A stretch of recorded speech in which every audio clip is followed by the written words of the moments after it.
that would make my brain go crazy. So I'm good. I'm good. I like the tracks the way they are. I'll just keep building them the way that I keep building them. So they're all kind of relatively uniform, you know. When is the update scheduled? Early June, whatever that means.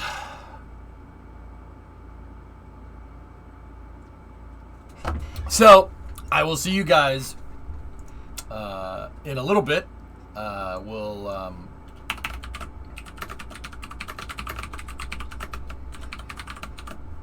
EJ, Space and Rocket Review. We're going to switch over to Space News. I'll get a video up for everybody, and then we'll go from there.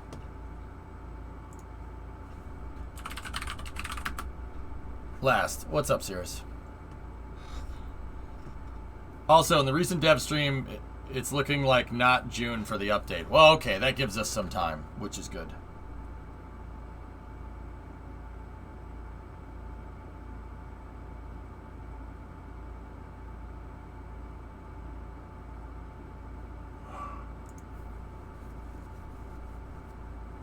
They said hopefully at the end of the month. Okay, cool.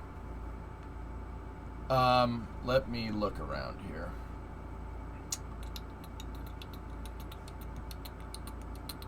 Let's see if I can find something.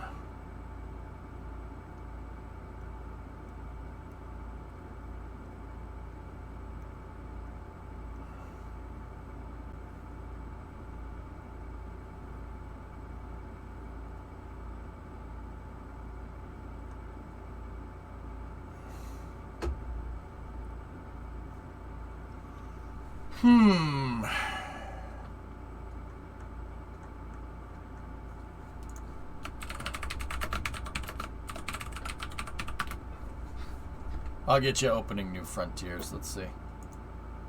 And witness historical events more spectacular than the tip. Yeah, cool. Got it.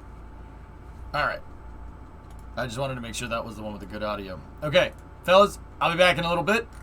Just gonna go grab some food. See you in a second.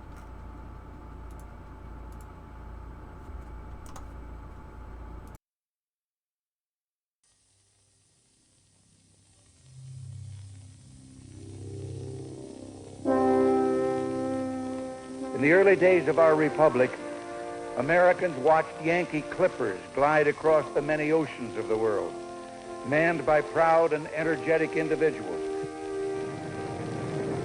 showing our flag, breaking records for time and distance, opening up new vistas of commerce and communications.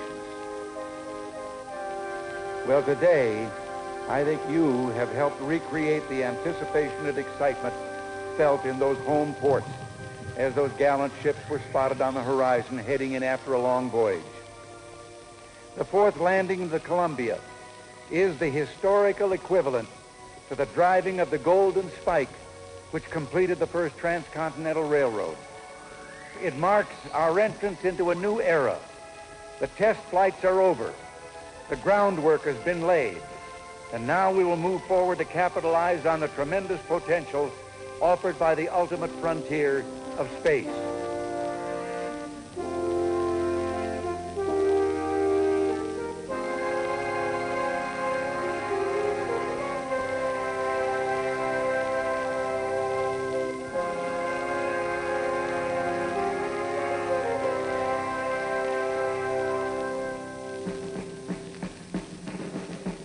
When thousands of civilians began pouring onto a military base, located on a desert in the middle of summer, early on a Sunday morning, one could sense the day's events were going to be special.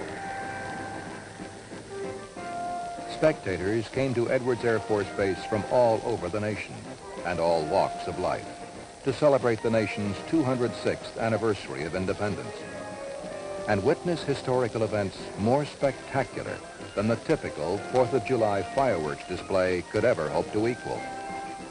The fourth landing of Space Shuttle Columbia, world's first reusable spacecraft.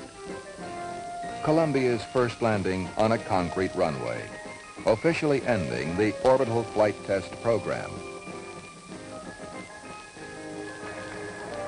Takeoff of the second orbiter in the shuttle fleet, Challenger, on its ferry flight to Kennedy Space Center, Florida, to be launched into space in the early part of 1983. And with Shuttle Pathfinder Enterprise as backdrop, the announcement of America's new space policy by President Ronald Reagan. Beginning with the next flight, the Columbia and her sister ships will be fully operational, ready to provide economical and routine access to space for scientific exploration, commercial ventures, and for tasks related to the national security. Simultaneously, we must look aggressively to the future by demonstrating the potential of the shuttle and establishing a more permanent presence in space. Our goals for space are ambitious yet achievable. We've only peered over the edge of our accomplishment.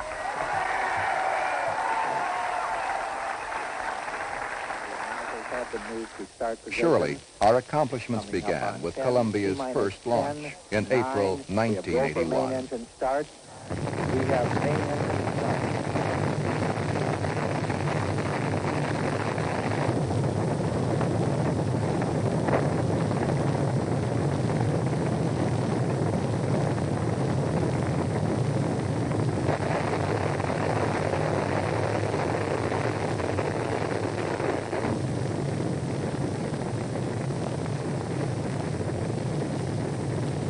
Back roll program. Go. Roger, roll.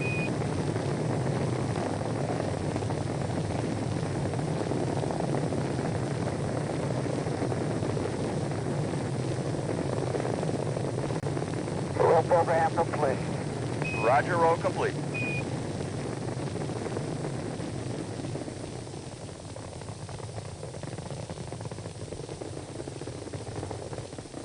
Looking back at that spectacular event and the performance of Space Shuttle during its first 4 flights, there seems little doubt now that it is a reliable, reusable space transportation system.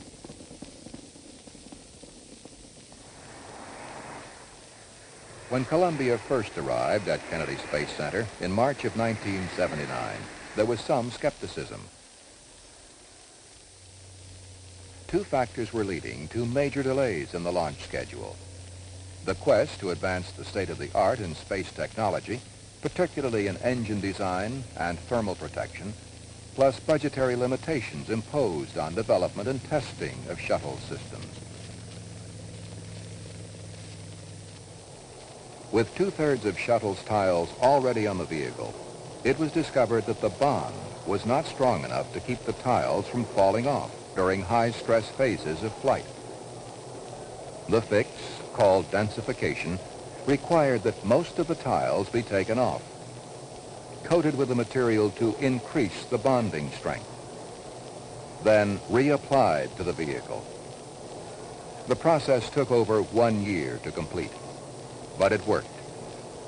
During the orbital flight test program, only undensified tiles showed weakness along their attach points on non-critical areas of the vehicle. Shuttle's main engines achieved the state-of-the-art in rocket engine technology. But as with any research and development program, confidence in the design came only after years of testing, learning, and some mistakes.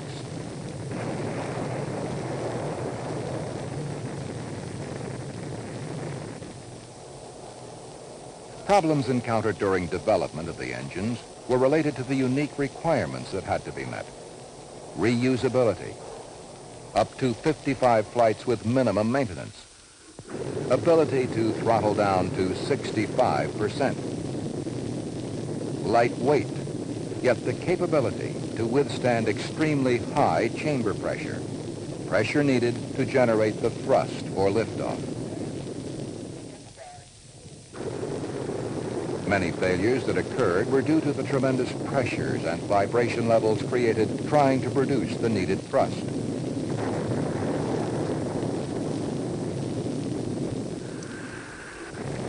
But one by one, the problems were solved.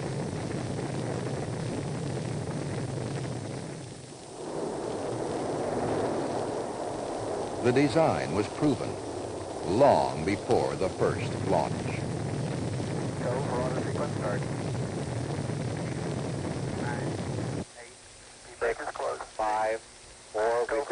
main engine start. We have main engine start.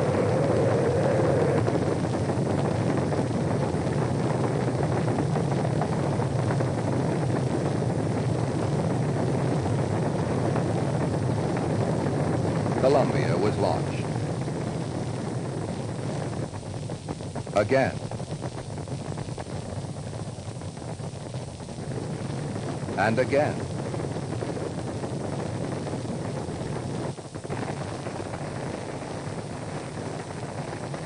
And again.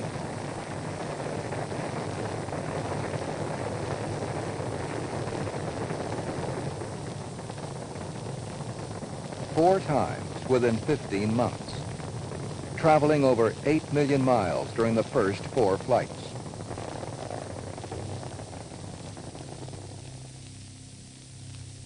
"314 revolutions around the Earth. 19 days on orbit." But beyond the statistics, a far more important goal was achieved with completion of the orbital flight test program. The foundation for our future was built, step by step, mission by mission. The goal of STS-1 was, quite simply, to get up and get down safely. Columbia, Houston, you guys did so good, we're going to let you stay up there for a couple of days. Your goal for on orbit. When astronauts John Young and Robert Crippen heard that announcement, they knew the mission was at least half a success. When returning from space, friction created by entering Earth's atmosphere blocks communication between mission control and the astronauts for 15 to 20 minutes. But it is also precisely during that time that temperatures on the vehicle surface reach their peak and shuttle structure undergoes its most stringent test. On Columbia's first flight, no one could predict exactly how shuttle would perform during that phase. Hello there, Houston. Columbia's here.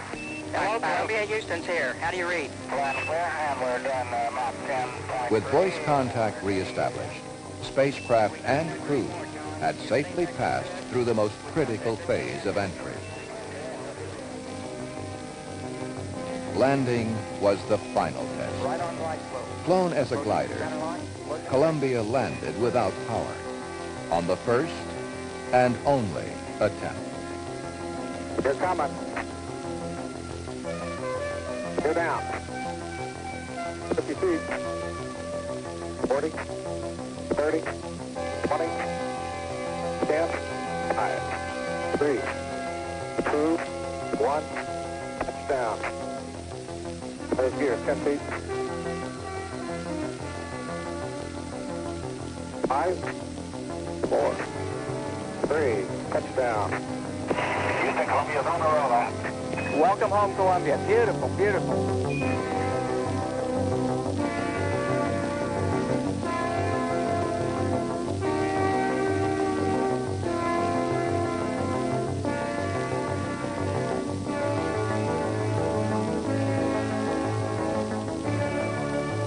Columbia's second flight was the first opportunity to evaluate the Canadian-built remote manipulator system. Manual functions were tested by astronauts Joe Engel and Richard Truly. Automatic functions were computer-controlled.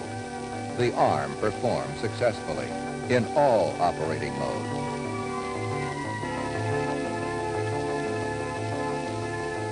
Preliminary thermal tests of the vehicle were also begun on Flight 2. One thermal attitude resulted in the payload bay being pointed toward Earth for extended periods of time. During those periods, a package of 5 Earth-viewing instruments, designated OSTA-1, was activated. The package, composed of low-cost commercial-grade sensors previously flown only on aircraft, and instruments flown on individual satellites or past manned missions, collected the first Earth resource data using shuttle. The ability to mount all 3 types on Columbia greatly reduced the expense of acquiring the data.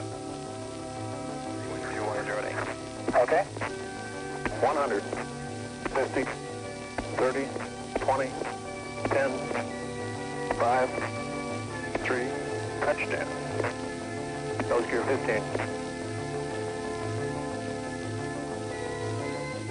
10, 10, 5, 3, touchdown. Welcome home. Thank you, Chase.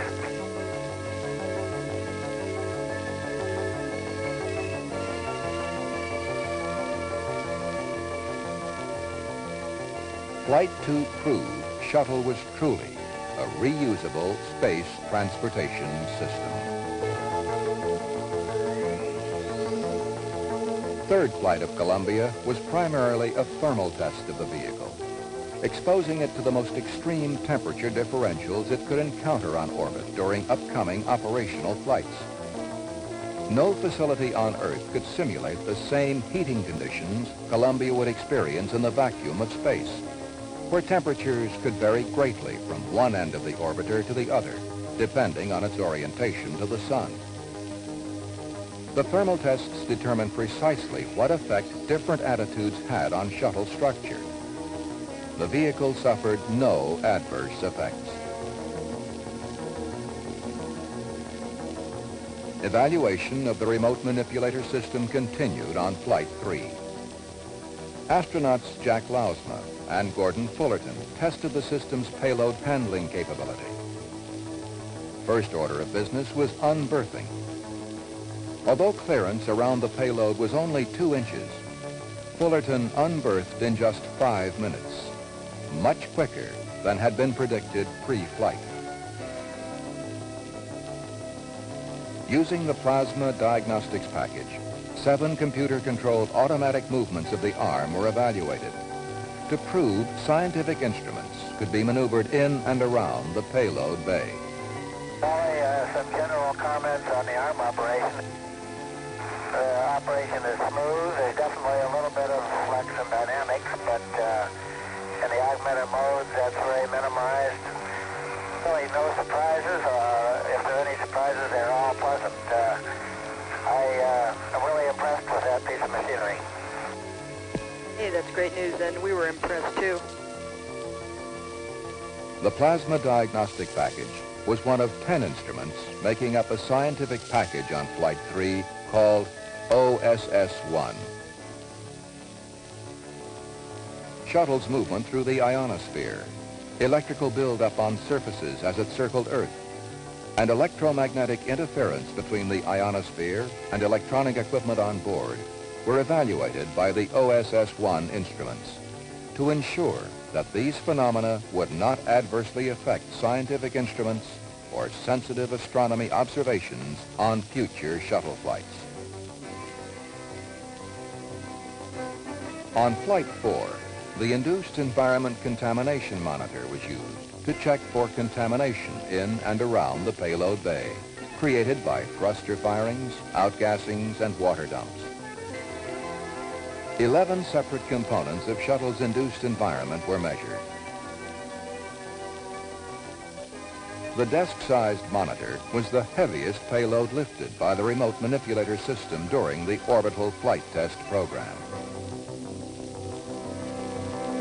Thermal tests on the vehicle were completed during Flight 4. The first Department of Defense payload was on board. The spacesuit to be used for extravehicular activity on Flight 5 was tried on during Flight 4 to practice the procedure.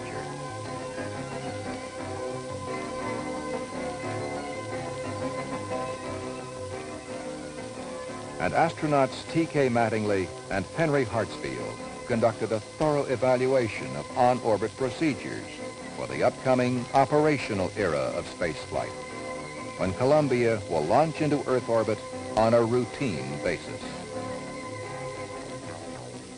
An ongoing task on all 4 missions of the flight test program was to evaluate living conditions. Oh, yeah. This is the part of this where the frickin' sound goes out. By a fellow astronaut. There we go.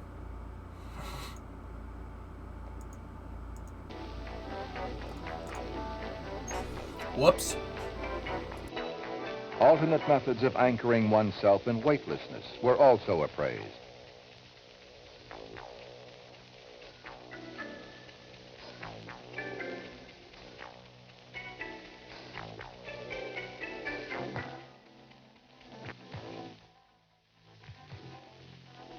Dude, I think there's like a super sound feedback in here. It's gonna blow out the sound.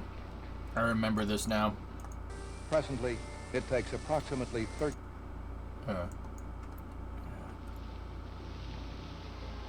Procedures on the ground are being streamlined for the operational era. Hey. Processing time was cut in half during the orbital flight test program. Presently, it takes approximately 13 weeks to prepare the space transportation system for launch. It is projected that by the mid-80s, there will be 2 shuttle launches per month. Oh, God, I wish. The number that of people in dope. mission control is gradually being reduced. Some positions have been eliminated. Others have been consolidated, which represents a clear indication of confidence in Columbia's systems. While this monitoring is being streamlined, payload monitoring is increasing. A new area called the Payload Operations Control Center was activated during the orbital flight test program to give mission controllers, payload managers, and commercial users the opportunity to develop monitoring and data acquisition procedures for upcoming flights. Experiments in life sciences were carried on board Columbia during the orbital flight test program. A preliminary study of lignin growth in zero-G was conducted. Lignin is an indigestible skeletal substance which promotes strength and upward growth in woody plants. Ligma? It is hoped that in the absence of gravity, woody plants might not need to produce as much lignin, and instead will produce more digestible nutrients, such as carbohydrates not as and much lignin. protein.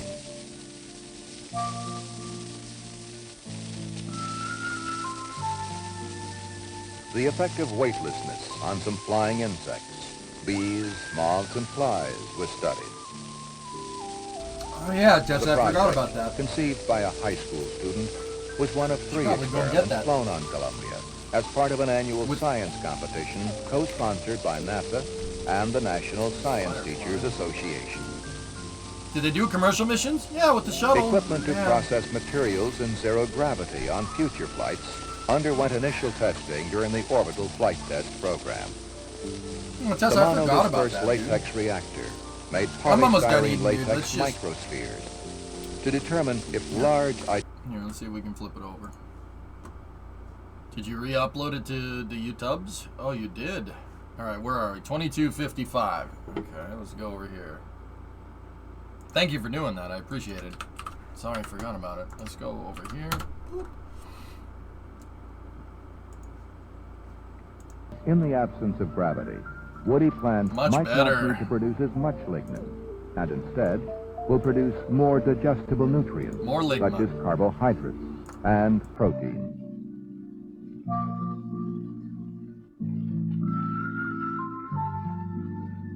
The effect of weightlessness on some flying insects, bees, moths, and flies, was studied. The project, conceived by a high school student, was one of 3 experiments flown on Columbia as part of an annual science competition co-sponsored by NASA and the National Science Teachers Association. Equipment to process materials in zero gravity on future flights underwent initial testing during the orbital flight test program. The monodisperse latex reactor made polystyrene latex microspheres to determine if large identical-sized latex microspheres could be manufactured practically and economically in space. Presently, large microspheres cannot be produced in uniform sizes on the ground. Yet medical and industrial applications have already been found in cancer research and treatment, glaucoma research, and for calibration standards in medical and scientific equipment. The continuous flow electrophoresis system, built by McDonnell Douglas Corporation, is a prototype of a production unit to purify material for the treatment of disease. The process separates substances according to their electrical charge. Hopefully, yields from the production unit will be high enough to make the product available to a mass market in the future. Results from the prototype's first flight showed that a very thin, yet highly concentrated stream of protein substance on the left was separated from red dye on the right. The thin protein stream, only a portion of which is shown here, is actually over 43 inches long and is 300 to 400 times more concentrated than yields obtained from the same process on Earth. The continuous flow electrophoresis system represents the first commercial use of shuttle by private enterprise under a joint endeavor agreement between NASA, McDonnell Douglas Corporation, and Ortho Pharmaceuticals Corporation, a subsidiary of Johnson & Johnson. A unique opportunity to put small, self-contained payloads aboard shuttle on a space-available basis at a very low cost exists in the Getaway Special program. After proving its flight readiness on Flight 3, the Getaway Special was fitted with 10 experiments built by science students from Utah State University and flown on Flight 4.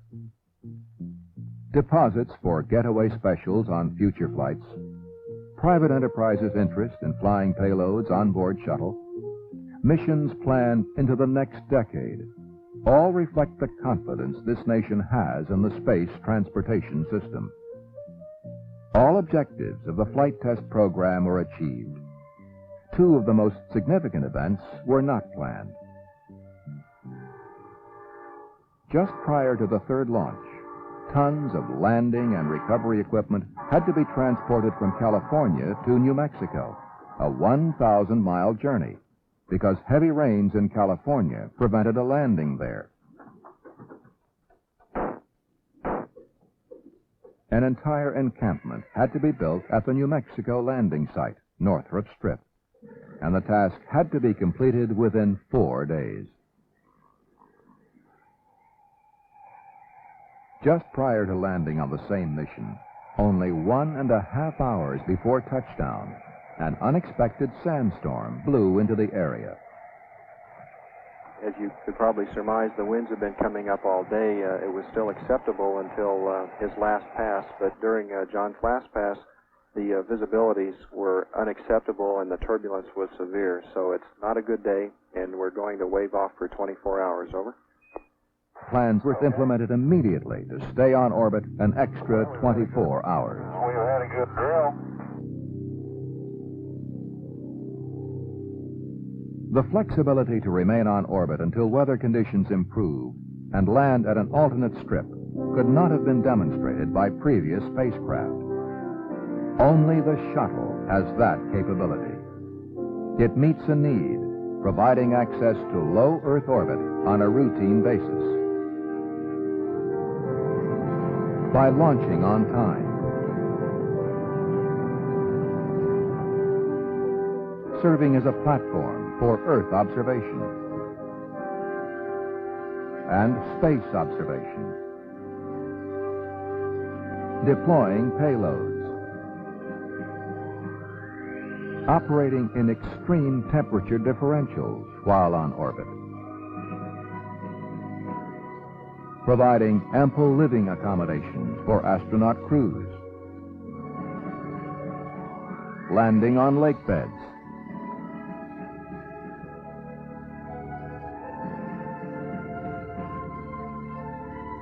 or concrete runways. As President Reagan said, the end of the orbital flight test program marks our entrance into a new era. The test flights are over. The groundwork has been laid. Now we will move forward to capitalize on the the tremendous potential potential offered by the ultimate frontier of space. I freaking wish, dude. I freaking wish. That thing would have been unbelievable.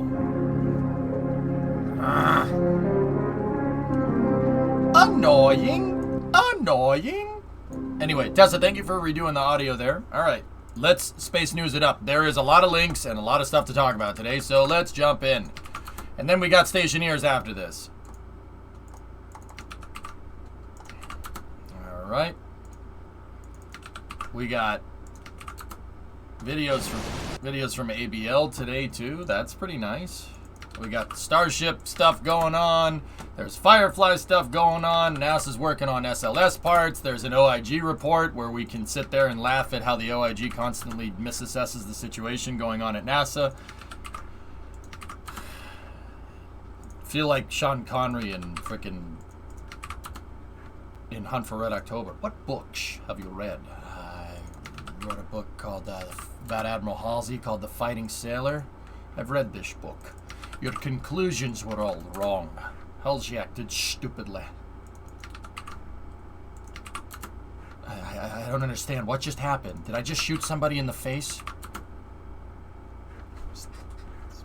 Yeah, sorry. Ship 24 is currently being moved back to the build site. Hot new Tory Bruno tweet. I got that. We got that rolled up. A Polaris update. Okay, I have the Polaris update. That is good. Yeah.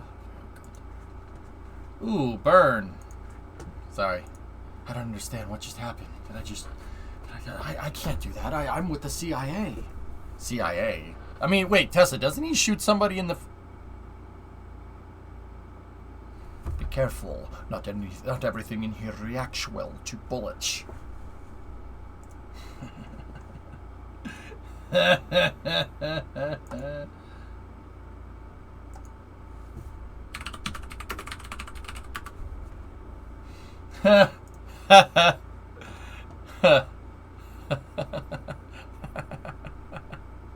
He did shoot the cook in the face. He did shoot someone. What just happened? Combat tactics, Mr. Ryan. By turning into the torpedo, the captain was able to close the distance before the torpedo armed. But right now, Captain Tupolev is removing all the safeties from his weapons. He will not make the same mistake twice. I don't know, Fistus, maybe.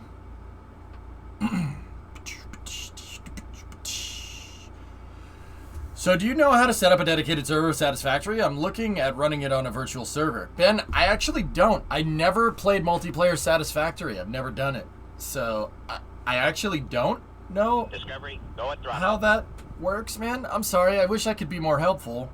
I've never even dipped into it, and neither has any like my moderators or anything. But anyway, hey, Wildland, 68, almost nice. Resub, 68 months. Thank you. Don't trust the cook, indeed. All right, let me move this stuff around here. Let me see if I can kind of organize everything here.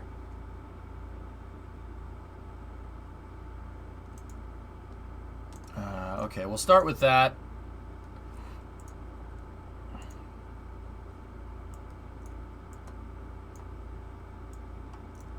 Okay. All right.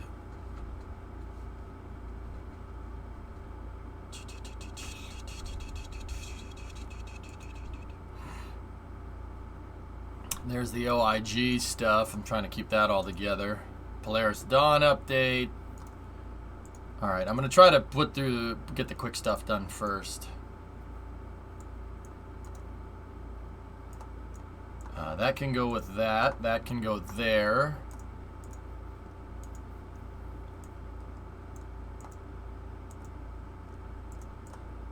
That can go there.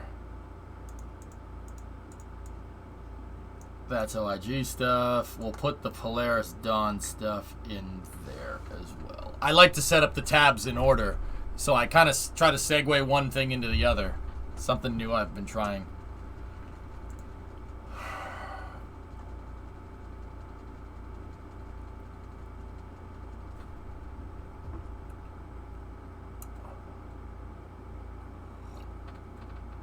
Thoughts on first contact with an alien radio signal? What makes you think it's alien? How do we know it's alien and not naturally occurring, Jerry? There's all kinds of radio waves being naturally emitted throughout the universe. How do we know it's not? How do we know it's an artificial signal instead of a natural signal?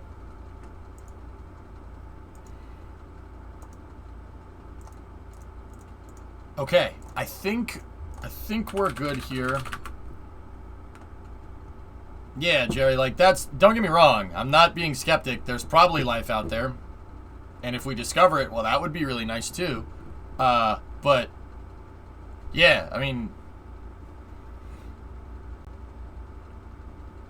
I'm going to stay skeptical. Like, you know, people say, oh, I found a radio signal all the time, and it's just swamp gas reflecting off of Venus, you know?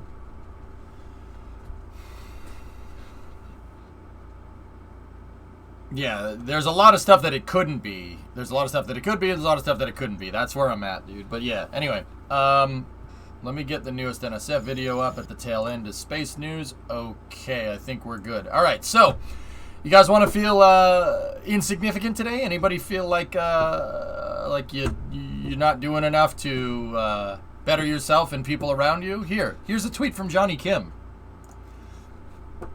Johnny Kim did his first solo flight today in a trainer plane. That's definitely at Ellington, I think. An amazing and valuable growth experience. No substitute for pilot in command experience. Even had my first in-air malfunction to work through. Despite being a solo, we're not alone. Training, study, and communications with teammates ensure we're safe and successful. Fly Navy. Yeah.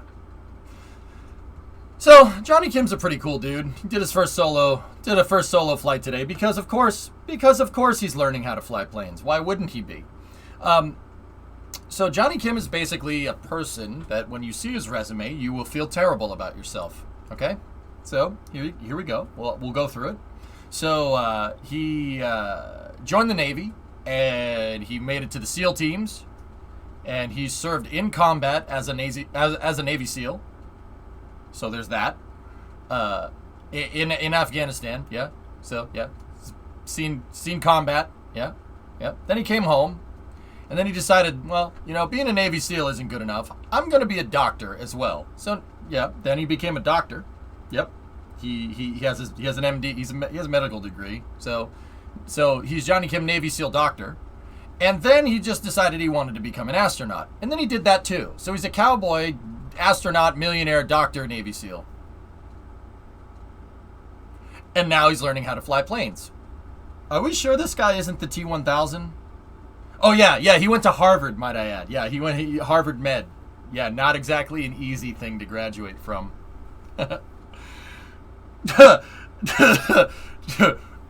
So, now he's just learning how to fly planes. So, and what is his age? Oh, I think Johnny Kim's my age, man, to be honest.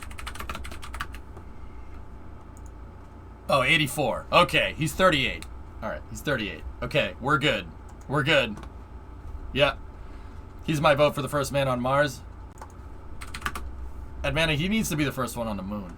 Him and Victor Glover need to get up there. And they need to tag team. They need to tag team that thing.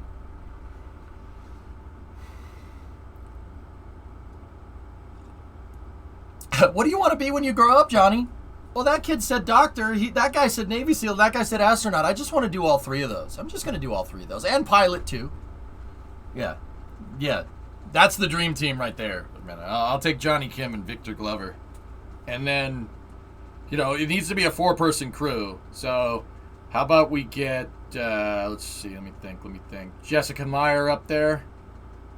And we need somebody that's somebody with some experience. So how about Bob Benkin up there?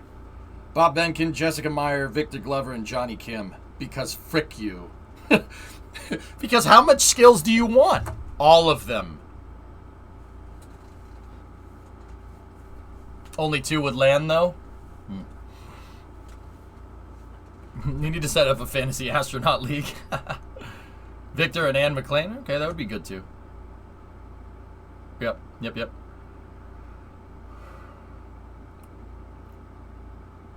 Yeah, so, like I said, you know, if you just feel like being insignificant, and need some good motivation to do better. I mean, yeah, just follow Johnny Kim.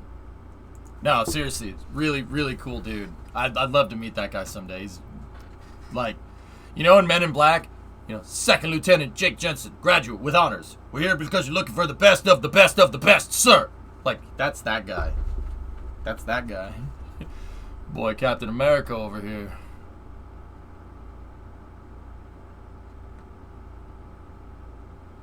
All right, anyway. So, next bit of news here, coming from Tory Bruno. Tory Bruno said a little bit earlier today that by popular demand, here's the first, he said, if you guys want, I'll show you a picture of the first flight Vulcan here, being fitted out in Decatur for its trip to space later this year. There is the first Vulcan operational booster right there. That's looking pretty good. Pretty good. Doesn't seem to have an engine section on it just yet. This is the top of the booster, if I'm looking at that right. That's the business end down there. She looks great. Paint looks great. Everything looks great. I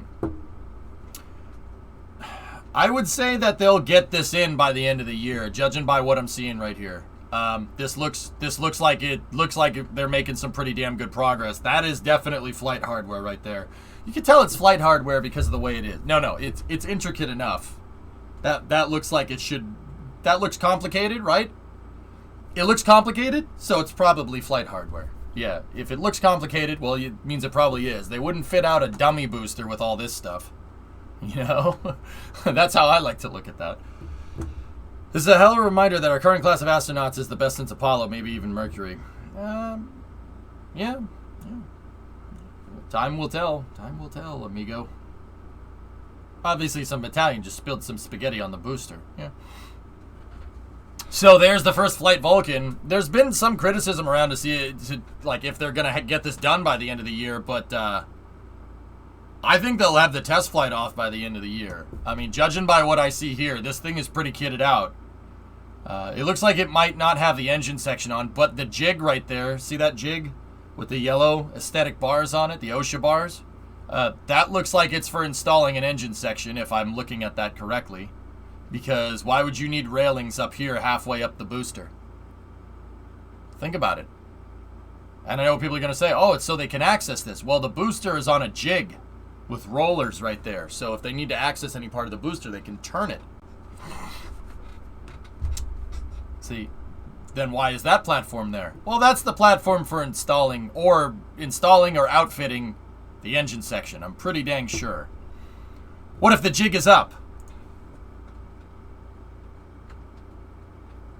I don't know. If Tory says it's going to launch this year, it'll launch this year. He doesn't do Elon time. Yeah. Do you reckon they'll try engine return on the first flight?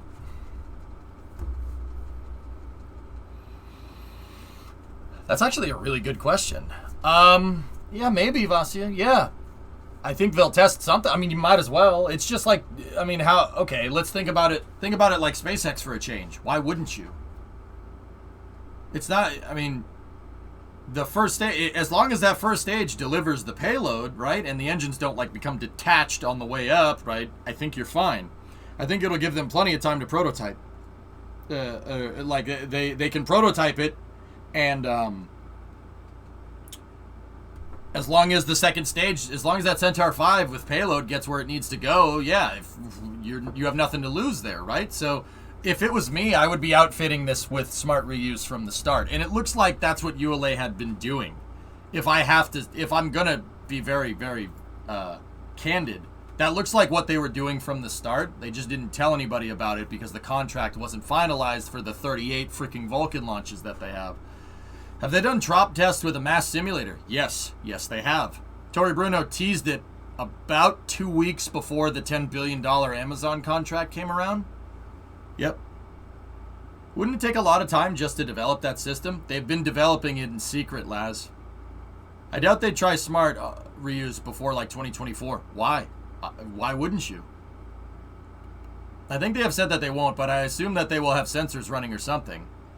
I mean, fragment, yeah, exactly. Like, why wouldn't you? You'd want to get some data. Every flight is an opportunity to learn something, and just discarding the core is not going to prepare you anymore for smart reuse. Now, like, don't get me wrong, fellas, they may not detach the engine, right? But SpaceX, for the longest time, before they really started trying to land the boosters, they just had the boosters, like, just go crash in the water just to see if they could get them near the water relatively intact, right? Before they even tried a drone ship.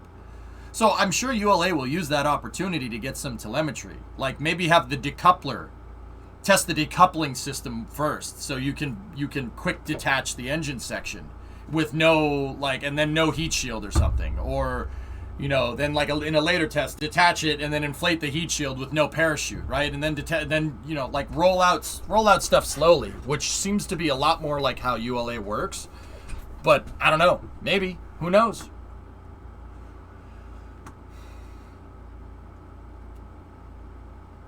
Yeah.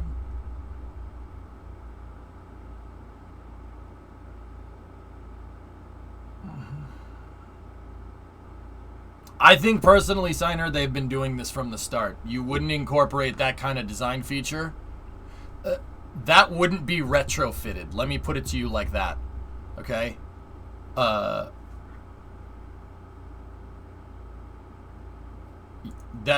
it wouldn't be... They designed it to be detachable from the start. You wouldn't... It's something that I've learned with this is that you don't just say you're going to do a detachable engine system later. The decoupling mechanism was designed into Vulcan's structure from the start. Now, whether the decoupler is armed, so to speak, that's another story. But I know that smart reuse is designed into it. You don't just change your national security launch vehicle like that because you decided you wanted to do reuse halfway through. It's like SpaceX with Falcon 9. They only launched Falcon 9 1.0 a couple of times before they were like, we need Falcon 9 1.1 and then scale it from there. Scale and iterate from there because we want first stage reuse because parachutes don't work, right? It would be better. You saw the attachment points early on. Bingo. Smart reuse is built into the design. It is. Now, are they going to do a full recovery the first time? Probably not. Did SpaceX do a recovery for the, what was it? The Cassiope mission in 2013, the first Falcon 9 1.1 flight? No, they didn't. So, I don't know if we're going to go full smart reuse on the first time, but I'm willing to bet that there's at least some kind of sensor stuff or validation in there or something. Novus, what are you saying? I'd imagine they'd want to at least run an in-flight test of an engine section separation for validating models. Maybe not a catch right off the bat. Bingo. Bingo. Can I post a link? You just got to get perms from one of the mods. One does not simply detach your engine section. Yeah, it has to be built into the design from the start. Something like that is too crude. Think about it. Detaching the engines. If you don't build the detachment system into your plumbing from the start, it's going to get really hard to retrofit something like that. That would get very expensive very quickly. Never go full smart reuse. The first mission of Falcon 9 1.1 did do a re-entry burn, though. Bingo. So, maybe they'll detach it, maybe they won't. Time will tell. Anyway, next bit of news here. This is coming from our buddies over at Firefly. They have a lunar milestone. The full-scale structural model of our Blue Ghost lunar lander is a sight to behold. The team is finishing the final assembly and getting it ready for transport to a test facility for environmental testing. Oh, hello. Oh, yeah, there she is. Nice. Are they catching it or fishing it out? Fishing it out of the water. The inflatable heat shield will be a raft for it, Vasia. Like I said, Tori Bruno teased it a little while back. He showed a picture of it taking a dunk in the water. Let's see if I can find it here real quick. So Firefly's working on a lunar lander, which is cool. Tori Bruno tweets a lot, so it's down here. It's way down here somewhere. I saw Jeb in there. Did you see Jeb? Prosian, what's up, dude?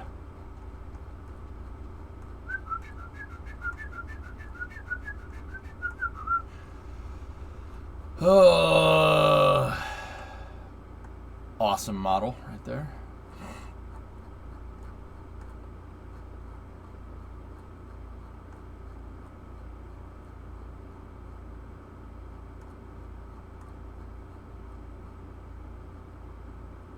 And by the time I find it, Thomas will have the link. Mars Resident had it. Thank you. See? They've been doing something. They've been doing some tests somewhere.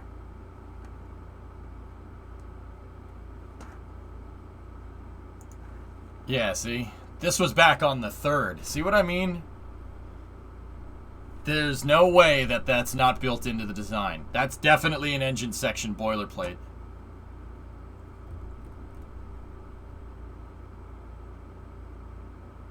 Something like that, Synerd, yeah. Anyway. So Firefly has a structural test article for their lunar lander, which is pretty cool. That's awesome. It doesn't look like much, but that just because it was simple and it doesn't look like much doesn't mean it was easy to engineer. Take that into account. Also, gantry crane, and I want one. Yep. A gentle dunk. All right, so Rocket Lab's got the next thing here. Let's see. This is coming from Rocket Lab. We're powering another mission to study the sun. We've been selected by Ball Aerospace, to build the solar panel array on NASA's Glide spacecraft. Read more. Ah, that's cool. Nice. Solar panels. How's escrow doing? Bank cleared us to close yesterday. Admana. Demon, 64-month resub. What's the Glide mission again? It's a mission that glides to the sun. The Glide spacecraft will launch on a Rocket Lab-powered spacecraft, also built by Ball Aerospace, and the NOAA Space Weather Follow-on Lagrangian 1 Swift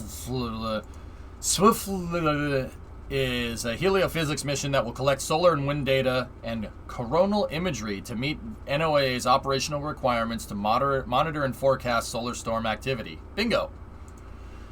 Cool. We just gotta close it, man. Once again, fellas, I ain't popping the champagne until I get that key in my damn hand. So, I'm not gonna get excited, but with that being said, we started packing. Yeah, we started packing stuff up. Yeah, Slow Flow Antonio 1 is the next solar weather spacecraft. Nice. Chug maple syrup on stream to celebrate. Nice try, Canada. Actually, if we close, when I get that key in my hand, I'm going to open up, here, I'll show you. I'm going to open up one of the cans of spacecraft that I have. Shaggy Wombat, welcome to Mission Control. Your go with throttle up.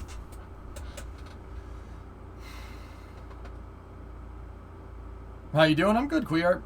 How's 154 stream opening up the house door? No.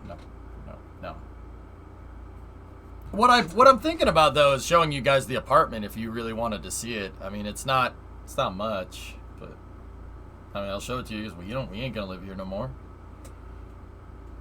I dare you to drink a cup of tea when you get the key. No, I want to drink something that doesn't taste like crap. Why is every microbrew making IPAs? I don't know. Spacecraft. I have 2 cans of Spacecraft in the fridge, okay? What's Spacecraft? Spacecraft is beer with hops that was flown into space. The hops that were used on Spacecraft were flown on Inspiration 4. They've been to space, and then the hops came back down. And they brewed beer with it. I have 2 cans of it left. It came in a 4-pack. It's very rare. They only made it, there's only so many hops that they could carry.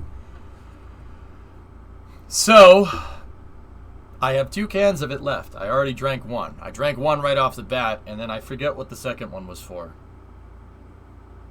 I did Journey. It's not a big deal. NASA doesn't think it's a big deal, so I don't think it's a big deal either. Any noticeable difference? Spacecraft's really tasty. It's like a orange soda flavored IPA sup. It's actually really good. Yeah, tasty. Good beer. And I'm not an IPA guy either. I don't like IPAs. I think IPAs taste like poop. The STA is up to $5,100. Damn it.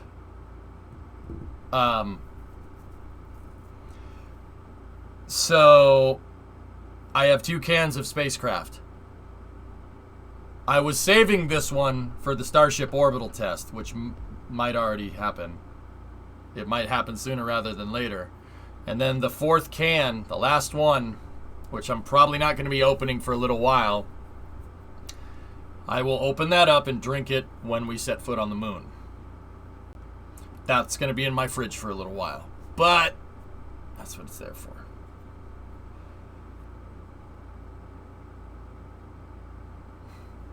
It has mad hops. Yes, Scott.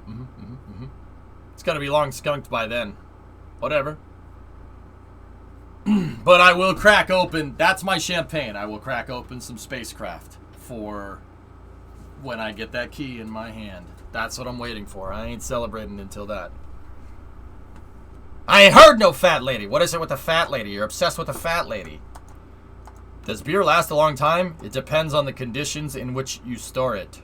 Need to drink to rebillionizing. So, yeah, that's what's going on. Okay, next bit of news here is coming from ABL. ABL, this is called ABL RS1 Stage 2 Deployment. Let's see what this is.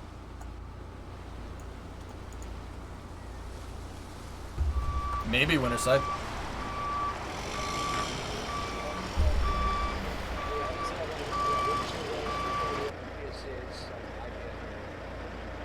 Beards. Alaska. Matson.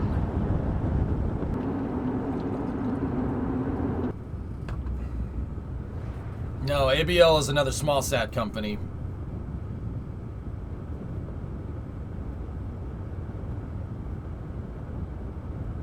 Well, that's pretty.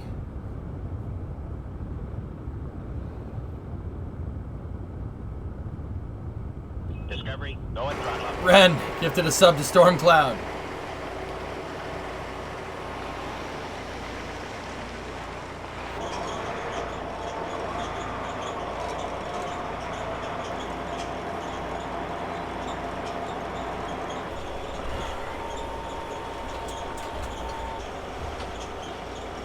So, supposedly there's a second stage in there. There's a second stage in there.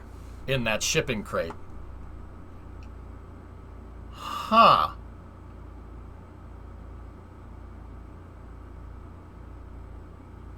Do not hump. Do not hump. No, ABL, Admina. Cool. I wonder what's with the weird filter. I'm gonna hump. Alright. Here, hang on. I'm gonna rewind it a little bit, fellas. I'll be right back. 1 second, okay? BRB.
That's a second stage? Oh, right. Yeah. They don't, now keep in mind, they don't have the nozzle. There's a nozzle extension on that motor, but it's definitely not on it. Yep. Running low? Yeah. Actually, yeah, over at Weapon Brothers. That's where basically my whole family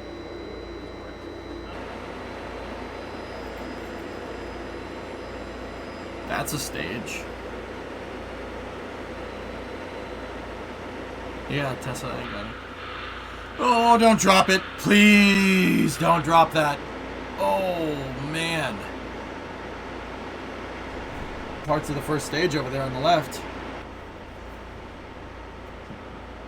ABL's rockets have the same kind of paint scheme as a throwback to Redstone, which is really cool. You see the checkerboard on the left?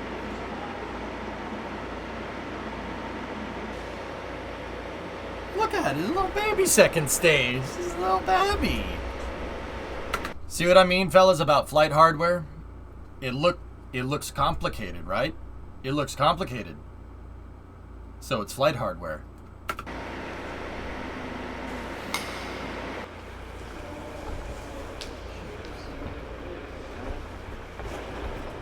That is a very high bay. Pray to God you don't drop that thing. It's upside down. Oh, there's fairings up there on the left too, and a payload attachment fitting. There's the PAF right there. There's the fairings, and then parts of the first stage are over there. Alaska is an intense place. As someone who's been there, I think you'd love it. Oh, that's an interstage. That's not the first stage. It's the interstage to hold the engine and everything. Forklift. Yep, that's cool. Redstone throwback. The interstage is painted like a, here, Mercury Redstone. See? I can dig that. I can dig that. That's cool. I dig it. What do you got for me, Thomas? Yep. There's the payload attachment fitting, and looks like we got an aluminum fairing right there. Milled isogrid aluminum fairing. Nice, nice. Very simple. For rockets. Very simple. I can really dig that. Yeah, Tech. No, it is pretty freaking cool, isn't it? Whoop-de-doo. Cool. All right, so that's coming from ABL. ABL is a company that's trying to do small sat launching, but what they're trying to do is not necessarily make the most simplified rocket like Astra. What ABL is trying to do is focus on manufacturing, trying to figure out a way to they're trying to mass produce small sats.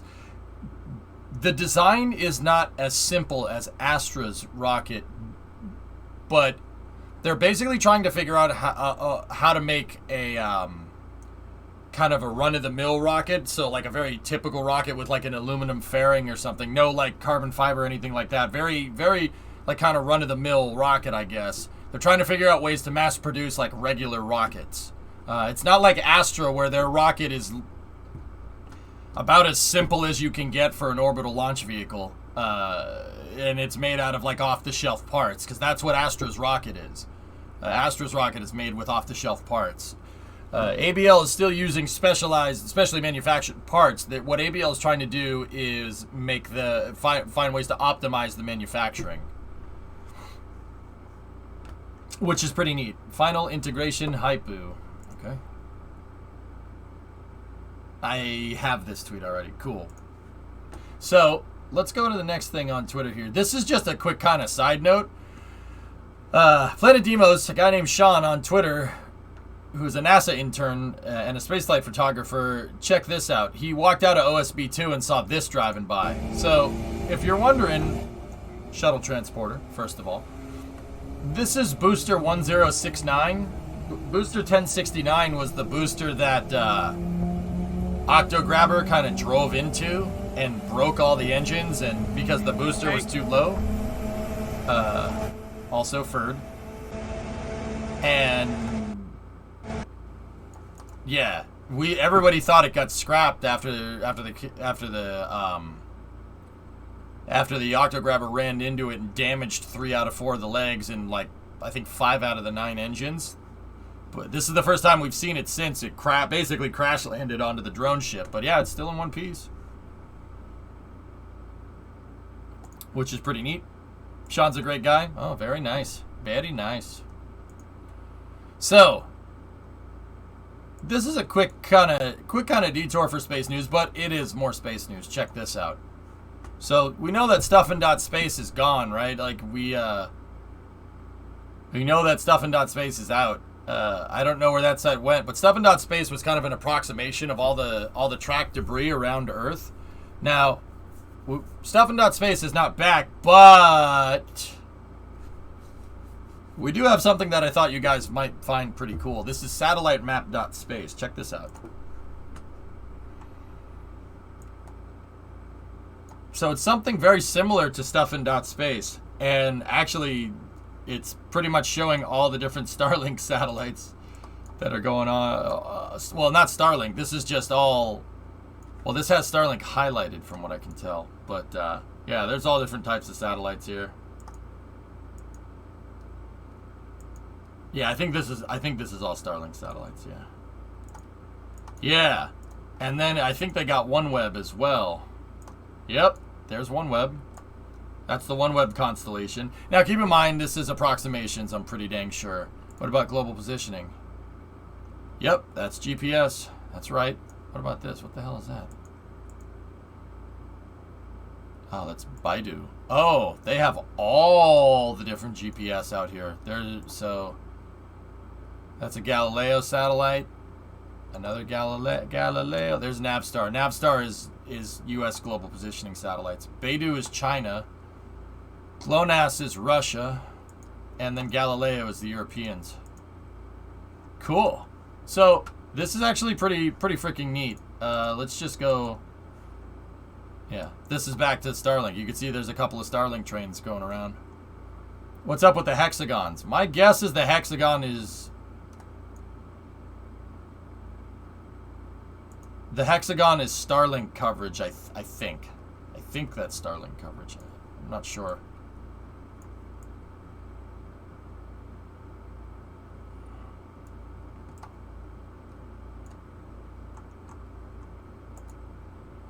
Either way, there's the polar Starlinks. Look at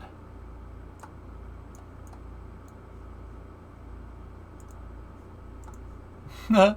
Pretty cool site. Thought you guys would appreciate it. A ground station. Interesting.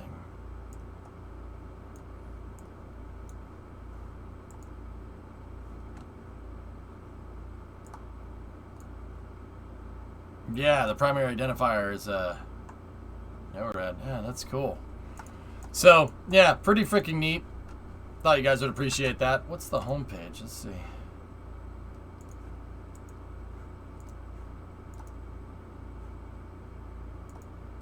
So you can see all the different communication satellite constellations that are going around right now. That's pretty cool. Thought you guys would appreciate that. All right, next we got a Polaris Dawn update. Polaris Dawn is a privately funded mission for SpaceX to do the first spacecraft EVA outside of Dragon. And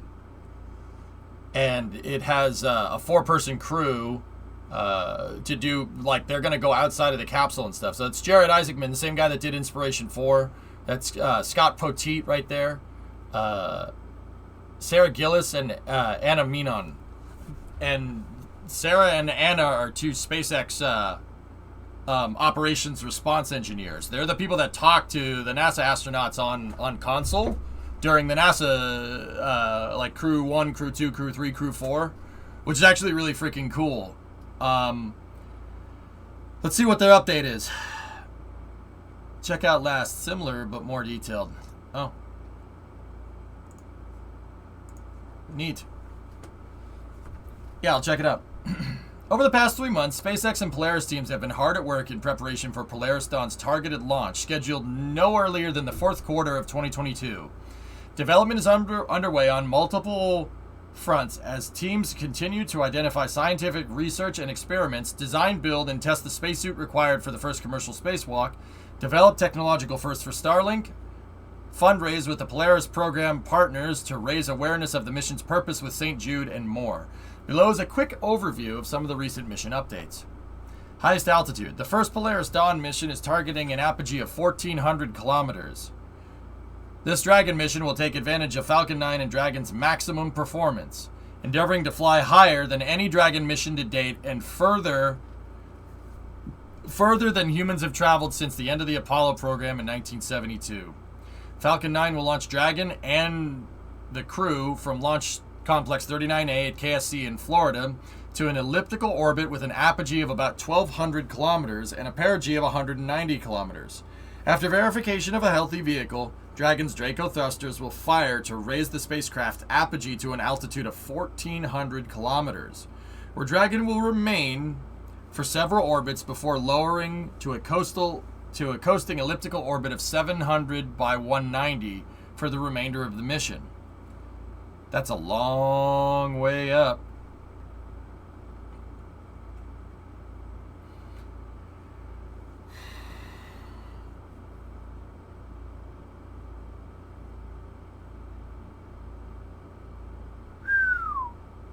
That's crazy. Why? Why are they doing it? Actually, Jared Isaacman uses these missions as a high-profile way of promoting pediatric cancer research, Vasya. So St. Jude, I don't know if you're familiar with it over there. St. Jude is an organization that furthers research of childhood cancer and stuff. They're good people. They're very good people. And Jared Isaacman, so this guy, the guy that flew Inspiration 4, he's the commander of the I-4 mission. He pays for these missions with his own money, but he uses it to promote St. Jude and whatnot, which is actually really nice. That's a really cool thing to do. I really appreciate it, you know. Call out the good when you see it, right?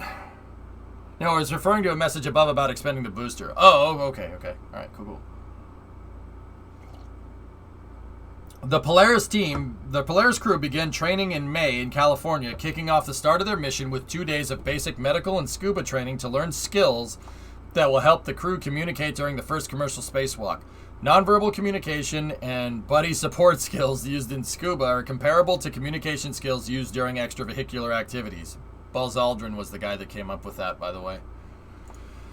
The crew spent the first day in a pool refreshing themselves on basic diving skills before completing offshore dives at Catalina, where they started to get comfortable with uncomfortable situations while also adapting to physiological responses due to changes in pressure. It's Catalina wine mixer. Still, thanks for the explanation. Yeah, no problem. So this one is going higher than Inspiration 4. Way higher. Inspiration 4 went up to, what was it, Thomas? 600 kilometers? The ISS is at 400. Hubble is at, well, about the same. 270 miles up for America unit people. 1,400 kilometers is about 800, 900 miles up? That's a long way. The only time humans have ever been that far away from the planet's surface was during the 6, 7, 8, 9. During the 9 Apollo missions that left low Earth orbit with people on board. So Apollo 8, Apollo 10, 11, 12, 13, 14, 15, 16, and 17. That's the only time humans have gone higher than that. They did go up to 1,000 miles during the Gemini program, if I'm remembering right. So I'm not sure if it's going to go higher than the Gemini program, but it is getting up there. That's really, really high up.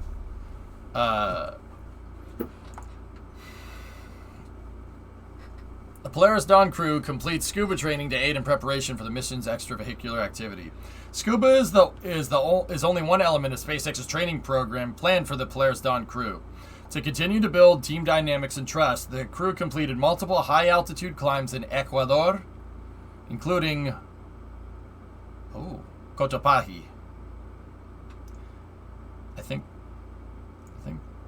Cotopaxi? I forget how to say that in Spanish. An active volcano in the Andes Mountains at 5,800 meters, 19,347 feet. Motorola is the second highest peak in Ecuador. Nah, Farfugit, I forget what X is. In Spanish, I think it's an H. I think. That might be a J, though. I forget.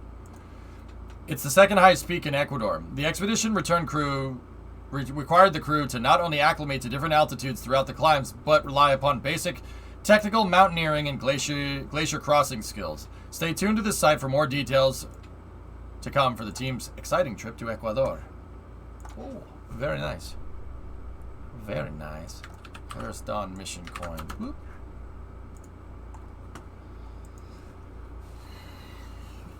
What did the betting market say about the number of additional FAA delays? I don't think it's going to get delayed. I think it's going to come out on the 13th, Blue. I think we're done with delays. That's cool. Nice. That's really neat. Neat pins. All right. So that's cool. It's a good update. The Polaris Dawn, so the first mission is going to go way up. And there's actually 3 Polaris Dawn missions, if you guys really want to know. There's 3 Polaris Dawn missions. The first one is the one that we just talked about, going up to a 1,400 kilometer apogee. The second one is, I think it's doing the same thing and EVAing, if I'm remembering right. And then the third one is the first crew flight test for Starship. Yeah, that third one is kind of a big deal.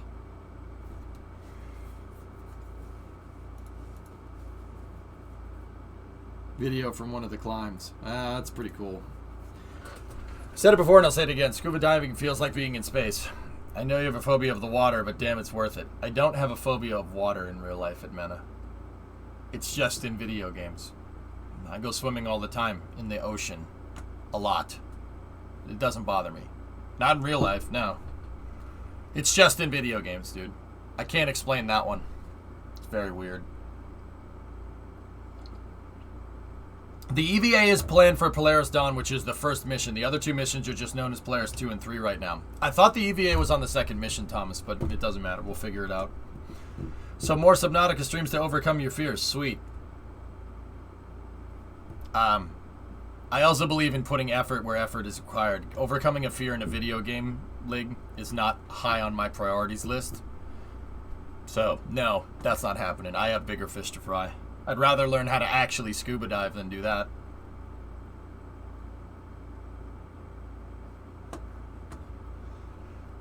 It's very strange. Yeah, no, I grew up swimming all the time. I live in Massachusetts, man. You grew up near the ocean. The ocean's like right over there. Swim in the ocean all the time. Like with sharks and crabs and stuff, like walking around, it doesn't bother me. Have you been watching Obi-Wan? Yeah. Yeah, B-Money, it's pretty good. I don't mind it. I think it's pretty neat. I like all these backstory stuff. Backstory stuff, like, kind of reminds me of Rogue One a little bit, but yeah. I think they're building to something with it, though, and I don't want to say because obviously spoilers and stuff, but yeah. I've liked it. So, next bit of space news here is coming from Lockheed Martin. Lockheed Martin powered up the Artemis II Orion spacecraft, which should be the first Orion spacecraft to carry people. It was powered up and it was booted up for the first time. Path to the Moon is coming into focus. So here, let's check the vidya. Jesus, man! Does anyone know how to mix sound? Ugh!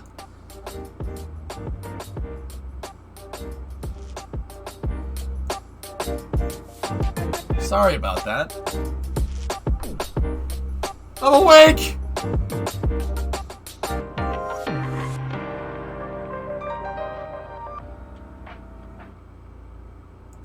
Is that Lockheed Martin lo-fi? Lo-fi beats to chill and build spacecraft to.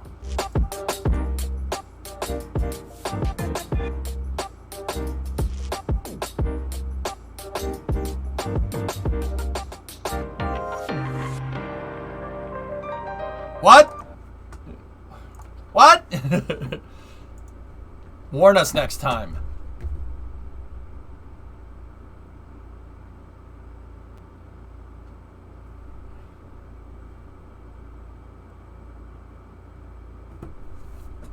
Yeah, I'll get right on being able to predict the future, Jonathan. Yeah, just give me 5 minutes, okay?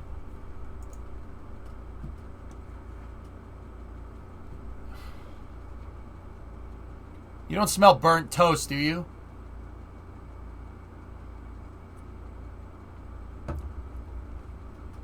Want to hear my joke about the future? Never mind. You didn't like it.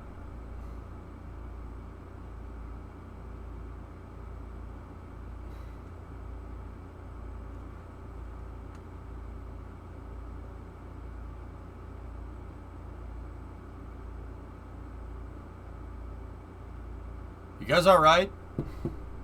You sure?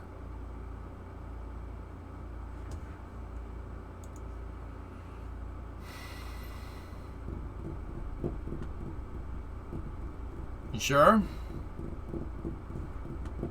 All right, cool. So speaking of Artemis 2 and the Orion capsule that was first powered on, we got an update from the SLS Twitter account here. Artemis 2 update. The SLS rocket engine section has been moved to the core stage final integration area at Michoud. The engine section team is now completing tasks to prepare it for integration, completing the core stage this fall. This is getting out of hand. Now there are 2 of them. I'm hyper-encabulated. Whatever you do, make sure your sock drawer is covered. There you go. Artemis 2 engine section right there.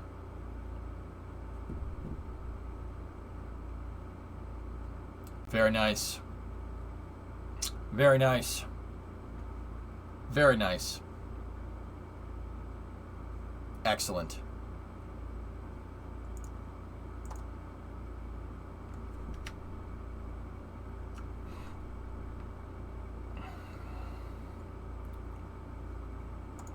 Yeah, if you guys are wondering what's going on with Artemis 2, well, guess what? The core stage is all assembled with the exception of the engine section. That's the only part that isn't. So we're about to get a second SLS core in one piece here, and the third one is on its way to being put together,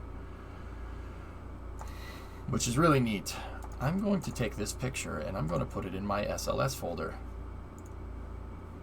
Anyway, so. Speaking of SLS, welcome to Boca Chica Village when we have random tile grain silos moving around. Nice. So, speaking of SLS, this next one is a little strange. There was an Office of Investigator General report, because you know how much we love them here, about the mobile launcher, about Mobile Launcher 2, the second mobile launcher that NASA needs to build for the upgraded SLS missions. So, like SLS Block 1B, SLS Block 1B, and SLS Block 2. All right, fellas. Let me just show you what's going on. So,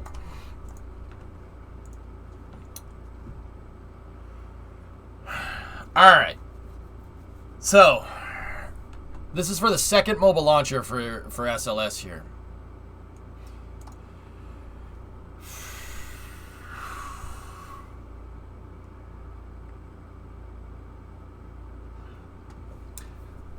Key to NASA's goals of sustaining a human presence on the moon and future exploration missions of Mars is the development of the Space Launch System, a 2-stage, heavy lift rocket that will launch the Orion capsule into space. NASA is developing 2 mobile launchers at Kennedy Space Center in Florida that will serve as the ground structure to assemble, process, transport to the pad, and launch various iterations of integrated SLS Orion systems. The launchers consist of a 2-story base structure, the platform to support SLS, and a tower equipped with connection lines, launch accessories, and a walkway for personnel, equipment, and astronauts. That's called the Launch Umbilical Tower. In March of 2020, the NASA Office of Inspector General issued a report examining development efforts for both mobile launchers. Construction of the first mobile launcher was completed in 2010 for the SID's canceled Constellation program Ares 1 launch vehicle, with the structure later modified to support SLS's Orion's first 3 missions. In 2019, NASA awarded a $383 million contract to Bechtel National Incorporated to design, build, and test and commission a second mobile launcher to support larger variants of SLS beginning with Artemis 4.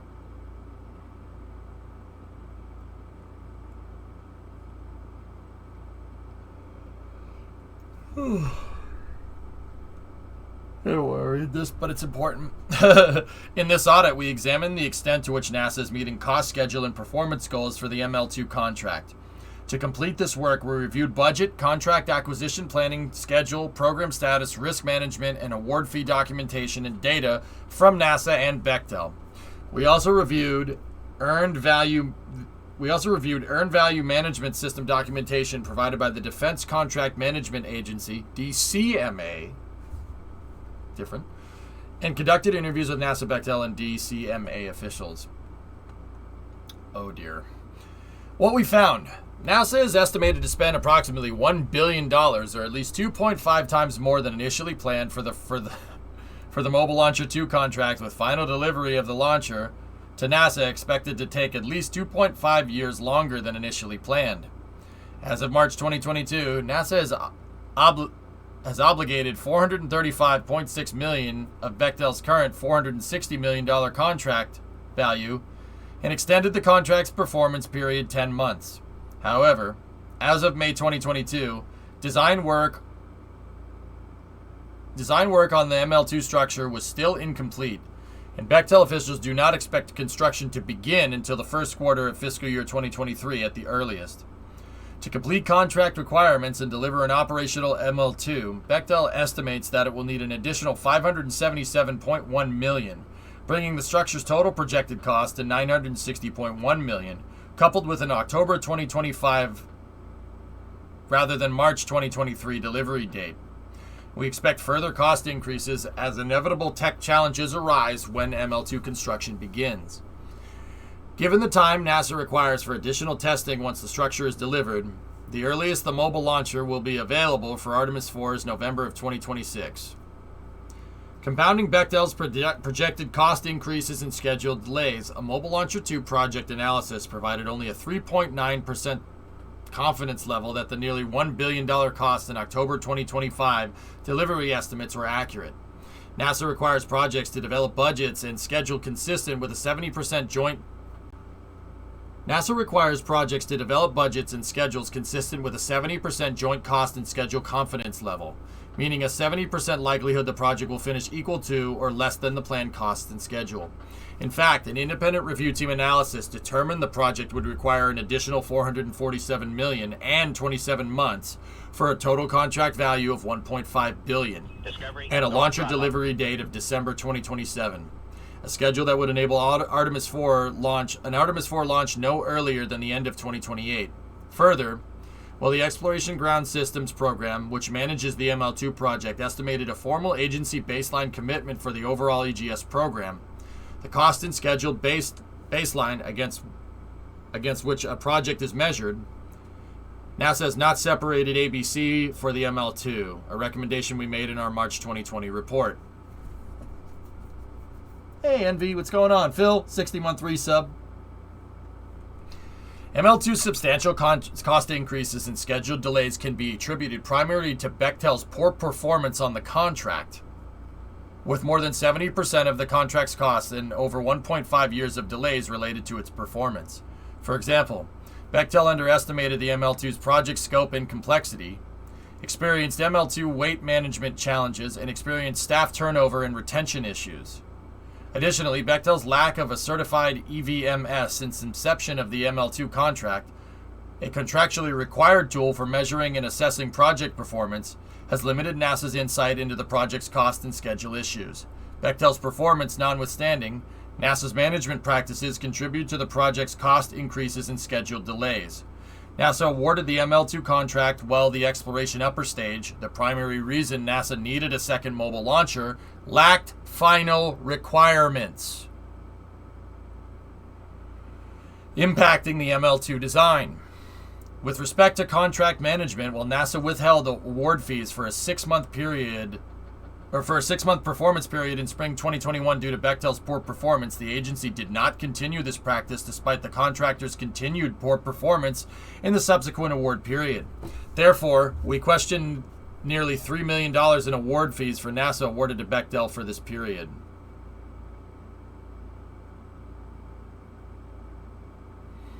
During this audit, We urge NASA to take immediate corrective action given the substantial concerns surrounding Bechtel's performance. Bechtel has developed a recovery plan focusing on addressing weight concerns and updating the project's cost and schedule, while NASA is assessing whether to transition to a fixed-price contract in the construction phase. Oh my God.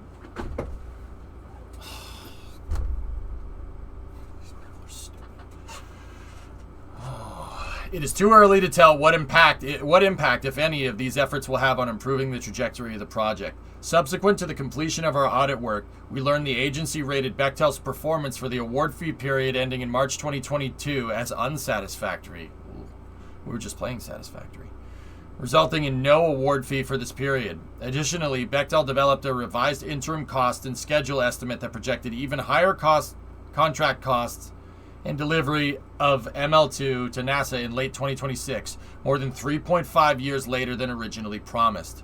While we did not evaluate Bechtel's revised cost and schedule estimate or award fee rating as part of this audit, we will examine both as we continue to monitor NASA's management of the ML2 contract.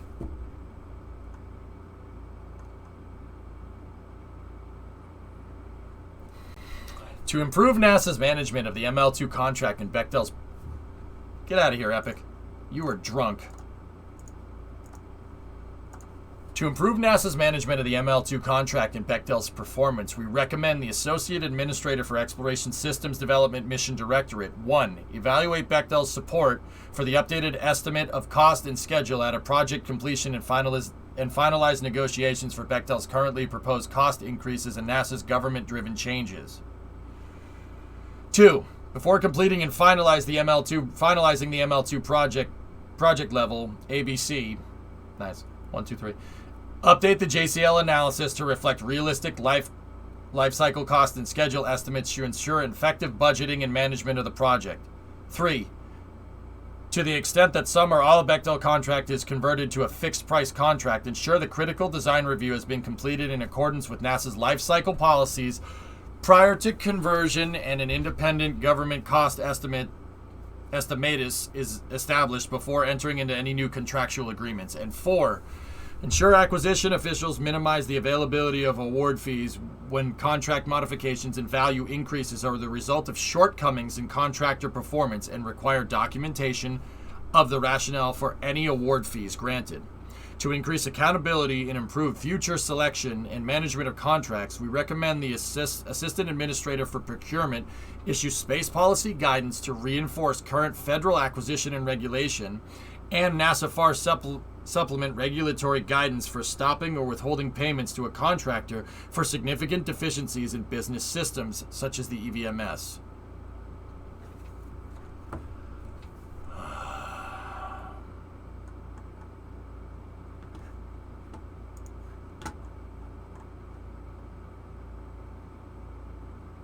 So, what do you think of that one?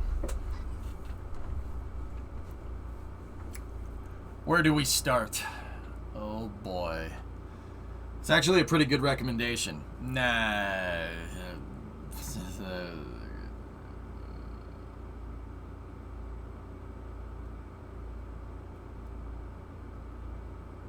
I don't like that Bechtel is involved. Very Bing chilling. Why not?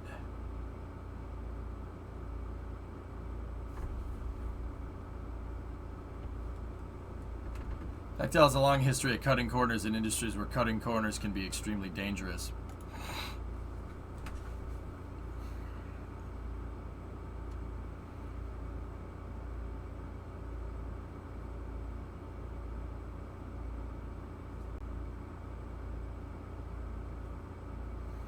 Like nuclear reactor work. Oof. So, yeah, God, you're probably right, but I can't speak to that. But what I can speak to is there's one critical thing, and once again, this is the OIG. Like, I don't know what background these people have in space that did this report, but it's very clear that they really like blaming almost everybody but NASA. My one big question from this whole thing, and that they failed to address in all that dribble that we just freaking mentioned, is I mean, they mentioned it, but they just dwelled on it for a second.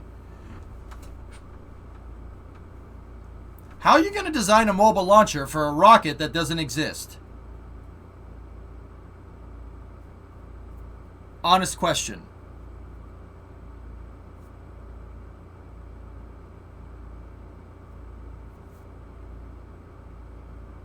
They recommended all that dribble, all the ABCs and JPLs and JLCs and EVMS and all these other bullcrap acronyms. How are you going to expect these guys to make you a mobile launcher for a rocket that does not exist? How does that work?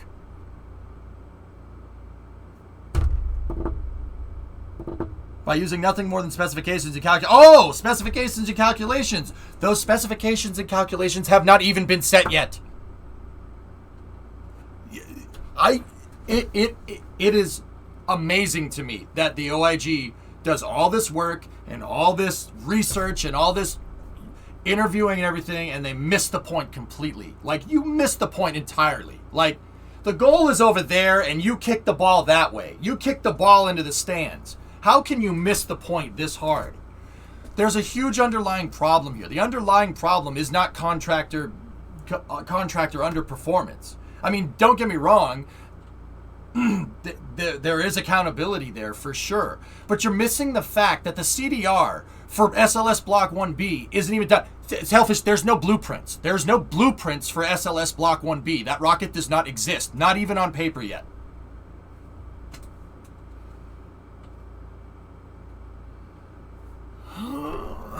So I'll ask again. How are you going to design a mobile launcher for a rocket that doesn't even exist on paper?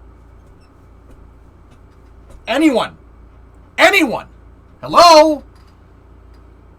They wrote all this dribble out.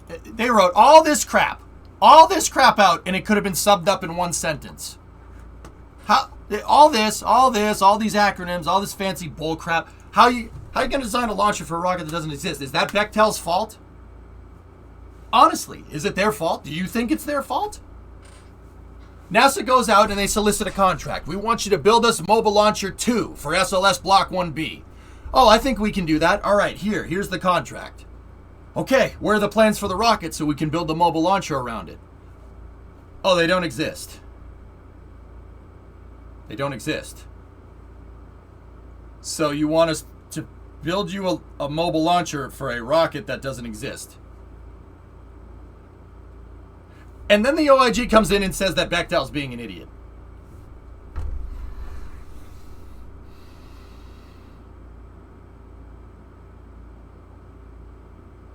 Pretty much, Hellfish. NASA's done nothing more than pay $500 million for a retainer. Bingo.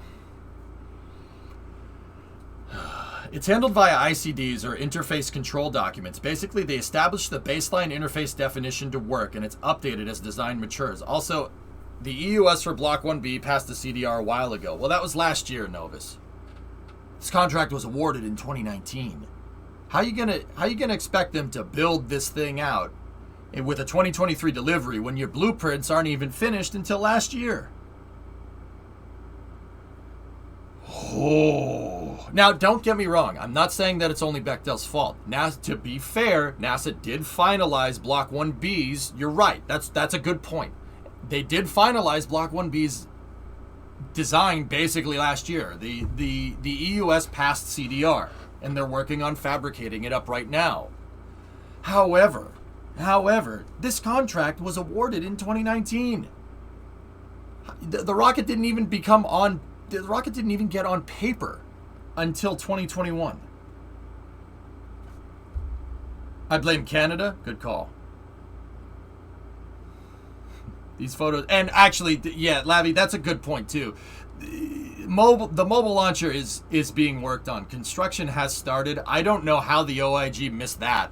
They're definitely working on it, Lavi. That's a good point. It's in subsections though, and they're working on it off-site. I know that for a fact. Here's a good indicator. The sub-assemblies for the ML are being worked on. There they are, right there.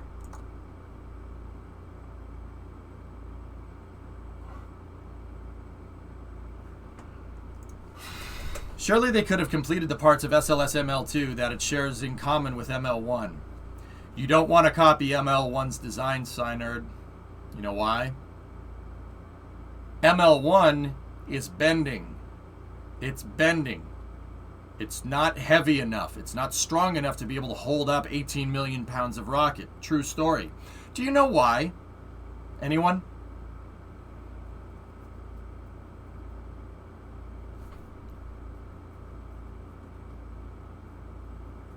Anybody? Anybody know why? Because it's Ares 1's mobile launcher. It was designed for a rocket that weighs a quarter of the weight.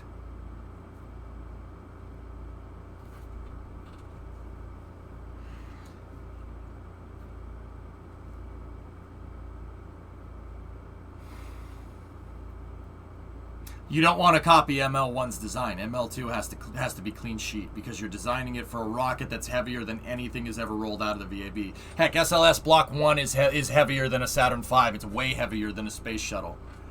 They had to redo the crawler transporters to make sure, right? They had to redo the crawler transporters to make sure that it could lift 22 million pounds of launcher and rocket. Block 1B is going to be even bigger. If an 18 million pound rocket is bending the mobile launcher, you got a clean sheet of design for that weight. See what I'm talking about? Like, don't get me wrong, fellas. I think the OIG is right in going after Bechtel and saying they're not performing right, but it is not solely, they are not solely the ones to blame. Okay? They missed the point completely. The reason why Bechtel is underperforming is because, well, A, there's no accountability right there.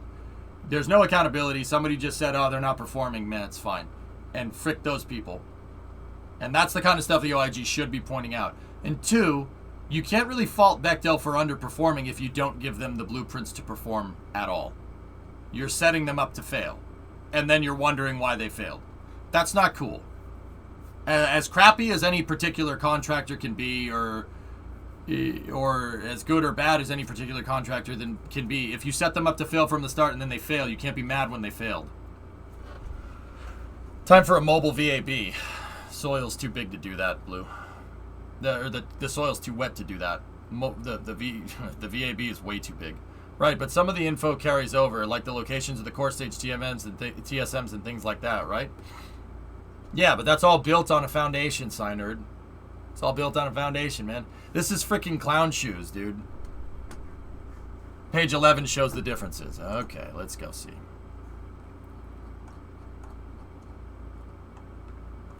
Let's go take a look. Tower and base. See? Something we already knew. Stiffer tower and base to accommodate ML2's higher structural loads. The tower for ML2 will be 6 feet taller and 10 feet wider. I told you, it's a clean sheet design. They clean sheeted the new mobile launcher for a rocket that doesn't exist. Okay. Good game, guys. Redesigned to accommodate the different loads of SLS Block 1B, although overall purpose, functionality, and location will stay the same. As you said, upper stage umbilical. ML2 requires a new umbilical for SLS Block 1B's exploration upper stage that will replace the interim cryogenic propulsion stage umbilical used on ML1 for SLS Block 1. New for ML2 due to the extended length of SLS Block 1B, they need another vehicle stabilization and damper system, and the crew access arm and egress systems, that should be the same. Crew interface is in the same location, but on ML2 will be different to accommodate the additional height. Page 19 to 20 for the mass issues.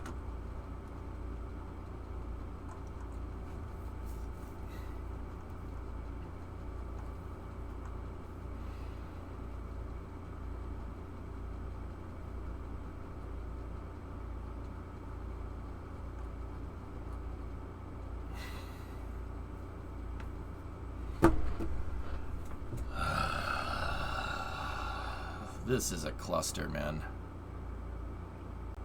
And they have a whole section on NASA's mismanagement. I think they're right in that regard, but I think, poor contractor performance aside, this reeks of a fragmented space program, incomplete. Once again, showing that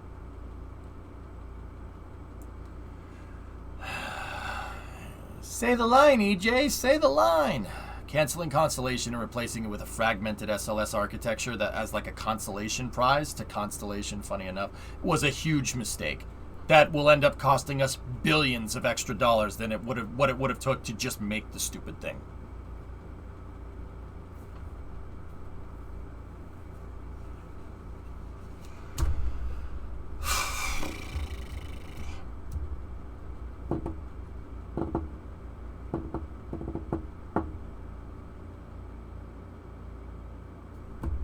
Anyway, here. This next thing is what I wanted to see here. This is Jeff Faust.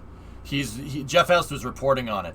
They'd had some statements from Bechtel. I'm interested. The original schedule for ML2 is 2023. Okay, that's all. Here we go.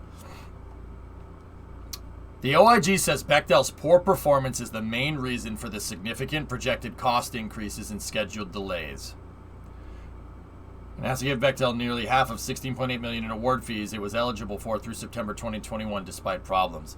A statement from Bechtel on the OIG ML2 audit. What is Bechtel saying? This is what I wanted to see. Mobile Launcher 2 is a critical piece of infrastructure that must support human spaceflight, and Bechtel is committed to successfully delivering it. The project has experienced significant cost and schedule growth beyond the original good faith estimates, which did not appreciate the project complexity and necessary change resulting from parallel design evolution of all launch systems. Yep.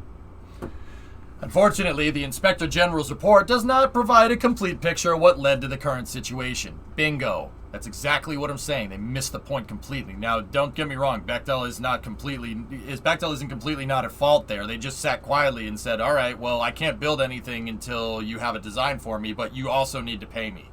A retainer, like what Hellfish said, if you will.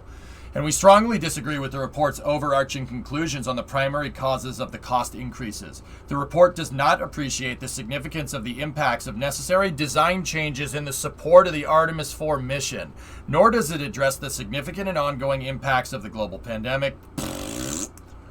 And it wrongly attributes significant cost increases to poor project performance, including management of the mobile launcher weight, which is a unique engineering challenge that Bechtel and NASA engineers have resolved together. In a partnership with NASA, we are now focused on reaching 90% design completion before construction starts to establish a high confidence estimate of the full cost and schedule. We're very proud of the excellent team working to deliver ML2 and will remain committed to supporting NASA and the Artemis program in the safest, most efficient way possible. Costing extra money is exactly what the Rule 8 people want. It is money spent in their districts. Yeah, I know, Xeon. I understand that, and I understand the want for people for tax dollars to get spent in your congressional district. But see, that I always thought that thinking has a really stupid flaw in it. You know what the stupid flaw is? Think about it. If you just, like, if we bought 2 of these mobile launchers, you could get more. If we bought 2 of them, you could get more money in your district. If you actually produce results, you'll make more money. I mean, it's interesting how that works. What's the over-under the last time somebody blames the pandemic for a delay? 2050? Yargnit, I know, right? It's so stupid. I am skeptical of anyone that blames anything in this day and age. Everybody blames everybody else for everything because they're obfuscating something. They're not telling you the whole situation, just like the OIG report. Why do you think I'm so annoyed at that? They missed the point completely. You can't just sit there and say it's all Bechtel's fault when you didn't give them the blueprints for the rocket that they're supposed to design their stupid mobile launcher around. You can't say it's all their fault. It's not. Oh my God.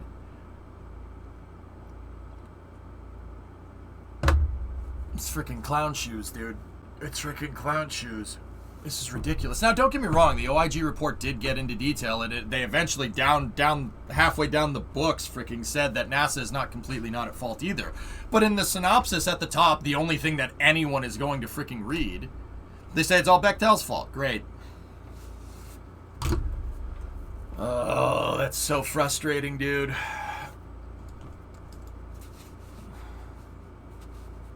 That's so frustrating.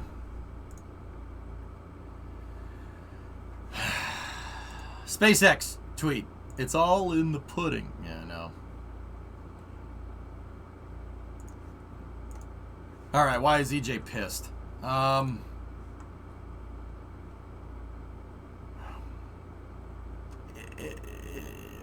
It's just, Liam, honestly, you want the short answer. It's more evidence that canceling Constellation is a multi-billion-dollar mistake that's going to end up costing us way more than what it would have took to probably just make the program work. Yeah, that's the short answer. Hey, Alucard, what's going on? Oh my goodness. Now don't get me wrong, I'll bet okay, to be 100% fair, I'll bet you going and reading through all of this, it probably tells me everything I need to know. It probably has all the right information in there, but the conclusion is terrible. It just literally just craps on Bechdel for like 4 or 5 pages.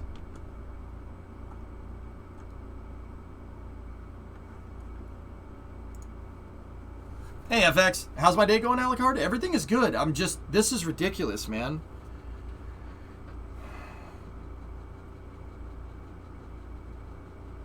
So, all right, you guys want to hear the long story short? There was an investigator general, because you know we love reading those.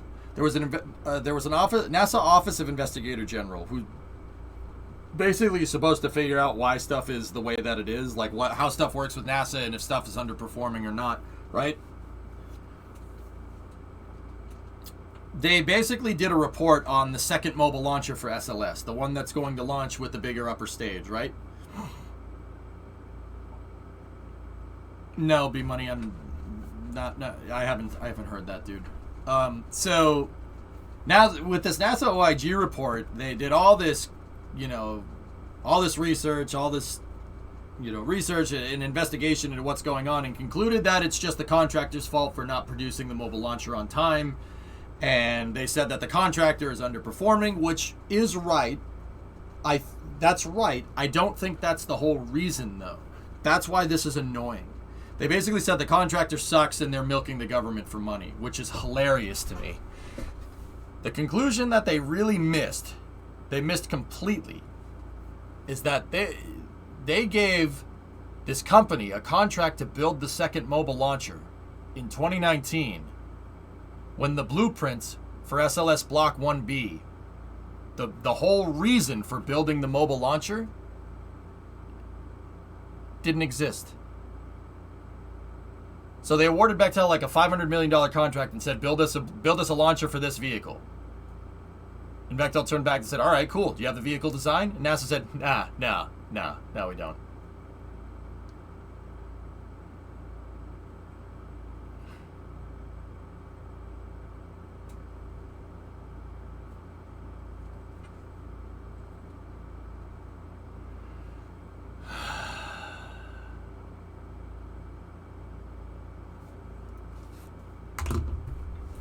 Future.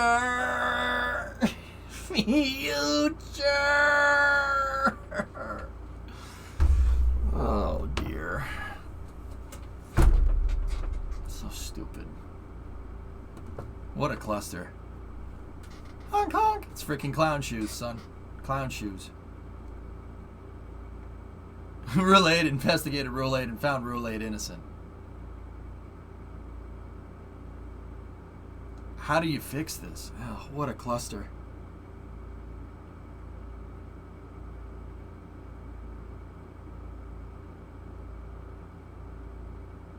What does it mean to SLS in the Artemis program? Well, they basically concluded that they aren't going to be able to deliver the second mobile launcher for Artemis 4 until 2028 at best. You can't design a launcher. You can't award a contract for a launch vehicle when the launch vehicle hasn't been invented yet. They completely missed the point. Like, am I going crazy? Novus, I'm not stupid, am I? Like, am I missing the point here? Like, am I missing? Like, I'm actually wondering, because they can't be that stupid.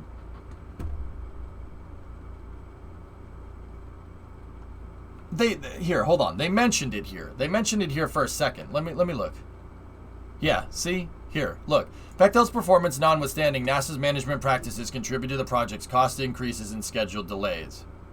NASA awarded the ML2 contract while the exploration upper stage, the primary reason NASA needed a second mobile launcher, lacked final requirements impacting the ML2 design. They mentioned it as an afterthought. That's the reason why you have delays. Right there. Right there. No, it has nothing to do with SLS right now, subs. We're talking about the second mobile launcher, the one that's going to launch the bigger version of SLS. Yeah. Ugh. This is terrible. This is terrible. I gotta go digging. Hold on 1 second, fellas. I gotta go digging.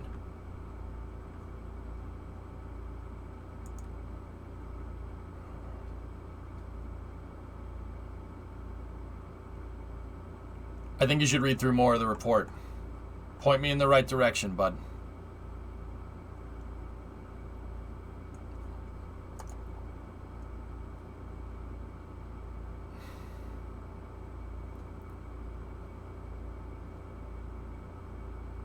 This report did release today, yep. Hey, Spark gifted a sub to Blue. Right on, man. Never doubt the stupidity of Rule 8. Well, Josh, you know what? Okay. Outrage aside, you know what I've been learning, dude? Everybody likes to say that Rule 8's full of crap. And, well, I'm not going to say that they are or aren't, right? Like, sometimes I've noticed that people use that as an excuse to write off stuff when they don't understand it. And I might be doing that right now, so let's read. Oftentimes when you're screwing around with rocket science, sometimes it has to make sense because physics, but sometimes it goes against physics. But anyway, NASA's management practices had contributed. Let's read. I want to read this part. Let's see what the conclusion that they came to. NASA's decisions prior to awarding the ML2 contract in 2019 have contributed to the project's cost increases and scheduled delays. I haven't gotten through the whole thing, but page 24 of the PDF is pretty scathing. Okay.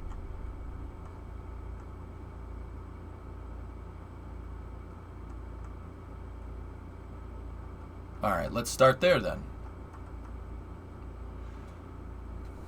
Several other interrelated issues contributed to Bechtel's poor performance on the ML2 project, many of which will likely continue to affect the contract in the future, including Bechtel's reluctance to utilize NASA's expertise in subsystem development, weight management, and mitigation challenges.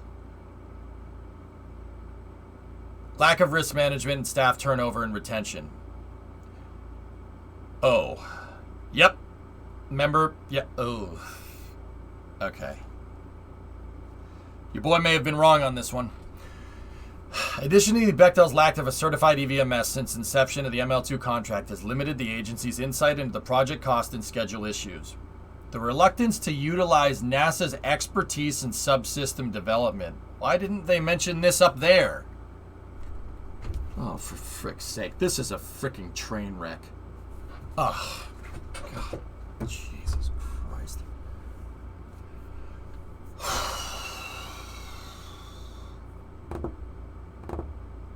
After NASA decided in March 2018 to build a second mobile launcher for the more powerful versions of SLS, the ML1 project went through an extensive lesson learned process to capture the experience gained from that effort. ML1 and ML2 rely on many of the same types of subsystems such as cryogenics, emergency egress, platforms, ground support, and communications. Moreover, many of ML2's subsystems, 27 out of 44, are derived from ML1 designs. Signed. With the remaining 17 subsystems being new designs. However, despite its experience with ML1, NASA officials have described reluctance from Bechtel to utilize and incorporate the agency's expertise.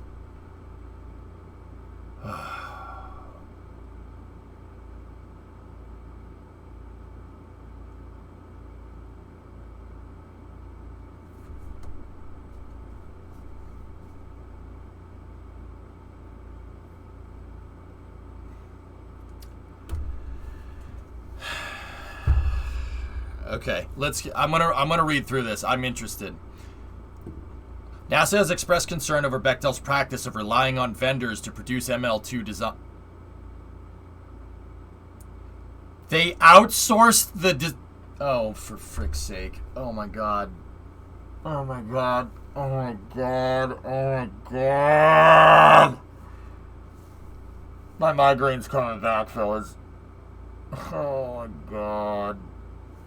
NASA has expressed concern over Bechtel's practice of relying on vendors to produce ML2 designs, given the issues experienced with ML1 project vendors and their inexperience with conducting design analysis.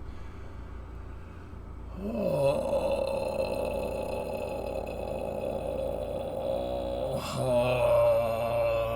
my God. Contrary to recommendations from NASA, Bechtel continued with this approach, resulting in cost increases and schedule delays as numerous designs needed to be redone. See Appendix C for examples of vendor-designed subsystems that have experienced significant cost increases. For example, HVAC subsystem. The HVAC subsystem for ML2 is now nearly 1.5 years behind. Oh my God.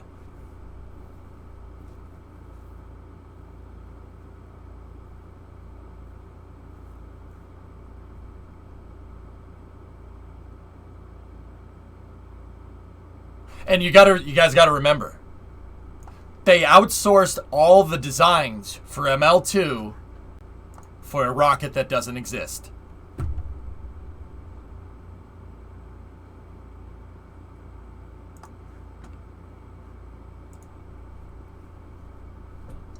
God, this is hurting my brain. I'm getting dumber every paragraph I read. Further, Bechtel has struggled to produce detailed drawings for steel fabrication. Fabrication drawings are plans developed in much greater detail and translate how all the components of a design need to be manufactured, fabricated, assembled, and installed.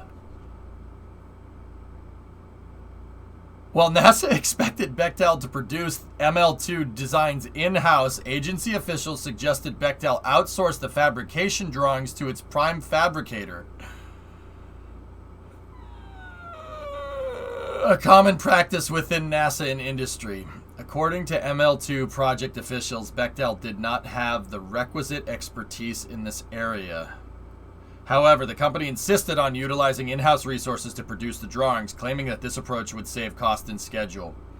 When the fabricators attempted to utilize the Bechtel-generated drawings, they experienced numerous issues such as missing data, lack of clarity, illogical directions requiring extensive rework, Moreover, the prime fabricator had to supplement Bechtel's drawings, which effectively duplicated effort and severely impacted the project's cost and schedule. During this period, NASA requested a cost comparison of internal versus outsourced fabrication drawings, but Bechtel stated that it would not generate cost or scheduled savings. ML2 project officials stated that error in these fabrication drawings are the root cause for many of the scheduling issues experienced by the contractor in the latter half of 2021. In December of 2021, Bechtel leadership agreed that the in-house approach was flawed and began transitioning all remaining drawing development to the prime fabricator.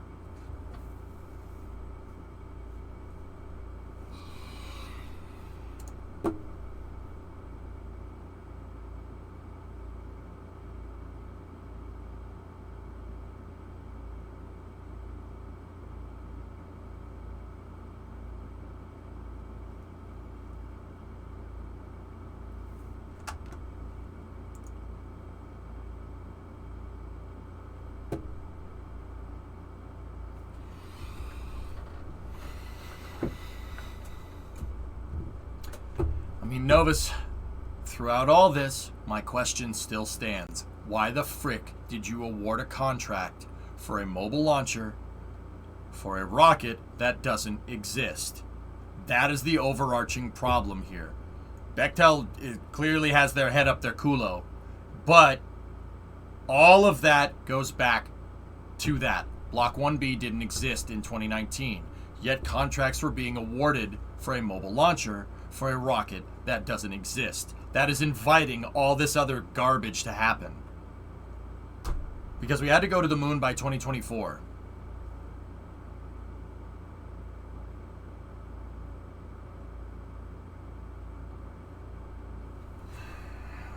Yeah, but we were going to do that without Block 1B, remember?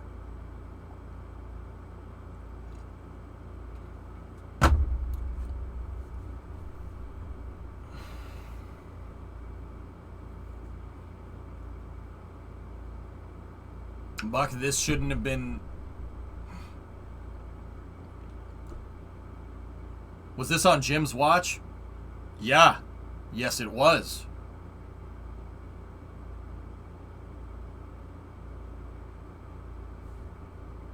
This contract should not have been signed. This contract should not have been signed. They talk about that in the section you started to read. Okay. Novus, I think that is the overarching problem here. You're talking about fragmented drawings. You don't have the complete scope of the project because the rocket doesn't freaking exist. People can't draw plans for something that doesn't exist. You can't design the 10th story on a skyscraper if there's no foundation.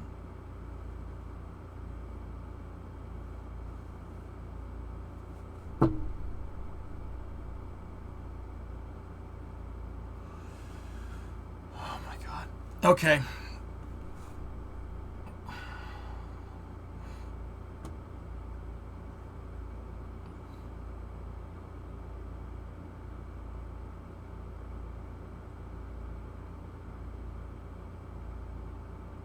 I mean, Buck, Bechtel refusing to accept NASA's help is literally the stupidest thing I've ever heard. But second of all, you can't design something that doesn't exist. You can't design around something that doesn't exist. Like, I'm sorry, that is the overarching thing. My point still stands. Let's read the next paragraph. ML2 weight management and mitigation challenges. Mobile Launcher 2's weight continues to be a challenge for Bechtel and has resulted in ongoing scheduled delays for the project.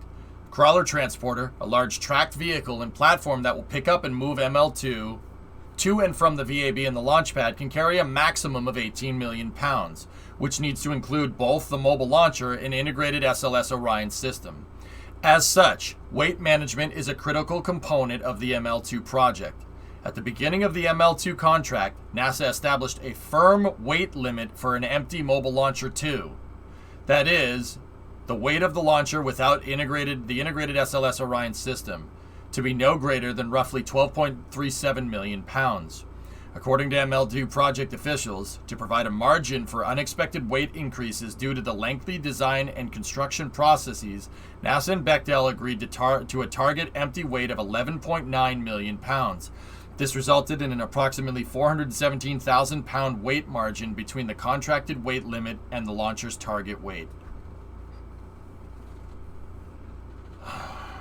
In February 2021, Bechtel reported its first significant weight increase for ML2, almost 1 million pounds, but it was unable to explain why the weight had increased. Bechtel's new weight estimates exceeded the maximum allowable empty weight limit. Bechtel commissioned an independent team of experts to assess the weight challenges and identify corrective actions, implementation of which resulted in approximately 143,000 pounds of weight margin. If you want what the pounds are in kilograms, guys, divide by 2, by the way. Just divide that number by 2, so it's about 70,000 kilos, give or take. Bringing the empty weight of ML2 to 12.22 million pounds as of December of 2021. In January 2022, Bechtel informed NASA that they had experienced another significant weight increase of approximately 620,000 pounds. A result of the total projected weight of the ML2 design increased to nearly 12.9 million pounds, approximately 500,000 pounds over the 12.37 million pound empty weight limit, and nearly 1 million pounds over the 11.9 million pound target weight. NASA officials explained the weight increase can be attributed to Bechtel not understanding how their structural modeling tool calculated weight, thereby underestimating the projected design weight. In addition, despite prior recommendations from NASA to utilize welded connections in certain locations, Bechtel prioritized construction efficiencies over conserving weight by incorporating many bolted connections, which are easier to implement in the field yet inherently heavier. Upon realizing the projected ML2 design was overweight, Bechtel took several redesign actions, including strategically incorporating more welded connections.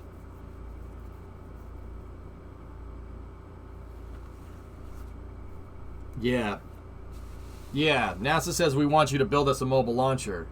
And Bechtel says, all right, we got this. And NASA says, you don't want our help? No, it's good. No, let's just do it in-house. We can do it by ourselves. It's fine. We don't need NASA's help.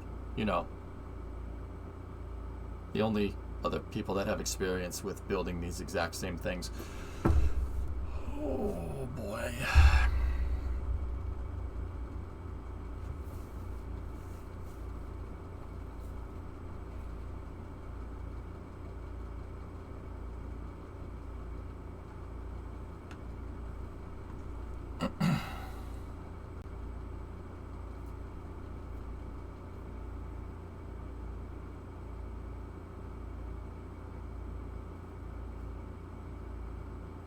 Okay, I'm not gonna lie. That reeks of incompetence.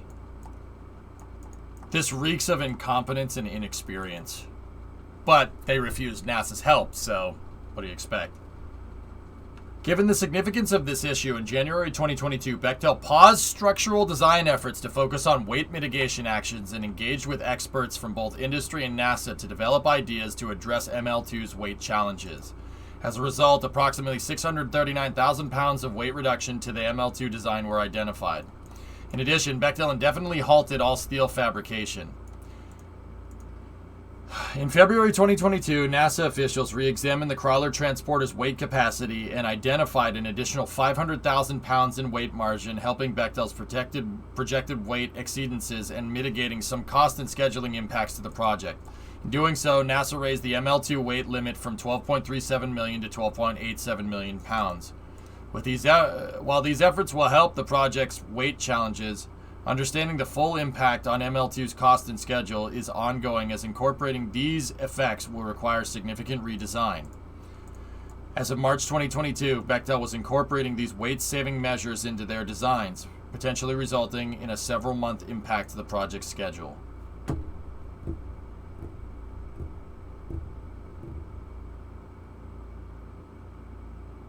Yeah, Hell Hydra, I think you're right. And when Bill didn't follow through with it, you're going to get an insane amount of waste.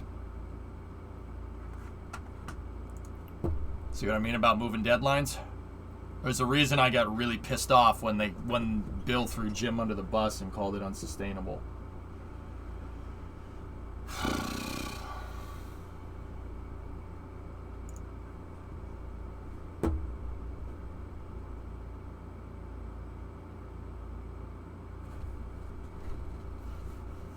This whole project's a train wreck.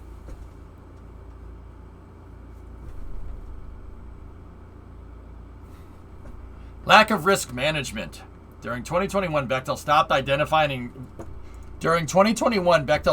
identifying and tracking technical risk to the project.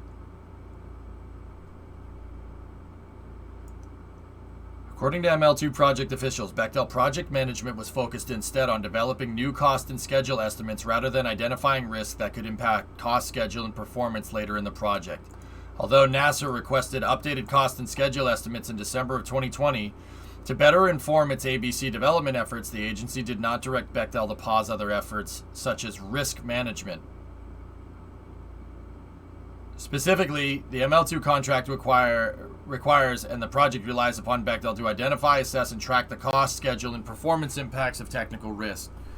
Bechtel is currently addressing this issue after a recent change in its management. Bechtel is currently addressing this issue after a recent change in its management and began holding risk meetings with NASA again in January 2022. However, neither Bechtel nor NASA was fully engaged in the risk management process between December 2020 and January 2022, resulting in a lack of confidence of cost and schedule estimate as the impact of design and construction risks were not properly accounted.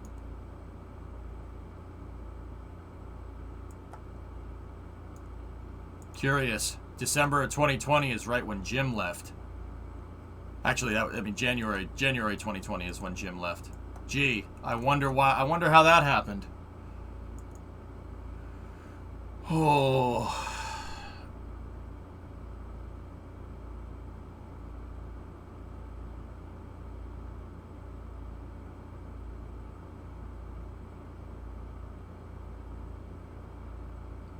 January 2021, not 2020. What are you talking about, Yarg? Wait, what year is it? Oh, yeah. Yeah. Jim was long gone. Yeah, you're right. He was long gone. Oh, my God. Or is it 2021?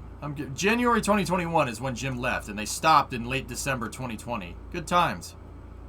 Sounds like NASA needs to read Extreme Ownership. It's a great book, Blue. I have the 3 principles up on my wall. Stay humble. Discipline is freedom, and take ownership of everything. That book taught me one thing, dude. Don't believe people that blame other people. Anyone that blames somebody else, it's usually obfuscating for the fact that they have no idea what they're doing. Now, don't get me wrong. That's not a blanket statement. That doesn't happen all the time. But definitely patterns are there. It's a great book.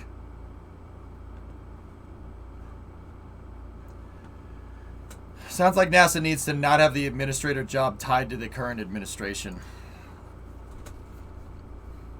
I think NASA needs to be on a 6-year plan, Yard. They need a 6-year plan. But a 6-year plan could be devastating if somebody decides to pull the plug on the space program.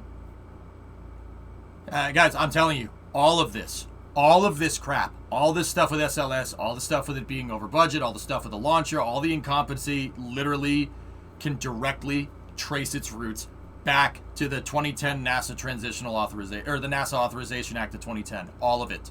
You can trace it right back to that and the Augustine Commission. This is the reason why this is so bad. It's terrible. It can all be traced right back to that.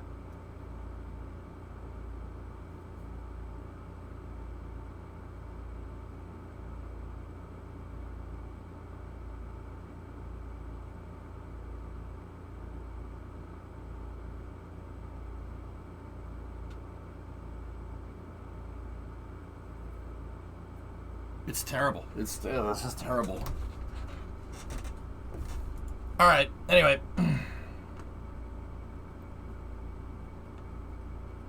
As a result of the independent review team's efforts in early 2022 to conduct a thorough review of the project's cost, schedule, and risk, the team noted that the lapse of Bechtel's risk management process had impacted NASA's ability to assess risk, and NASA did not take full advantage of the risk management process.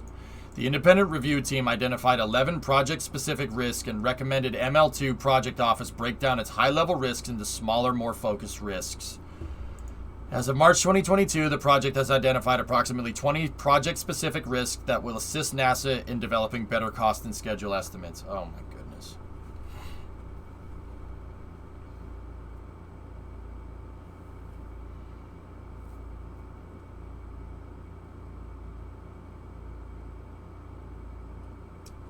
Because it's not entirely their fault, Gah.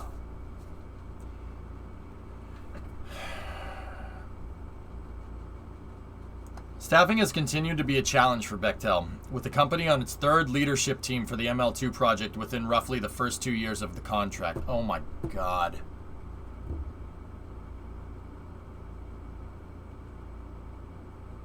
According to Bechtel officials, in 2020, the contractor experienced 10 key personnel losses, resulting in a second leadership team taking over the project.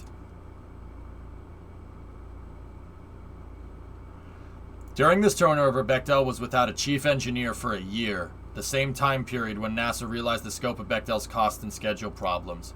Since that second leadership change, Bechtel brought on a number of new personnel, including a deputy project manager in spring of 2021, a project manager and a construction manager in summer of 2021, and an engineering manager in fall 2021, resulting in the third leadership change. Wasn't risk management planning issues a key issue with Challenger, or am I misremembering? Yes and no.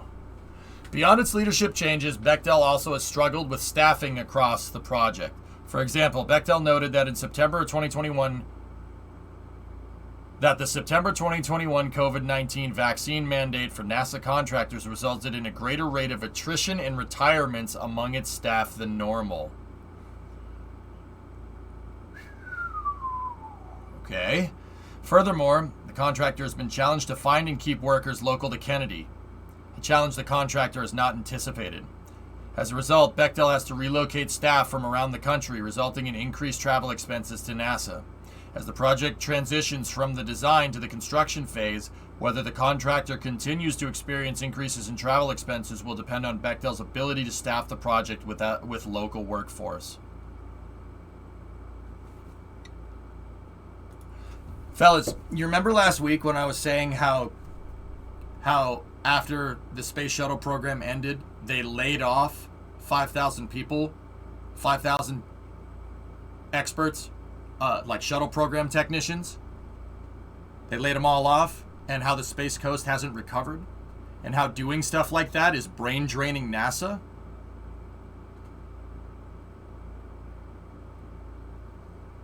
Remember that? Remember that part? Now, granted, the reason why we were talking about a brain drain with NASA was because of the spacesuits and how NASA and politicians have an incessant need to pawn everything off to commercial. And how that's causing a brain drain at NASA and making it hard to find technical expertise. Geez, I wonder why there's a lack of technical expertise on the Space Coast. Interesting.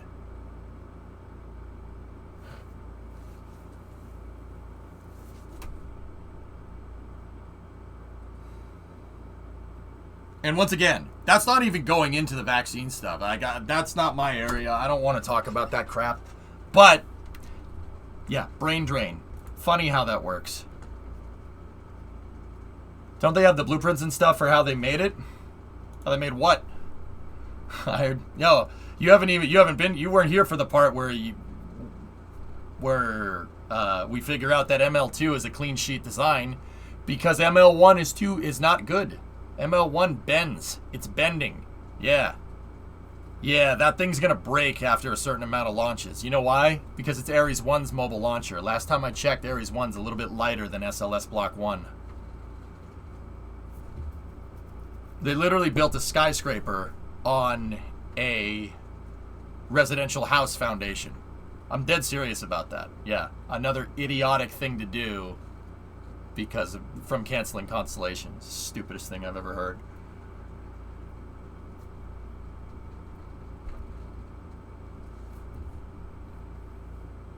NASA paying for travel expenses makes no sense. It's not NASA. It's, well, the contractor, yeah. Yeah. Good times. Brain drain on the Space Coast because Florida man? No, Patasolar. The entire Space Coast, Titusville, Port St. John, that whole area has been in a recession and still is in a recession after the shuttle program got canceled. You know why? Because you laid off 5,000 aerospace engineers. I don't know if it's 5,000, to be fair. It's somewhere up. I know it's above 3,000, but I don't know if it's 5,000 or not. Either way, let's just say it's over 1,000 jobs. They laid off 1,000 jobs. They laid off 1,000 people in 2011 when they got rid of the shuttle program. They retired the shuttle program and then canceled its replacement. And now 10 years later, when they're trying to get it going again, right? Because they got rid of the program that was supposed to directly replace it. So we're 10 years out of the gates. They're having trouble finding personnel in the Titusville area and have to pay for people to come in from all over the U.S. Because there's no technical expertise for building mobile launchers on the Space Coast.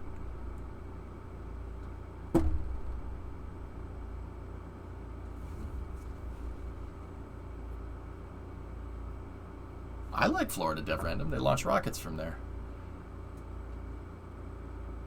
Yeah, RB, kind of. What I was saying is, why was Bechtel even eligible for the contract? I can't answer that question, Gaw. I don't know. Pretty stupid, huh? Yeah. Oh, boy. Well, let's keep going. Lack a certified and earned value management system. Gaw, let's read. Since the start of the ML2 contract in July of 2019, Bechtel has lacked a certified earned value management system, a required tool for measuring and assessing project performance. While Bechtel currently has an EVMS, it may not be fully certified until October 2022 at the earliest. More than 3 years into a contract that was originally supposed to be completed in 3.5 years.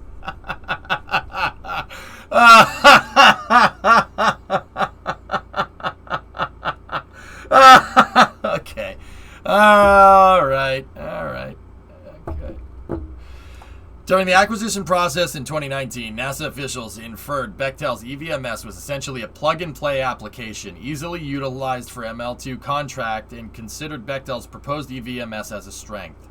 However, shortly after the award of the ML2 contract, NASA learned that the contractor did not have a compliant EVMS to specify to the ML2 contract.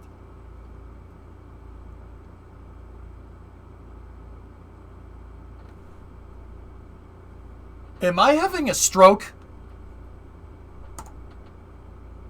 During the acquisition process in 2019, NASA officials inferred Bechtel's EVMS was essentially a plug-and-play application easily utilized for ML2 contract and easily utilized for the ML2 contract and considered Bechtel's proposed EVMS as a strength. However, shortly after awarding the ML2 contract, NASA learned that the contractor did not have a compliant EVMS specific to the ML2 contract.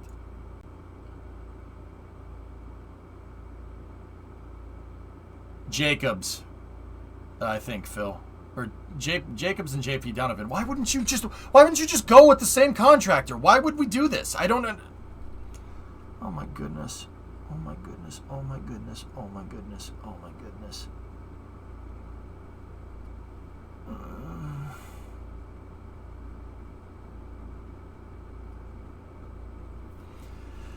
Yeah, caveman. I know.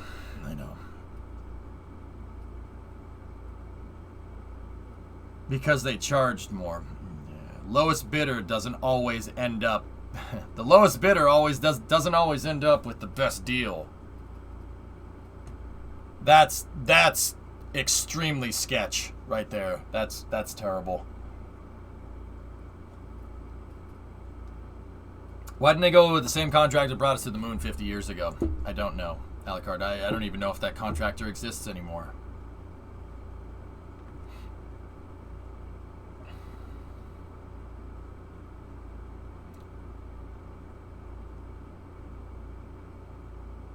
Instead, Bechtel establishes a new EVMS for each contract, and the supporting documentation included as part of its contract proposal was not applicable to the ML2 contract.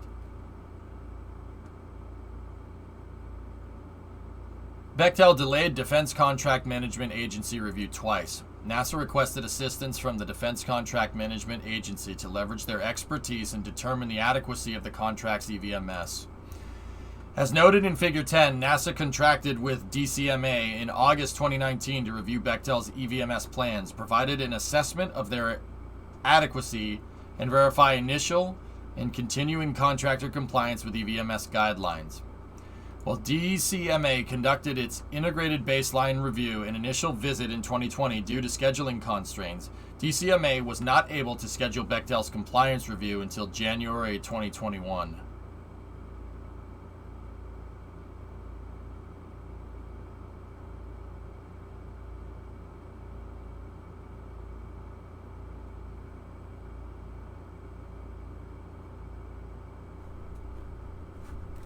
Not like this.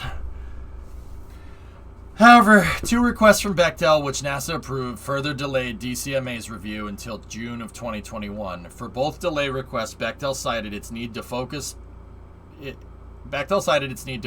the rebaseline effort for the ML2 contract, the updated cost and schedule estimates. Although NASA agreed to the delay request, DCMA officials stated a delay was not necessary and EVMS can be evaluated at any stage of a project to show that it is functioning. Wisp, that's what I'm saying, but let's keep going.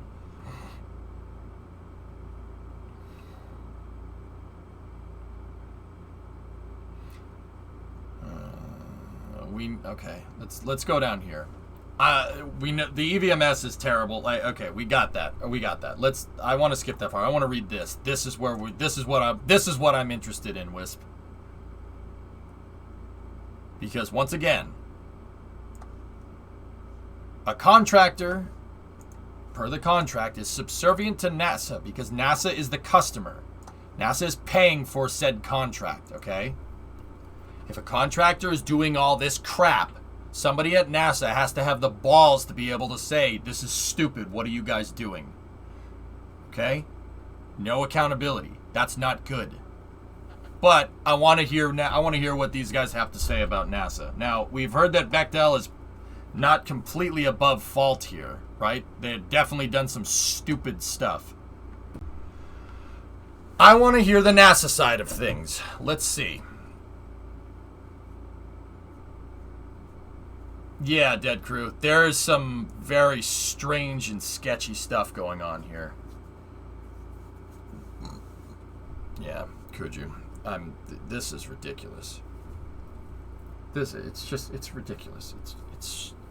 There is an overarching thing here, guys. There's an overarching conclusion. And I'm interested to read all this stuff here.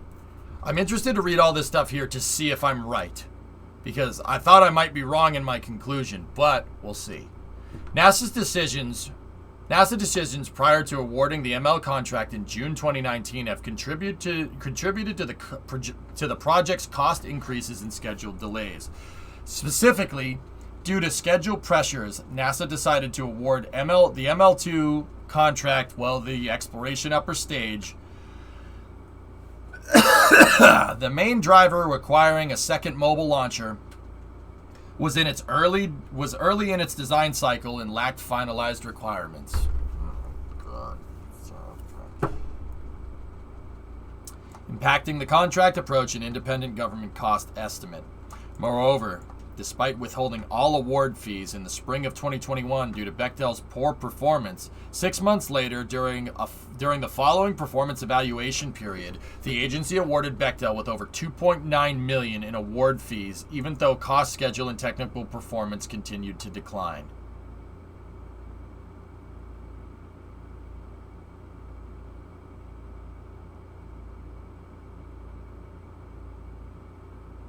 See what I mean? No accountability. Nothing.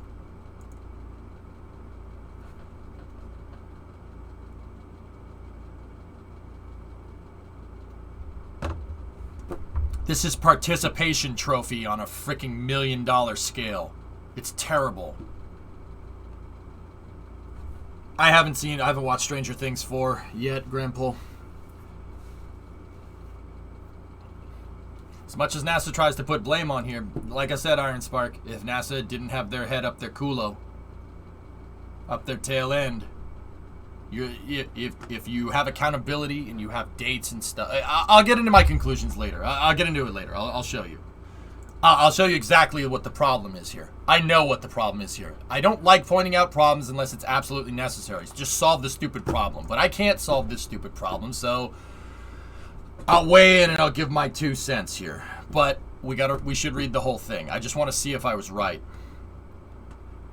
Lack of finalized EUS requirements impacted Bechtel's performance. To better ensure that ML2 met the Artemis 4 timeline, NASA officials said the agency had no choice but to move forward with awarding the ML contract while its primary dependent program, the SLS EUS, was still in design, resulting in concurrent changes to ML2 and development requirements.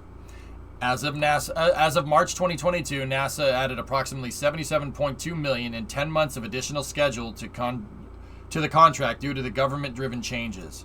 At the time, NASA further anticipated government-driven changes to add an additional 19 months in costs. According to NASA officials, areas such as refinement of detailed design requirements, flight vehicle interface changes, and obsolete parts will contribute to these established cost increases. I always had this in the back of my mind here. Going to the moon in 2024, which was the previous administration's goal.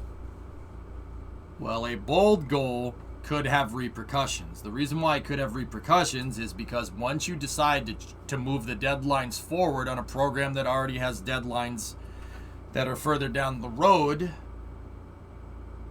you're going to have to spend a very high amount of money to make up for the fact that you move the deadlines around. Everybody scales to a deadline, guys. Now, with that being said, I do appreciate the 2024 goal. I think that was a good idea. Problem is, the people that thought that was a good idea weren't there to follow through with it, or aren't there to follow through with it, Jim. It's not there to follow through with it. He can't. It's not there. He left and Bill came and replaced him, right? Now, with that being said, I would prefer to have a deadline. The reason why is deadlines enforce accountability. All these problems go away if you have a set mission deadline and a set schedule. That's your ultimate enforcement of accountability, because no one wants to go to the president and say, I can't do this. How does that look? That's a pretty bad look, isn't it? So it seems like moving the launch date forward from 2028 on the moon to 2024 did have a little bit of a ripple effect, but it seems like Jim couldn't fix enough things in time before he left office. With that being said, frankly, the old EM1, EM2, EM3, the Artemis program before it was the Artemis program, is just SLS, and that program was trash from an architectural standpoint. It still is. Like, it is designing rockets with no mission. That's right, Demon. Yeah, exactly. Because the end of the decade was their goal. That was a realistic deadline, and they were funded accordingly. It feeds into another thing that I like talking about, dude. Everybody has they have all these acronyms for cost schedule analysis and risk management this, cost that, date this, EVMS or all this. They have all this bull crap. At the end of the day, no one can come up with a projection for how much something is going to cost. You can't come up with a baseline unless you do it. Can I project how much how much gas my car is going to use if I drive 300 miles? Yeah, I can make somewhat of an assessment, but I won't get a true baseline until I go and actually do it. But I'm not going to sit here and kid myself and say if gas is $5 a gallon, right, and we get 10 miles to the gallon, right, I have V8s, right, what do you want from me? That driving 300 miles isn't going to cost a certain amount. If it's going to cost me $300 to go 300 miles, it's not, but just humor me for a second. If it's going to cost me $300 to go 300 miles, I can't sit here and say it's going to cost me $250. That literally defies the laws of physics. Unless I've invented some kind of flying car, right, that can go faster than a regular car, or we created ice skates for our automobile to lower the rolling resistance so we can be more efficient. If it's going to cost me $300 to go over there, and I say it's going to cost $250, it doesn't make any sense. You're literally breaking the laws of physics there, right? Now, don't get me wrong. We're talking about funding here, right? So the point that I'm trying to go over is that Apollo had a goal, and they did the goal, and they weren't necessarily concerned about cost. Nobody had a cost projection for how much the Apollo program was going to cost. No. We came up with that after the Apollo program. We came up with the prices after. They just said, go and do it. Because we need to get it done because there's a date. Everything scales off of that date. The entire accountability of the project scales off that date. And because of that, Apollo ended up with not a lot of waste. The reason why there wasn't a lot of waste is because you were building for purpose. And this is my entire criticism of the SLS program. There's no purpose. This rocket doesn't do anything. Now, here's the thing. Jim, when he came into office, the previous NASA administrator, he was trying to fix that. He was trying to give it purpose. But, no good deed goes unpunished, right? There's always a repercussion.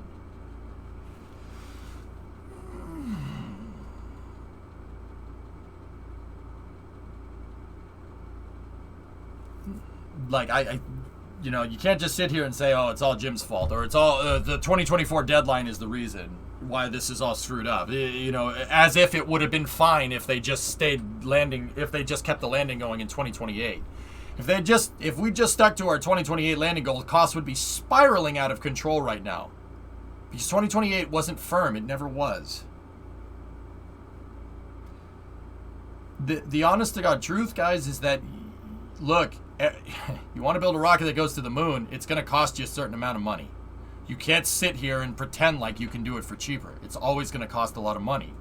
But trying to scale your entire expectation off of cost is idiotic.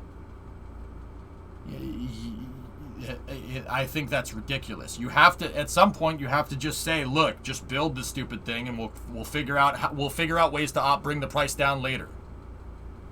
But a date is what's going to keep you accountable to that. If you just say build it and we'll figure out the price later and don't have a date, well, guess what? You get stuff like what Bechtel is doing. We don't know. You didn't give us the specs for the rocket. We have no idea what it's going to cost. Remember, it was possibly 2028. Yeah. Keeping up with spaceflight economics is like being with an abusive partner. There's no accountability here. That's the overarching problem. We can sit here, and a lot of people like to make the argument that commercial is the end-all, be-all answer. Like SpaceX and Elon is going to take us everywhere. No, the overarching problem is that there's no accountability here. There's no accountability. There was no repercussions for canceling Constellation. See what I'm talking about? There's no repercussions for that. And all the money that we spent on all these ballooning cost programs, at the end of the day, guys, we could have just made Constellation and it probably would have ended up being cheaper. All these programs have crazy ballooning costs. You can't sit there and tell me that Ares 1's mobile launcher was going to cost $2.5 billion. No way. No one can say that. You can't even tell me that Ares 5's would have cost that much. There's not a chance in hell. See what I'm talking about? Sometimes you just got to bite the bullet and eat the cost if you want to do big things. Look at SpaceX. You think that doing that is cheap? No way. SpaceX is a couple $1 billion deep in Starship development easily. You have to pay the money. Because just like gasoline going to a destination, right? You can't beat the laws of physics. You definitely can't beat the laws of physics in space. It's always going to cost a certain amount to baseline and develop a vehicle that can put somebody on the moon. It's going to... Now, what you do with that, you want to... So, I know what the next question is. Well, okay, if it's always going to be expensive, how do we bring the cost down? Well, what would really help is not canceling the vehicle after it's successfully brought people to the moon 6 times, Saturn V. You want to bring the cost of going to the moon down? Guess what? Keep using the rocket that can get to the moon is a good place to start. That's a good place to start.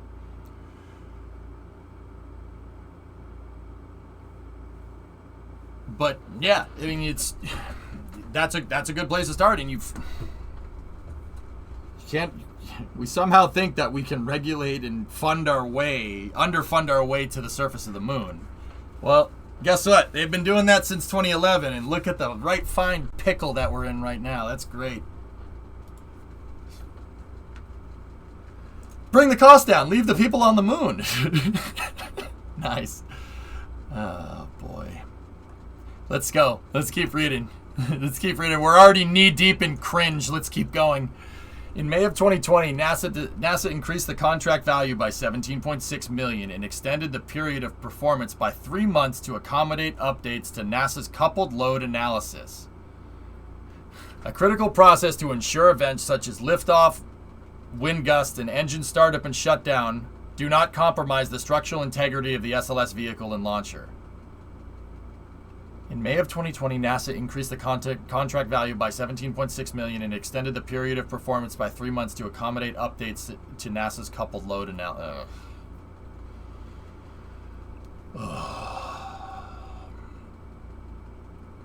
Well, this is the responsibility of the SLS program. They require an analytical model of ML2 to interact with their software to produce the analysis. As part of the design process, Bechtel then uses the results of the analysis to determine whether their ML2 model can handle the loads of the SLS vehicle.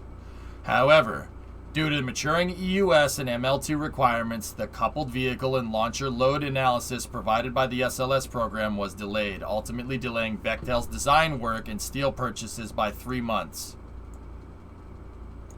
That 3-month delay at the beginning of the program has a ripple effect, because it affects everything else. So once again, despite Bechtel seemingly having their head up their tail, it's not just them. What did I miss? Nope. Go back in the VOD. I am not doing that right now. I do not know when you were here last, T-Man. I don't know how much of this you've gotten. You need to go back in the VOD and check, dude. I'm sorry. Usually I'm not like that. We've covered a lot of ground today, and I only have a short amount of time to do it before I want to go play Stationeer. So jump back in the VOD if you're not sure. Need a TLDR. Van, you ever been to the circus? The TLDR? You ever been to the circus? That's your explanation. A single engineering analysis is a ripple effect. Yep. More than half of the More than half of the $77.2 million increase, or $49 million, in 7 months of additional schedule was added in March of 2022 to incorporate several changes in requirements and alignments with the SLS schedule.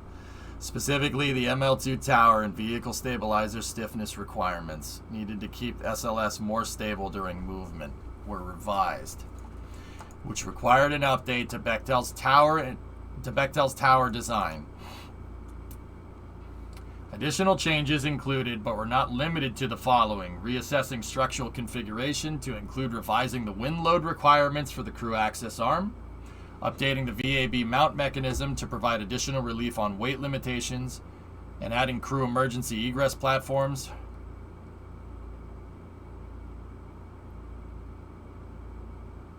Oh my God.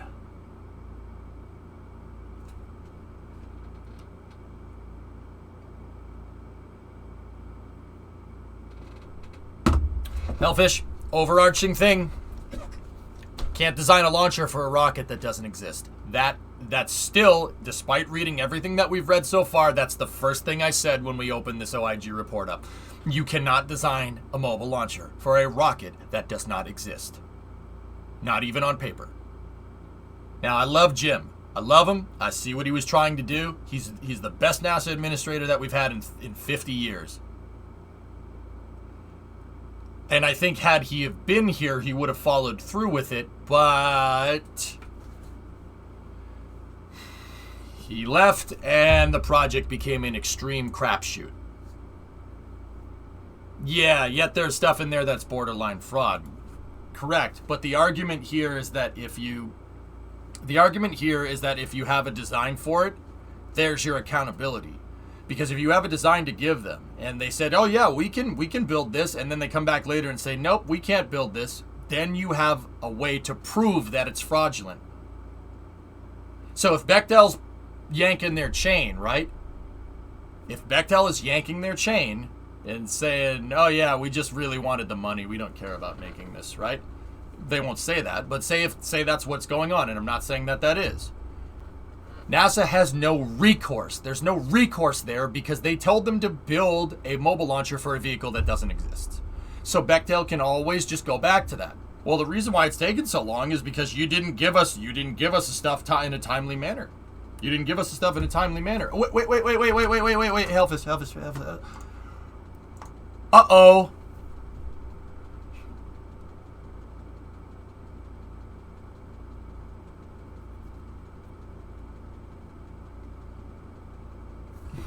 Bingo.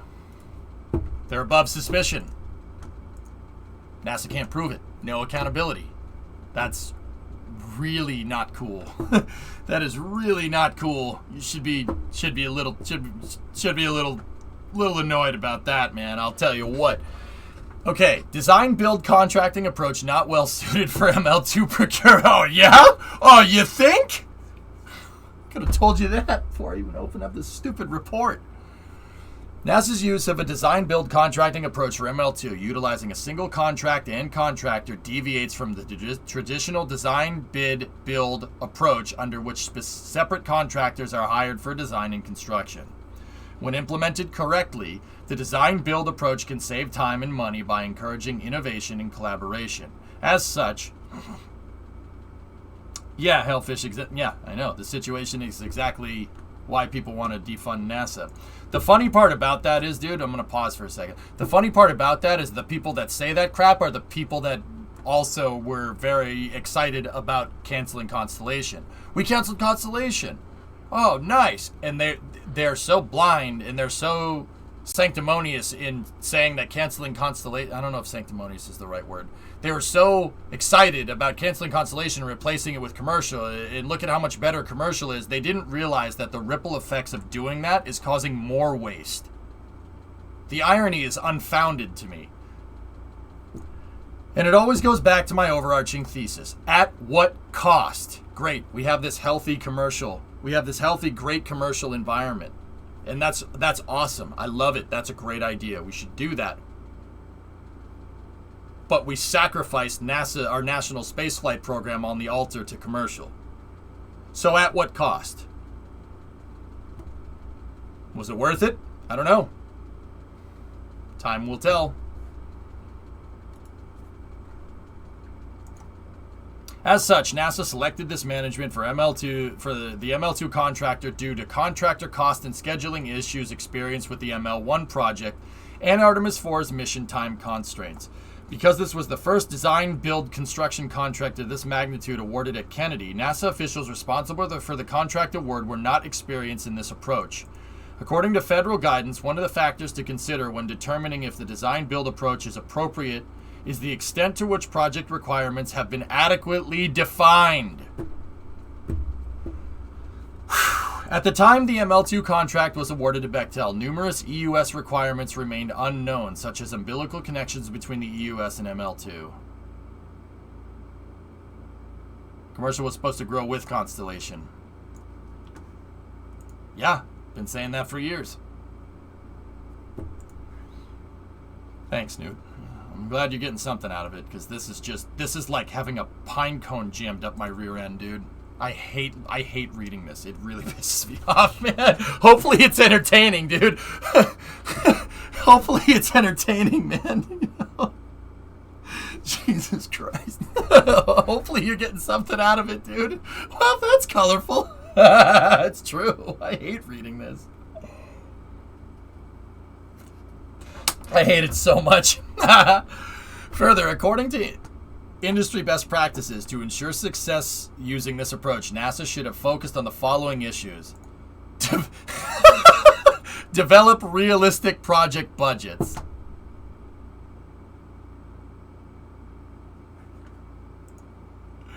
Have you tried just funding it realistically? Okay. If you're watching with your kids, can you please give me 10 seconds? Can you please give me 10 seconds? Just starting now. I'll give a double thumbs up when I'm out. Please. EJ's about to swear. All right. What the fuck does that even mean? Develop realistic project budgets. What the fuck does that mean?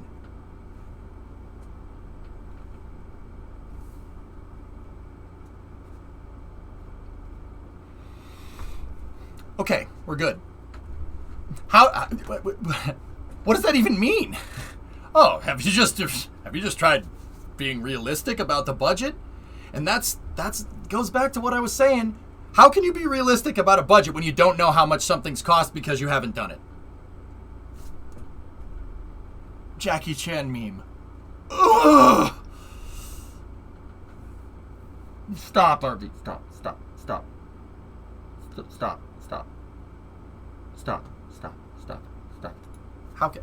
What does that even mean? What does this even mean? Identify project-specific risk and ensure project staff are well-educated and experienced with design-build best practices. Oh, so your recommendations are, funded correctly, identify what's hard to do, and make sure you have people that are well-educated to do those hard tasks. Yeah, thanks for that one, guys. Thanks for that. Remember what I said about OIG missing the point?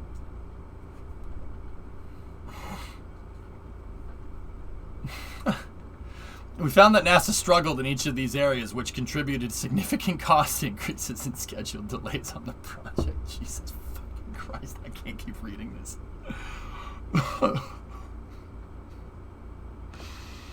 No, I can't keep reading this.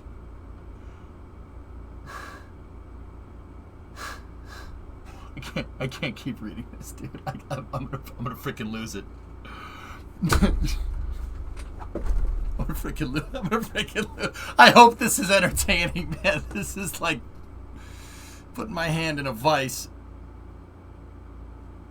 Oh my goodness.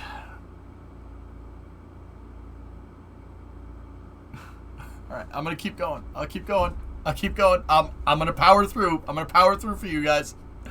I'm going to power through. NASA's cost assessment of contractors based on inadequate independent government cost estimates. The ML2's inadequate independent government cost Mobile Launcher 2's inadequate independent government cost estimate was itself inadequate due to incomplete data related to the EUS's unknown requirements. Oh God! Oh God! What? The inadequate cost estimate was inadequate in itself. Oh my God! Please just put me out of my misery. Can't make this stuff up. Jesus Christ! Oh my God!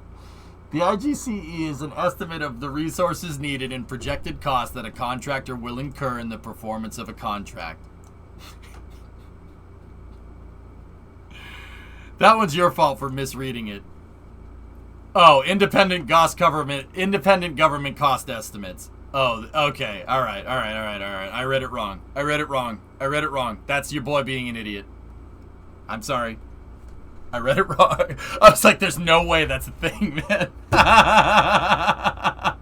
Cost government! I can't even pronounce words right, Levy. I'm so annoyed.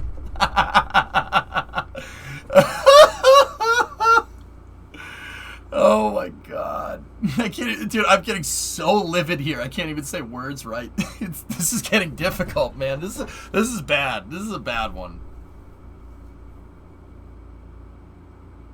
Yeah, Hydroline, exactly. As a craftsman, I cannot calculate the exact cost for the next project, and I'm working solo.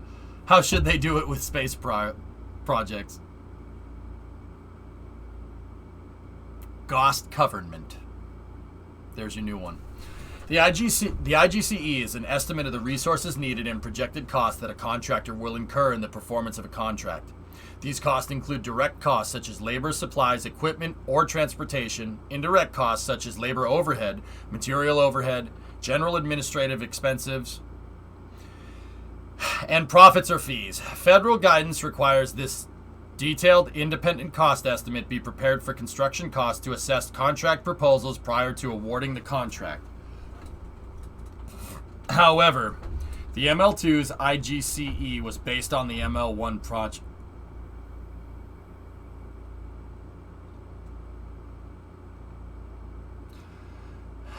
ML2's IGCE was based on the ML1 project, originally constructed for the Ares 1 launch vehicle and subsequently modified for the SLS program, and did not provide an accurate representation of the costs associated with building a new mobile launcher specifically for SLS.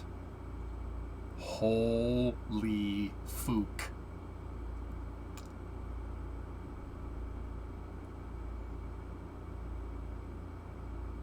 Something Wong. We too low. Holy fook. Bing dang ow.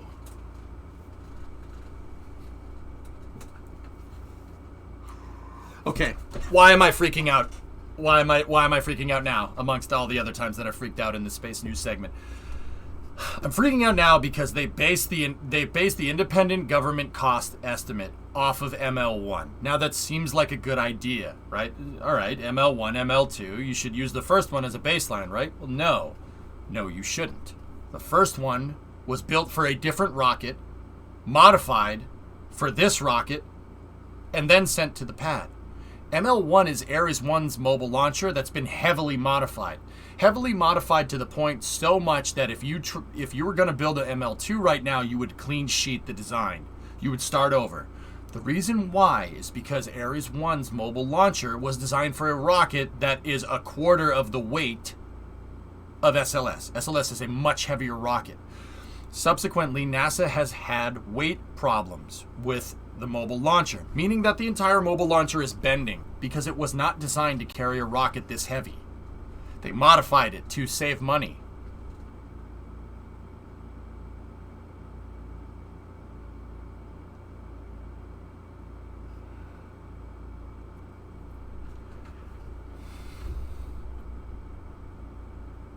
So they based an independent government cost estimate off of a launcher that was designed for another rocket that's inadequate for the rocket that you're designing for ML2. Oh my God. Oh my gosh. Yep. Yep, Buck. That's one of the reasons why. Oh, we saved $30 billion, right? You save $30 billion now to spend $70 billion later. The repercussions of this, we're gonna be feeling. Dude, we're paying for it as taxpayers. We're gonna be feeling that for a long time. So what would you base the estimate on? Well, Yarg, my point has always been that. Well, first of all, Yarg, the reason why they based it off of ML1 is because you can't base it off of anything. You can't base it off of anything. You know why? And this has been my overarching thing. I said this after reading the first page. You can't design a mobile launcher for a rocket that doesn't exist.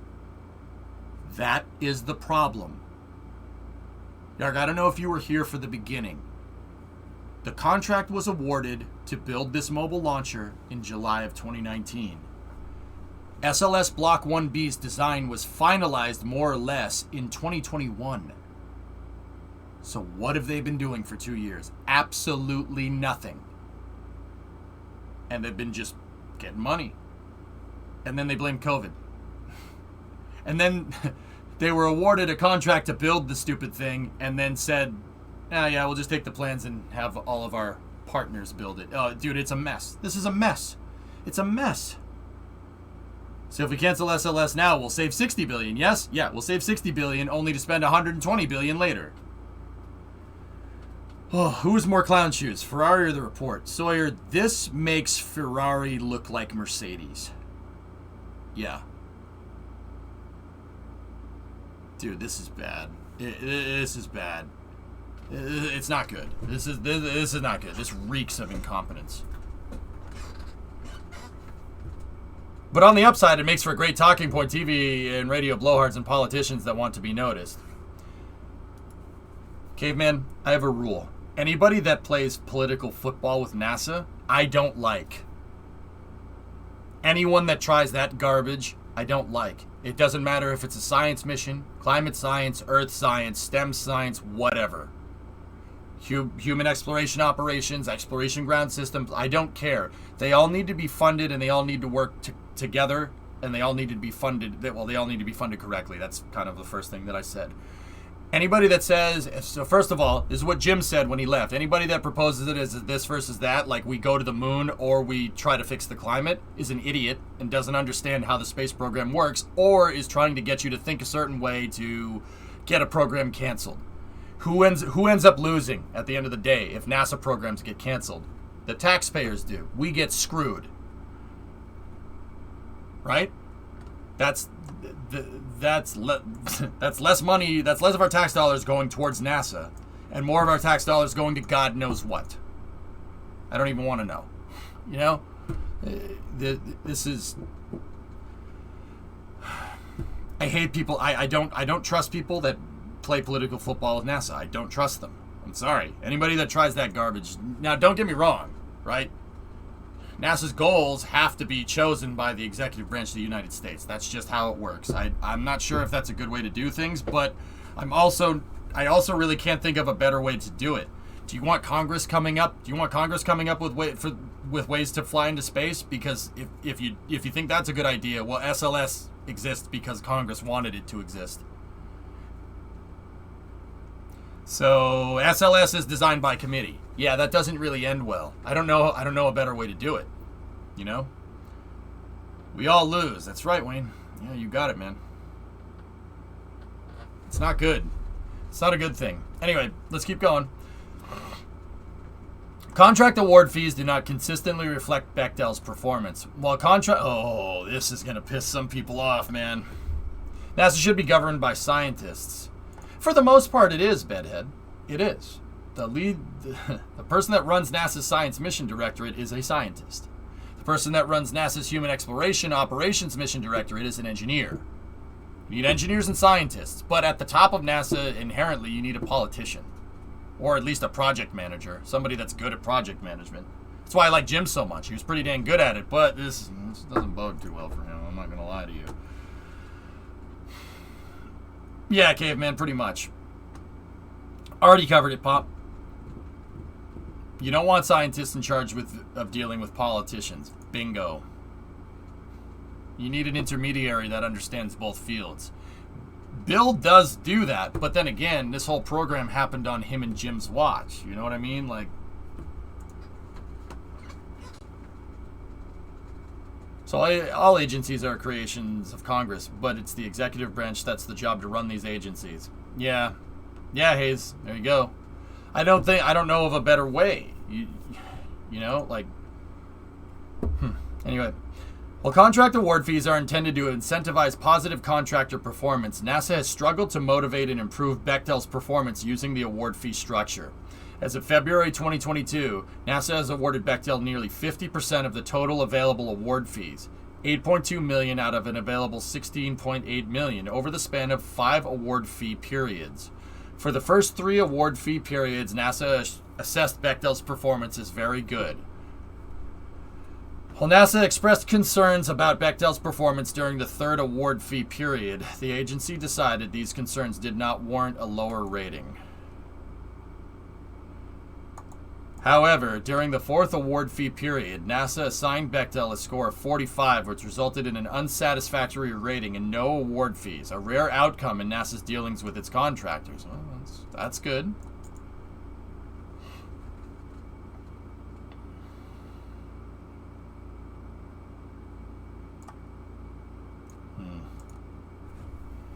Well, somebody held their feet to the fire. I do appreciate that. They lost out on $4.6 million. So someone at NASA gives a crap. I was about to say a bad word.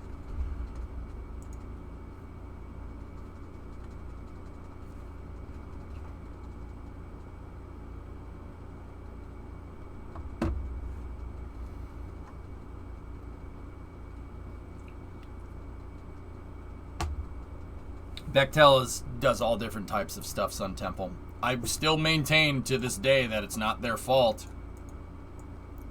I wouldn't say it's their fault at all. I think they have some shoddy business practices at best, but it ain't their fault. NASA invited that in when they awarded them a contract for something that didn't exist.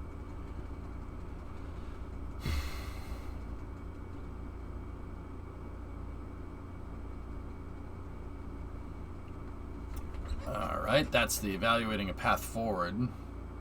Here's what I want to read.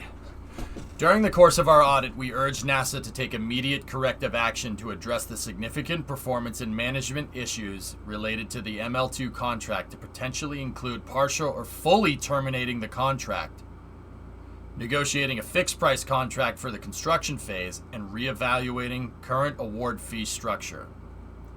In response to our concerns, NASA issued a letter of concern to Bechtel in December of 2021, requesting an assessment of project risks and impediments, a corrective action plan, and identification of opportunities to reduce cost, mitigate schedule, and improve efficiency in the project implementation. In February 2022, Bechtel provided NASA with a 2-phased recovery plan. In addition, an internal assessment of the project by NASA's Office of Procurement provided 10 recommendations to improve the contract. This procurement management team's analysis identified many of the same issues that this report discusses, such as the use of a design-build contract, continued issues with EVMS, and evaluation of contractor performance and related award fees. To analyze the recovery plan and recommendations, NASA established an ML2 recovery evaluation and implementation team, the results of which were due in April of 2022. The team is also identifying the areas of the ML2 contract that be converted to a firm fixed price structure.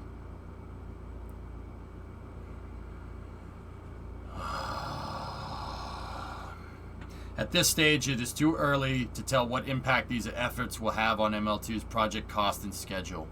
In particular, while converting portions of the ML2 contract to a fixed price would reduce NASA's excuse me. In particular, while converting portions of the ML2 contract to a fixed price would reduce NASA's risk and increase transparency, it is unclear whether Bechtel would agree to this approach, nor is it clear if NASA could afford the high costs associated with this contract structure.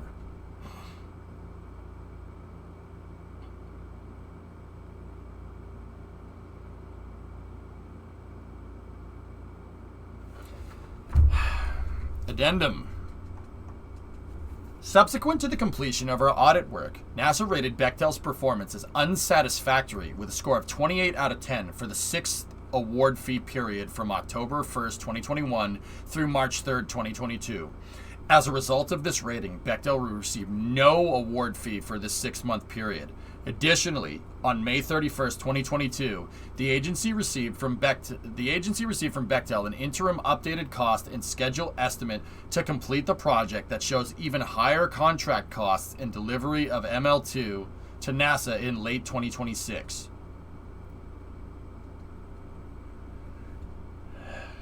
Additionally, on May 31st, 2022, the agency received from Bechtel an interim updated cost and schedule estimate to complete the project that shows even higher contract costs and delivery of ML2 to NASA in late 2026, more than 3.5 years later than the original contracted delivery date of March 2023.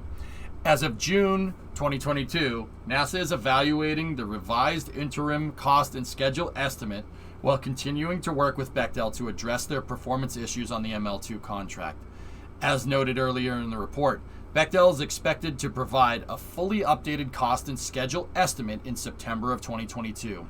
We did not evaluate the most recent award fee rating or Bechtel's revised cost and schedule estimate as a part of this audit, but will do so as we continue to monitor NASA's management of the ML2 contract.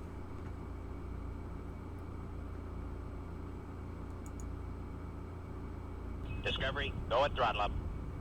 Yeah, Creeper. Yeah, you noticed that, huh? Hey, Spark gifted us up to you. Right on. All right. In conclusion, isn't that the accountability you wanted? Holding their feet to the fire with 0 award fees? Yeah, that's pretty good, Novus, but where was this in 2019? Where was this in 2020? Where was this in 2021? It's an honest question. Where was this? It shouldn't take the Office of Investigator General a report like this making you look stupid to hold your feet to the fire. NASA should just do that to begin with. That's my honest question. Where was this then? That's why I think OIG is missing the point. But let's read the conclusion. Mobile Launcher 2 is key to achieving NASA's goals of sustaining a human presence on the moon and future Mars exploration. When complete, the ML2 will serve as ground structure to assemble, process, transport, and launch larger variants of SLS and Orion into space. That's not what it says, but that's the idea. In the nearly 3 years since NASA awarded the ML2 contract, Bechtel has experienced numerous challenges, resulting in projected costs more than doubling to $960 million, and a delivery schedule slipping at least 2.5 years to October 2025. NASA finds itself in this precarious position because the contractor severely underestimated the scope and complexity of the project. From labor hours to material and equipment costs to subcontracting. Moreover, the contractor's reluctance to utilize NASA expertise, failure to track risks, challenges with managing the launcher's weight, and lack of certified EVMS will likely continue to impact the contractor's cost schedule and performance.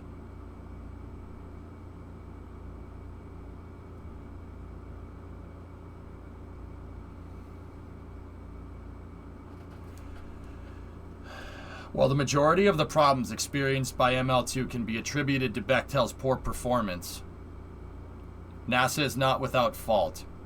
A lack of final requirements for the EUS, the major contributing factor for the need to design and build a second mobile launcher at the onset of awarding the ML2 contract, hindered the design-build contracting approach and resulted in incomplete IGCE data.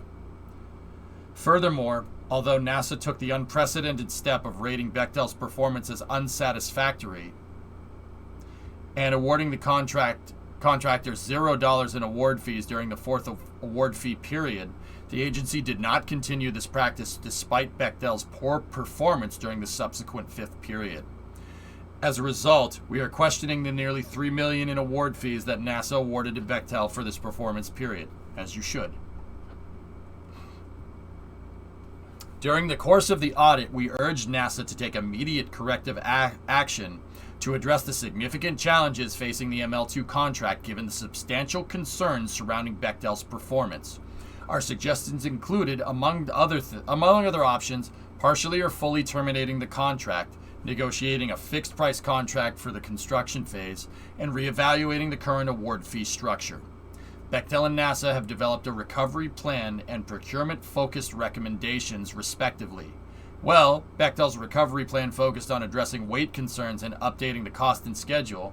NASA's assessment recommended the ML2 project immediately begin planning the strategy to transition the construction phase to a fixed-price contract. However, it is too early to tell what impact, if any, these efforts will have on improving the project's cost and schedule.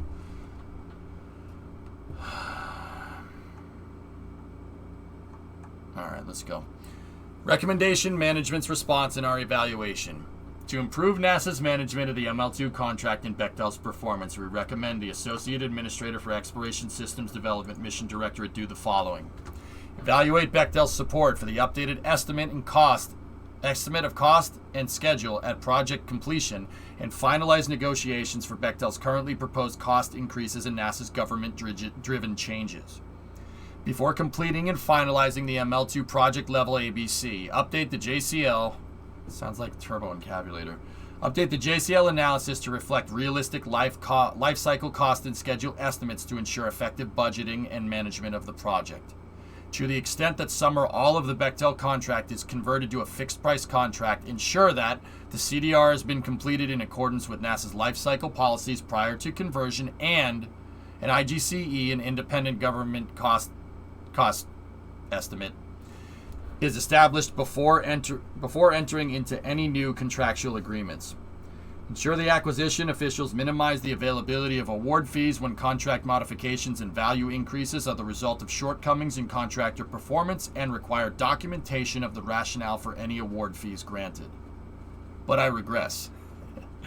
To increase accountability and improve future selection and management of contracts, we recommend the Assistant Administrator of Procurement issue policy guidance to reinforce current FAR and NASA FAR supplementary regulatory guidance for stopping or withholding payments to a contractor for significant deficiencies in business systems, such as the EVMS.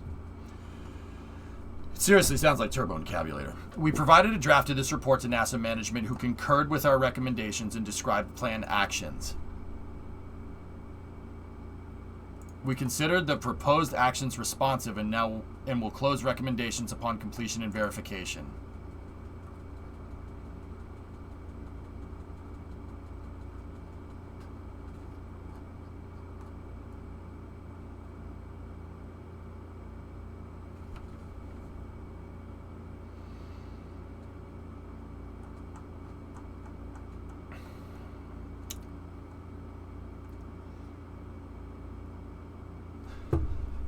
Fellas, here's the thing. I agree with the OIG's conclusion here. I do, which is pretty rare for me. I agree with those solutions if that was the actual problem. All right? I think the OIG is on frickin' in Candyland or something, if you really want my honest opinion.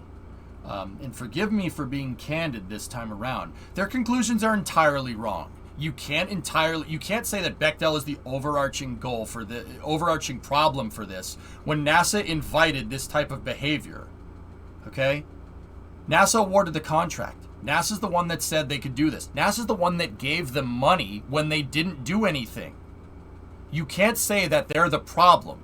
I'm sorry. That is, well, don't get me wrong. Bechtel is full of crap from what I can tell. Their management solutions and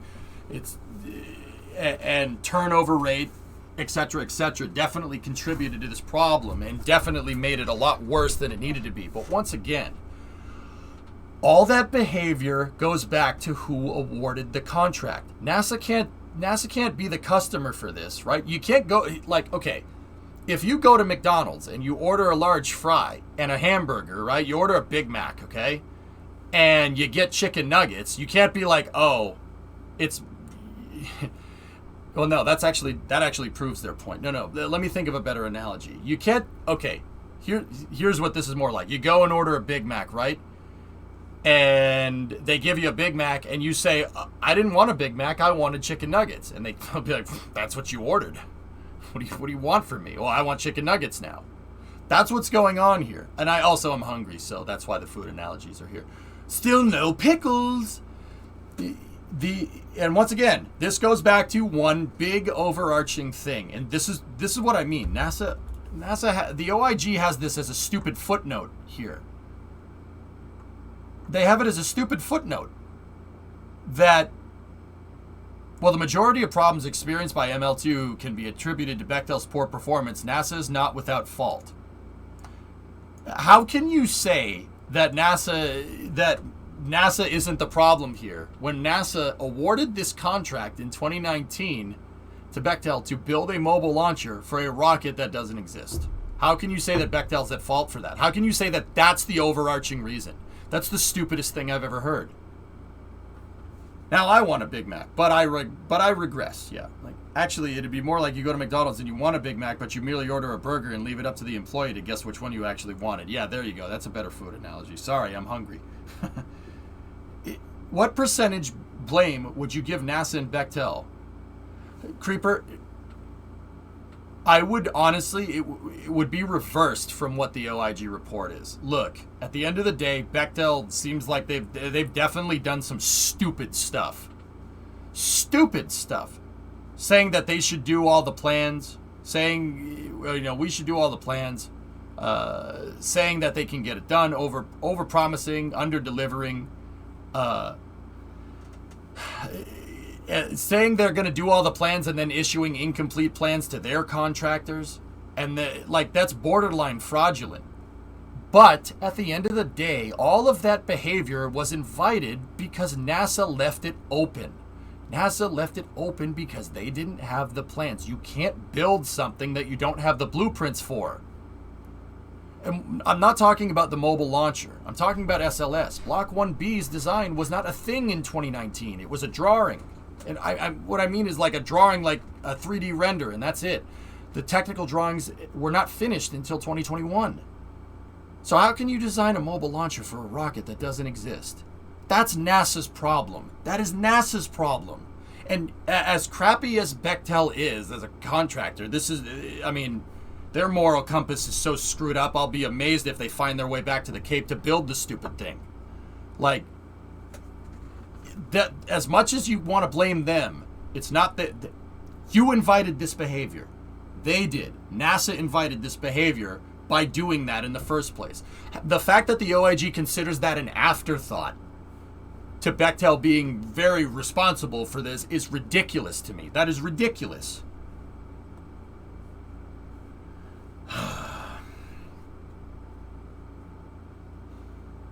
That's like living in a house, right? And your house floods, and you blame your house not being able to float as the reason why your house is gone.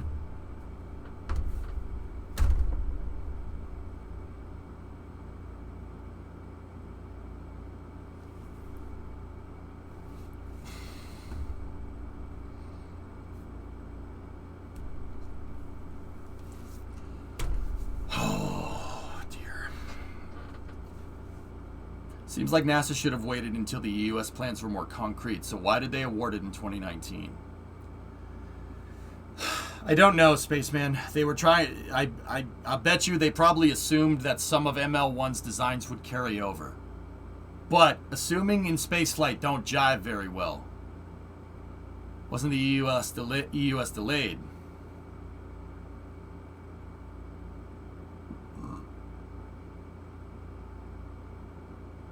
Stuff like this is why we need you in press conferences asking questions.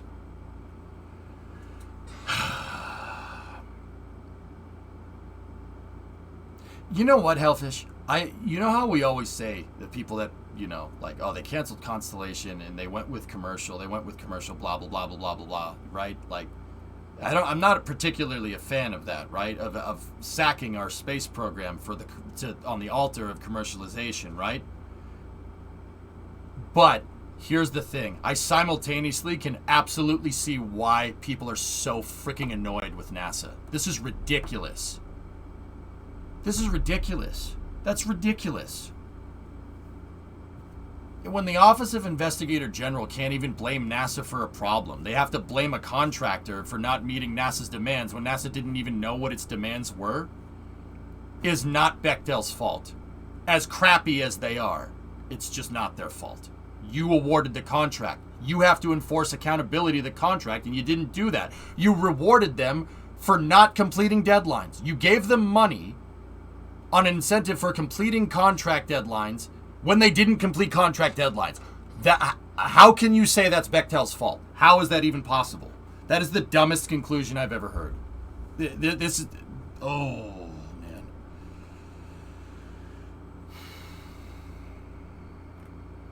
Amid competing priorities, Boeing redesigns NASA's SLS exploration upper stage.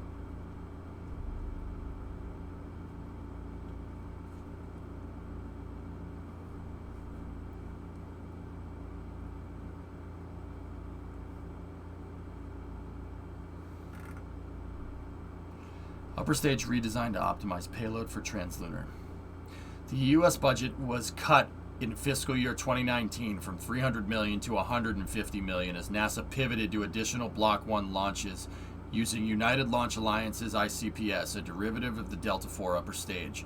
This pushed the first EUS flight from the second SLS launch to the fourth, behind the first Orion crew mission and the launch of the Europa Clipper planetary probe. Guys, as much as I love Jim, that's on him. As much as I love him, that's on him. Why did he allow this to happen?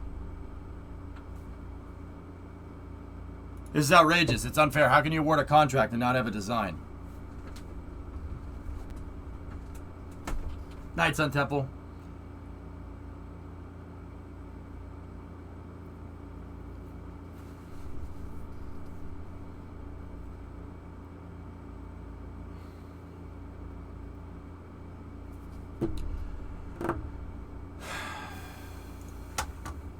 Oh, all right. I see it.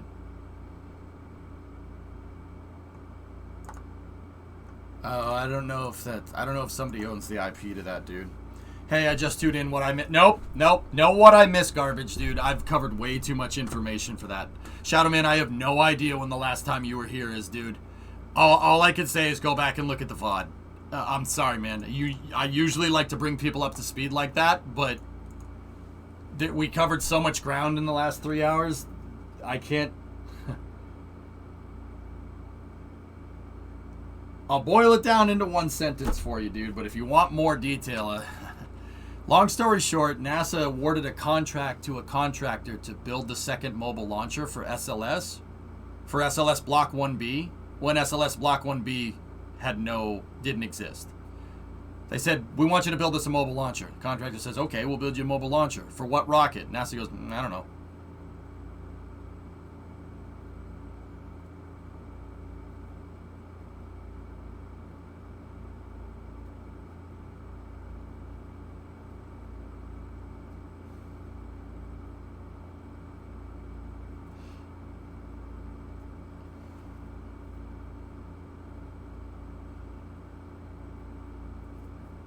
I don't know what to say, dudes. I don't know what to say. I think the OIG's, the information that the Office of Investigator General went over is correct. I think their conclusions are idiotic. They're failing to address the major problem here. The major problem here is that you can't regulate your way to the frigging moon. That's not how this works. And look, I know that's easy for me to say.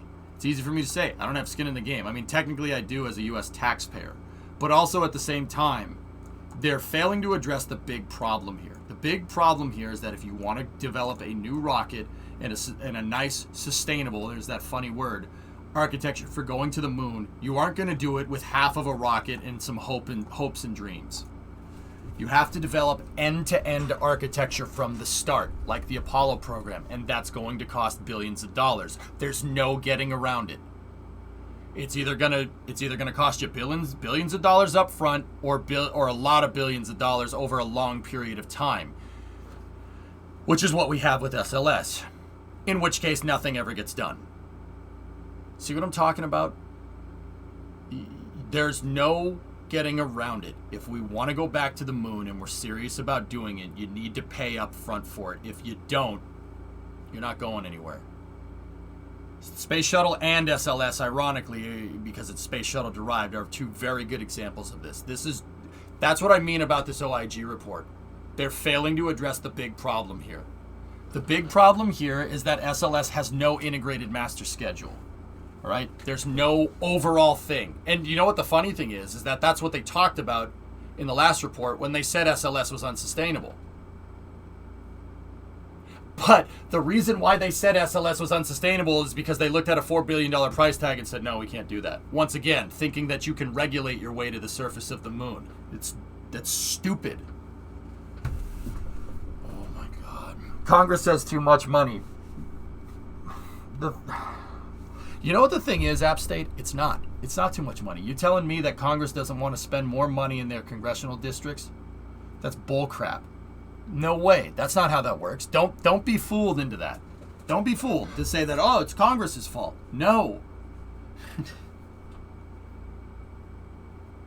You're telling me that if you went to Congress and said, we want to fund a space program that's billions of dollars for your congressional district that keeps a NASA that keeps a NASA center in your state for the next 30 years at the very least, while we're going to the moon and then figuring out going to Mars, you don't think they'd go for that?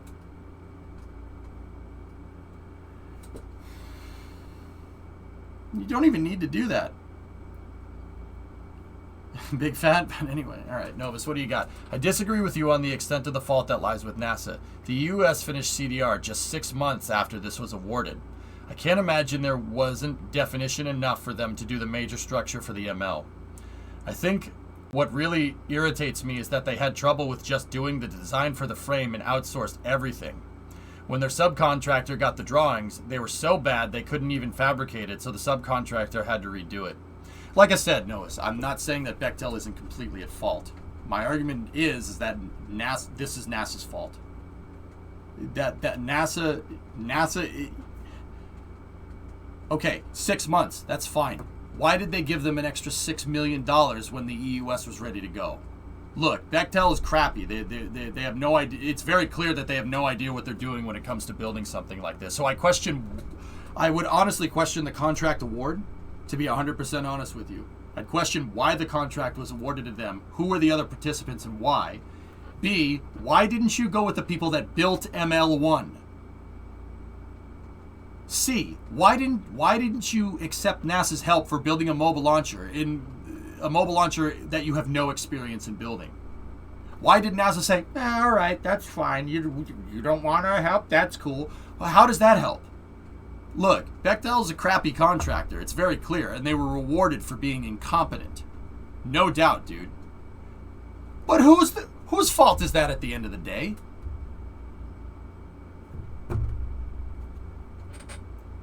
It's a stupid argument. It's like, you know, when parents blame violent video games while their kid acts up doing something stupid, and they blame video games when their parent is the one that says whether they can or can't play video games. Look, blaming other things like that isn't going to make up for the fact that you're a terrible parent. You know what I mean? It's the same thing. It's the same thing, dude. Same thing. And look, don't get me wrong. Bechtel's full of crap, dude. They're full of crap. They're full of crap. They're full of crap, and they're blowharding. Like, this incompetency should not be rewarded. Who's paying those bills? NASA's paying those bills, man.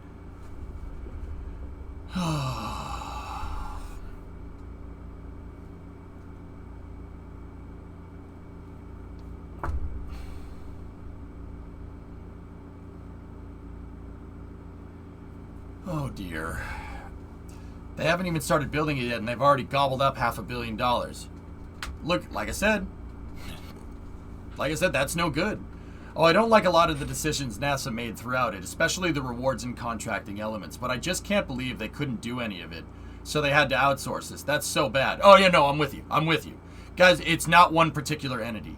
Anytime you're dealing with bureaucracy, you can't trace blame back to one person. It's always compounding incompetency that gets you to this point. You're right.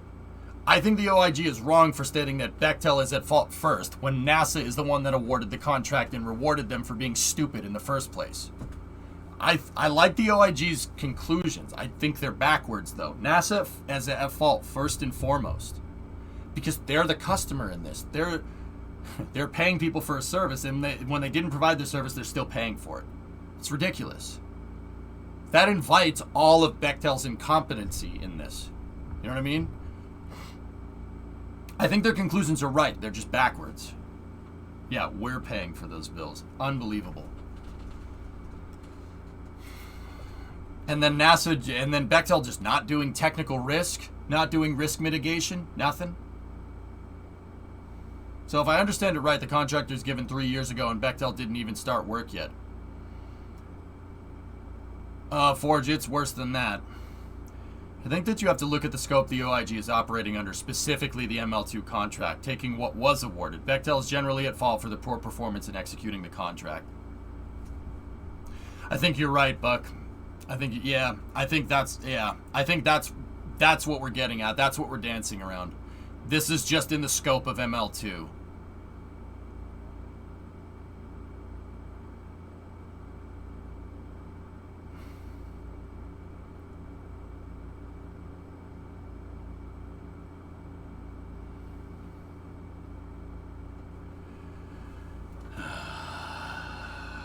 We're not paying those bills. Our great-great-grandchildren might pay those bills.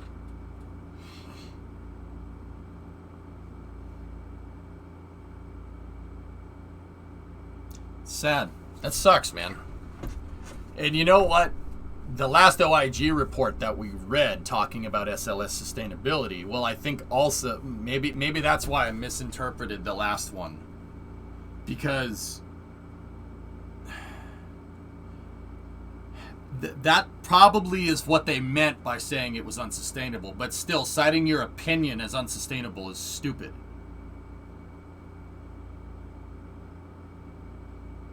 NASA's fault for giving out contracts like candy, and the contracts are at fault for being purposely inconfident because they know they will still be paid because, yeah, bingo. And I'm happy that somebody at NASA had their, was ready to enforce accountability. They said no. In fact, it's like, you're going to give us money now? And NASA said, nah, son, get out of here. And even the OIG's conclusions, switching to a firm fixed price for construction, great. Firm fixed price. Based off of what? Based off of what? The other mobile launcher? That's inviting failure. That is inviting so much failure, dude. Based off of where we are right now, we think it's going to cost this much. And then when that cost balloons, then what? You can't regulate your way to the surface of the moon, man. Sure. But NASA can't really know for certain how bad Bechtel was going to be at awarding of the contract. We'd really have to see Bechtel's bid to understand where NASA's head was at when awarding it. True that. Yeah, Novus, and if they lied about stuff, well, guess what? They should be on the hook for $500 million, don't you think? They should be on the hook for it. I'll agree with that. Sure, absolutely. If they lied on their bid, yeah, you got to prove it, though. But it's making it extremely hard for recourse because NASA screwed up by giving them a contract for a rocket that didn't exist. There's no recourse there. You have no recourse, which is terrible. Under Jim, yeah, I think Jim was trying to get the second mobile launcher on the books. If I'm really thinking about this, how this is all going to work, Jim was trying to get that second ML on the books to get it done and get it done quickly and efficiently, right? And I think Bechtel lied they lied on their bid to get that government money. And then Jim left when right after the contract was awarded, right? He left 4 months later, and there was no recourse for Bechtel lying about it. I think in the scope of just talking about ML2, I guess the OIG is right in that regard, Novus. That makes way more sense. However, all these OIG reports are failing to address a critical problem here. The critical problem is that SLS has no plan. There's no... it might be 2024. Now it might be... it was 2024. Now it's 2026. Before 2024, it was 2028. There's no clear path to the surface of the moon. And it's interesting because the OIG report is what said that when they did an investigative report on SLS. But once again, I think their conclusions there were stupid. They said SLS is unsustainable because we think it's unsustainable.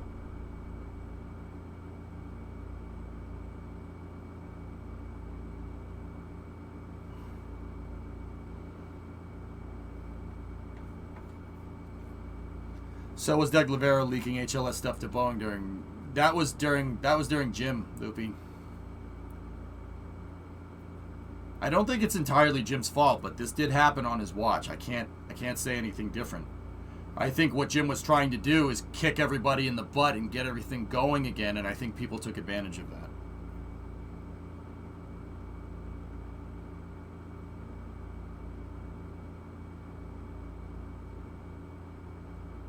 Yeah, Hell Hydra. Yeah, a retainer, if you will.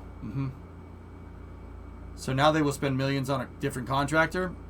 I don't know if canceling the contract with Bechtel is entirely the right idea, Gorthon. But also, at the same time, what I really think...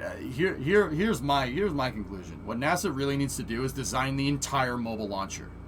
Design ML2. Have the designs ready to go. Frick having a contractor. Frick having Bechtel do all the drawings and then contracting it out. No, you should go directly to the people that build this stuff.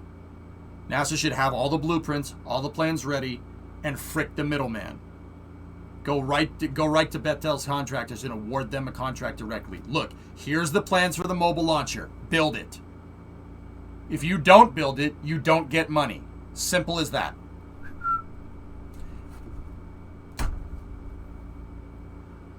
So a characteristic of the Bridenstine era is that the program leadership was willing to make questionable decisions in the name of hopefully accelerating Artemis. It was a gamble, Loopy. It always is. I think that's right, but you got to understand that Jim was trying to make these moves with a terrible hand. He was playing poker with a pair of threes and a jack and a freaking 10, a clubs and like an ace. Like you have a terrible hand. Jim he's playing poker, so he tried to not bluff it, but he tried to make it work, and it's not really working. I think, Loopy, had Jim been here to follow through with this stuff, I think we would have been fine. Lying so hard to prove it, though. I do think some hard recourse is in order for Bechtel. It is a tough argument for me to accept that they're subcontracting most everything out. Why are they the prime contractor for the design and fabrication if they're not designing and fabricating it? I agree. Yeah. NASA should do all the plans, and then they should just frick the middleman. Frick them. I agree with you. That's their fault. Too many people delegating work. If everybody just keeps delegating work down and down and down and down and down, the work order gets fragmented over time. You're right. It's stupid. It seems way too simple. I can't understand how NASA let this happen. I feel bad about it, but NASA dug their own grave. I'm kind of with you on that one. I think Novus, in the confines of this report, their conclusions about ML2, I guess, are right. But once again, I think this is a much bigger problem, and I think my annoyance is that no one wants to admit it. No one wants to admit it. No one wants to admit that the program is fragmented and way behind schedule. Nobody wants to admit that it's okay for NASA to not have a end-to-end solution from the launch pad to the surface of the moon and back that doesn't involve commercial.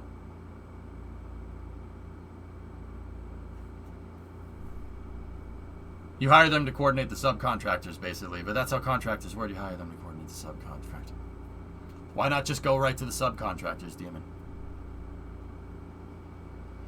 But that's the problem with the shuttle. They gave contractors the blueprints to build the shuttle components, but the proposed design of NASA required revision as manufacturing continued. Yeah, Catfish, no doubt.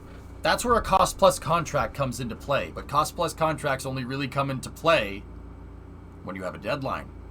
Does SLS have a deadline anymore? Nope, took that off the table. I can't find a source selection statement for this, just a post on the NASA blog. Phil, I think in order to dig deeper in this, we need to find that mobile launcher source selection. We should be allowed to see it.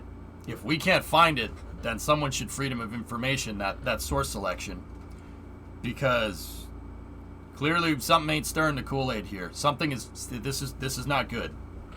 Well, at least I don't think it is. I don't know for sure.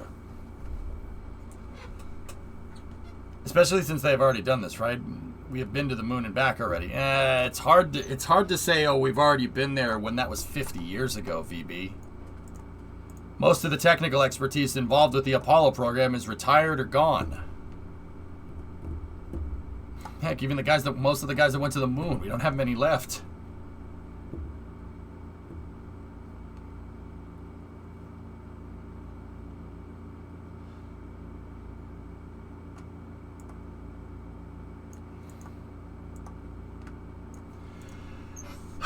Well, I hope NASA's corrective actions work.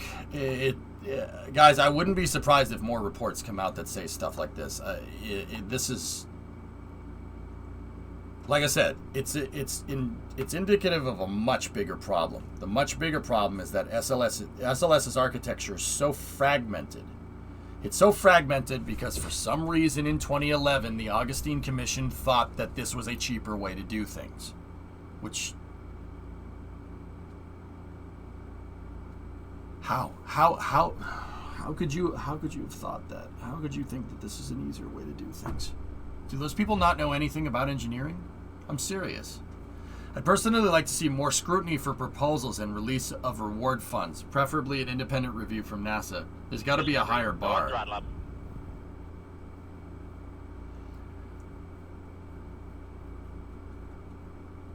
Yeah, Demon, you're straight up. That's right. You can't...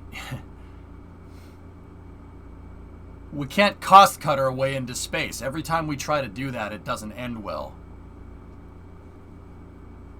Yeah, apart from, yeah. There's normally known as he's the same moron that tried to cancel human spaceflight entirely in 1990 and almost got away with it. Yeah, Levy. Yeah. No, every time that guy sticks his ugly head into NASA, something bad happens.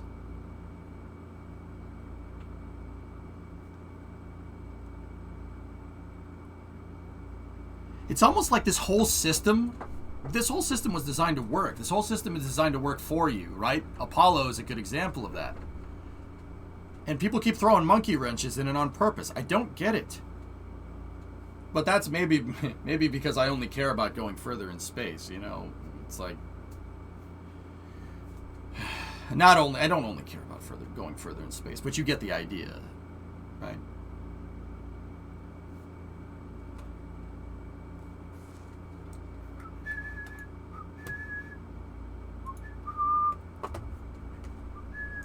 What is this?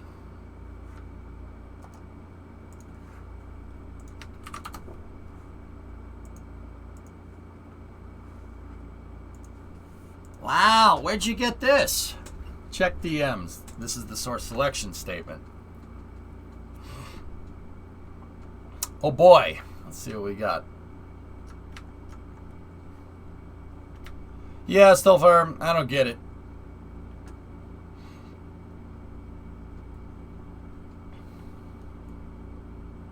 Mr. Potato Head, backdoors are not secrets. Yeah, but you're giving away all of our best tricks. All right, let's read. Procurement description. ML2 supports the assembly, testing. All right, evaluation process.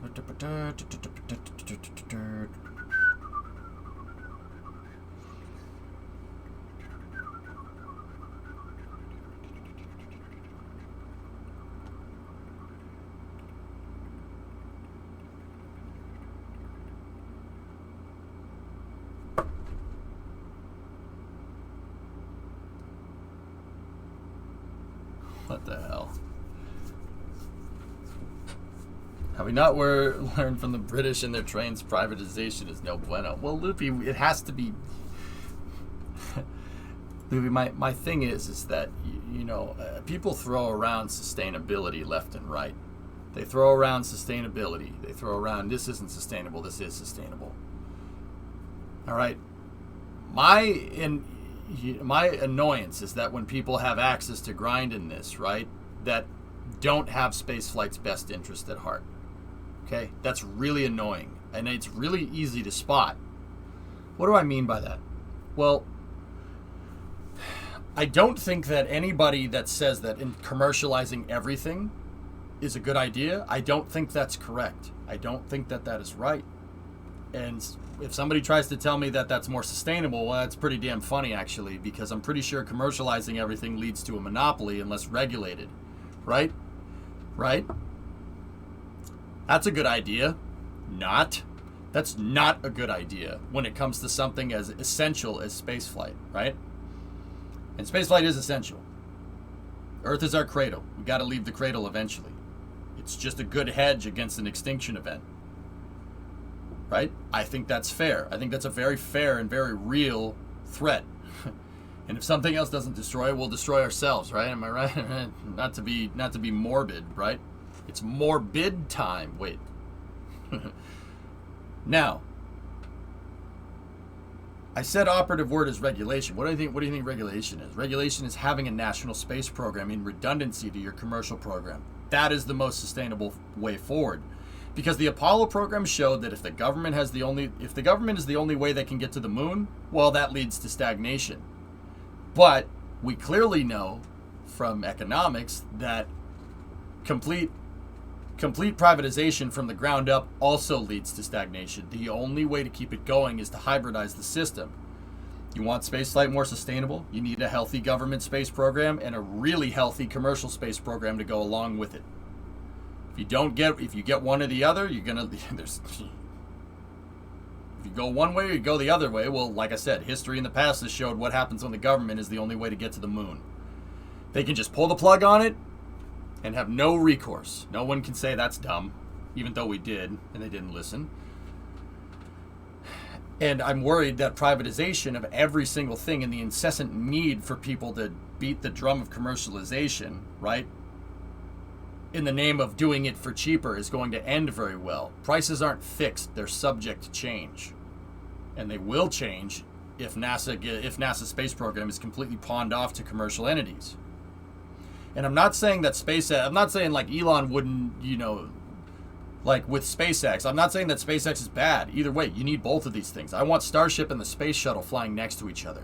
I want SLS and Starship both having concurrent pathways from the surface of Earth to the surface of the moon and back without being interoperable. I think that's a good idea. Having redundant public and private dissimilar architecture all the way to the surface of the moon and back is the most sustainable way. That way ensures that no one entity can capitalize on having the sole way to get to the moon, similar to how Starliner and Dragon exist.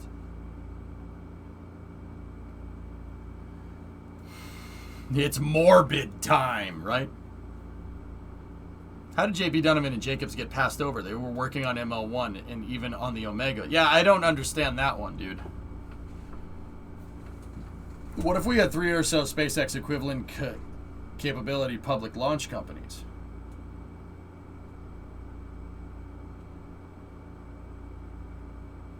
Where's the demand, Farnight? Where's the demand? If you have 3 or so commercialized companies, hopefully they can accelerate commercialization to the point where, the price comes down. But what happens when the price goes down? Eventually someone's not going to be able to compete and you're going to get a monopoly. And before you say, oh, that's not how it happens, well, if commercial demand shoots down, which it does because it's subject to market whims, right? What happens if what happens if something like the dot-com bubble bursting happens again? That screwed up the launch market for the next 20 years. The dot-com bubble bursting in 1997, the commercial launch market crashed, and it didn't really recover until about 5 years ago. 15 years of stagnation in the commercial market because one bubble collapsed. That shows you how fragile this industry is. That's why I really cheer for Blue. I don't want SpaceX making all the shots in heavy lift new space. I don't want any sole entity making all the shots, Ian. And you know what's messed up? I'm sure Elon would agree with me on that one. He probably would agree with me. And like I said, I don't speak for the guy, but I read a lot about him. I think he would agree. Considering the government seems to obsess over sustainability, they sure like to blow money on disposable single-use projects. McPherson, you can make a spaceflight program healthy and sustainable and have expendable rockets. It's doable. They did it with Apollo. Now, you could sit here and say that the Apollo program wasn't sustainable, but by the time the first Saturn V went to the moon, NASA's budget was a quarter of what it was at peak funding, meaning all of the lunar missions were done for pennies on the dollar. What costs money is the development of the launch vehicle. That's what costs money, dude. That's what I mean. Yeah, I do not want space monopolies from anyone. Bingo. And considering how Elon has been acting recently, I'm not really sure how that has any bearing on anything, but all right.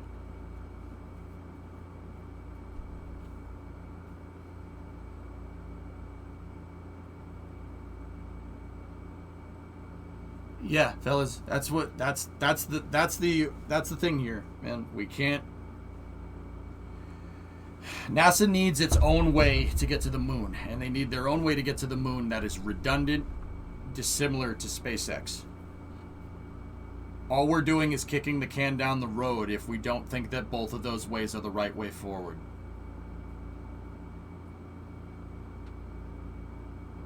What's unsustainable is throwing everything away and starting over, and then doing that again before you get up and running properly. Yep. Constellation was the ticket, dudes. Why do you think I talk about this so much? Where NASA's...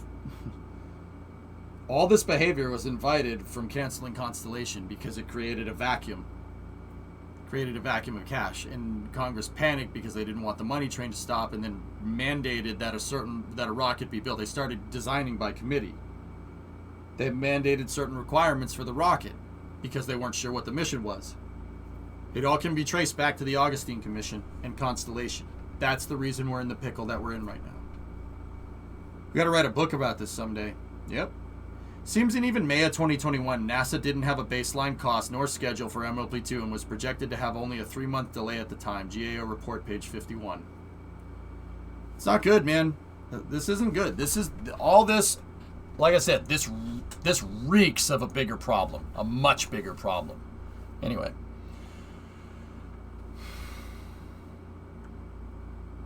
Let me just burn through this real quick.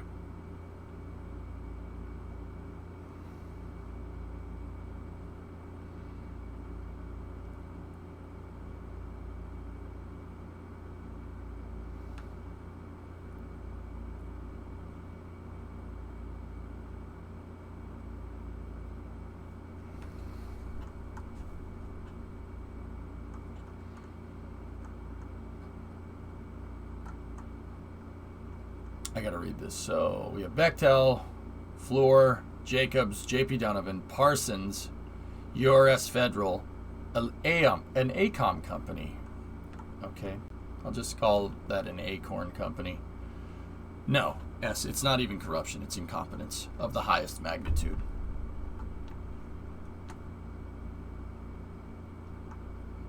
All right, let's see.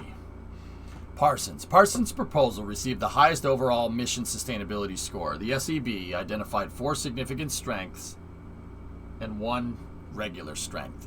The following is a summary of SEB's evaluations of Parsons' proposal under the 3 mission stability subfactors. Under technical approach, the SEB rated Parsons' proposal as excellent. The SEB identified 2 significant strengths and 1 strength. The first significant strength was for the design innovations that mitigate technical risks to the ML2 project. Parsons' conceptual design for ML2 for the mobile launcher structure has technical merit and potential benefit to ML2 weight and minimization efforts. The second significant strength was for an effective integrated suite of software tools that reduces the project risk and provides efficiencies and technical benefits to the design build process. The 1 regular strength was for Parsons' approach to scheduling activities, which increases the likelihood of a project completion within a 44-month period of performance. Under key personnel, the SEB rated Parsons' proposal as excellent. The SEB identified 1 significant strength for proposed key positions, minimum qualifications, and associated key personnel who met or exceeded the minimum qualifications for the respective positions assigned. Under the small business subcontracting plan, the SEB rated Parsons' proposal as excellent. The SEB identified one significant strength for its commitment to small business utilization on the project, which includes providing high technology work opportunities to small businesses, supporting small business outreach, and exceeding 2 of the recommended subcontracting goals and meeting the remaining goals.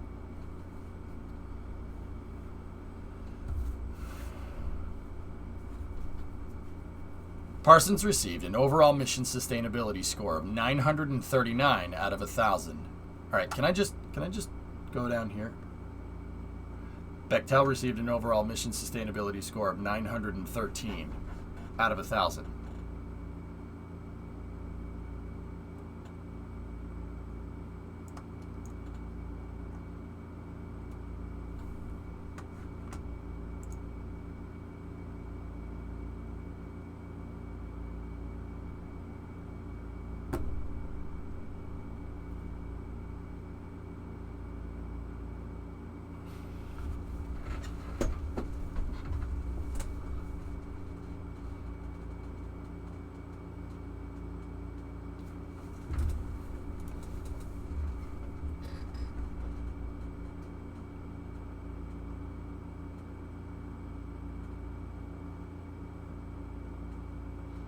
$890.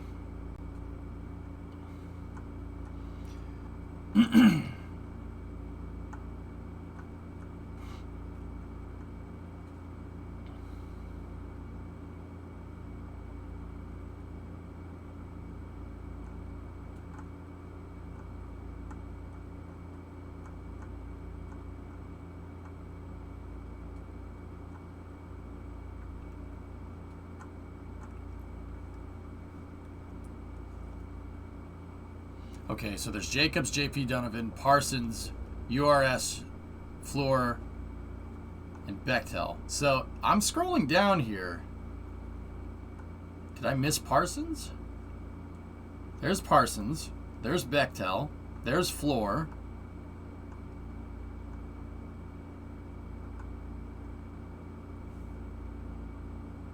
What the hell?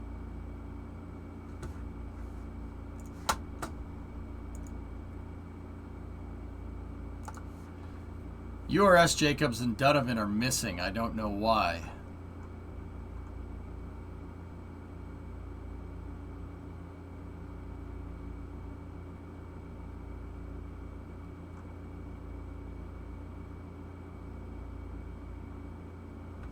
Can I get a link?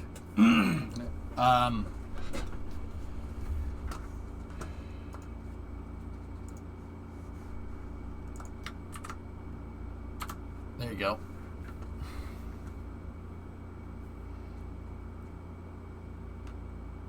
In accordance with FAR 15404, the SEB performed cost analysis and a cost realism analysis to evaluate the reasonableness and realism of each offerer's proposed costs. None of the proposals from the three offerers in the competitive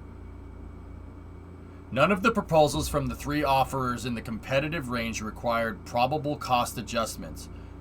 JP Donovan and the other guys, I guess, weren't in the competitive range, whatever that means. Parsons' proposed cost was significantly higher than the proposed costs of Floor, which was significantly higher than Bechtel's proposed cost of $383 million. However, the SEB found that the costs proposed from all offerers were reasonable and realistic for the work they proposed to perform, demonstrated an understanding of ML2 requirements, and were consistent with various elements of the offerer's proposals.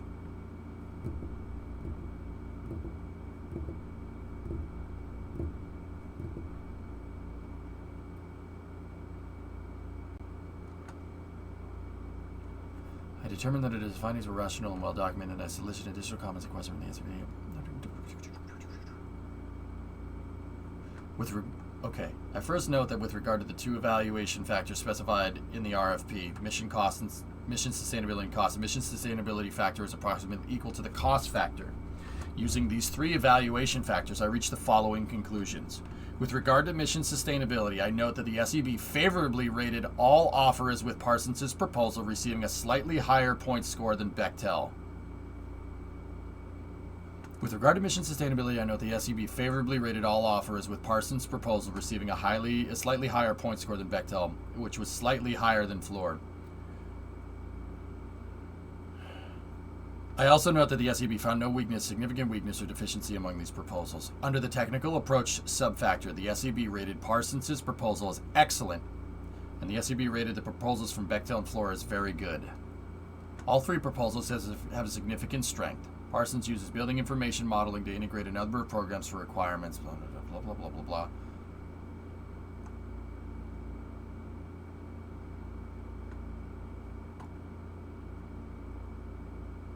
Under the key personnel subfactor, all three offers received a rating of excellent. Each offer received a significant strength for the subfactor for proposing key positions and key personnel, which enhanced the potential for successful contract performance.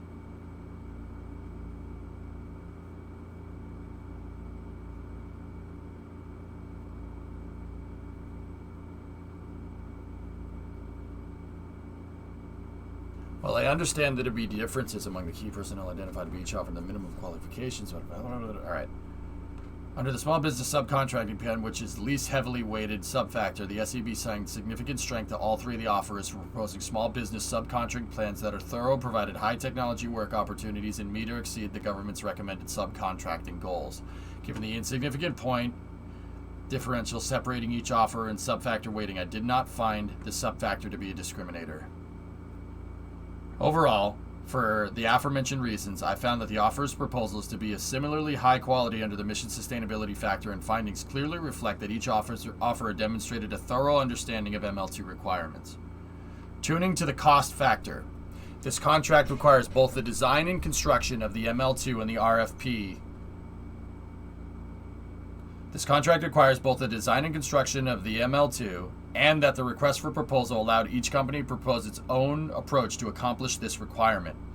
Recognizing the wide difference in proposed cost and the relative significance of cost as an evaluation factor, I considered not just the overall evaluated costs, but also the SEB's evaluation of resources. To ensure that the government was able to perform a fair evaluation of the proposed cost, the request for proposal requirement the offerors submit a cost proposal that accounted for all necessary resources to complete the ML2.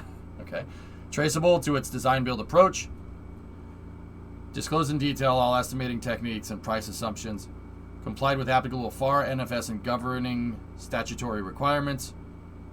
And explained all judgmental elements of cost projections and fee policies. Consistent with the cost evaluation. Under the cost factor, I first note that the SEB evaluated the offer's cost for both reasonableness and realism in accordance with the RFP, the request for proposal. Where is it? Okay, here we go. I noted that Parsons' cost is significantly higher than Fluor's cost, and both are significantly higher than Bechtel's cost. Moreover, Bechtel proposed cost was significantly below the independent government cost estimate.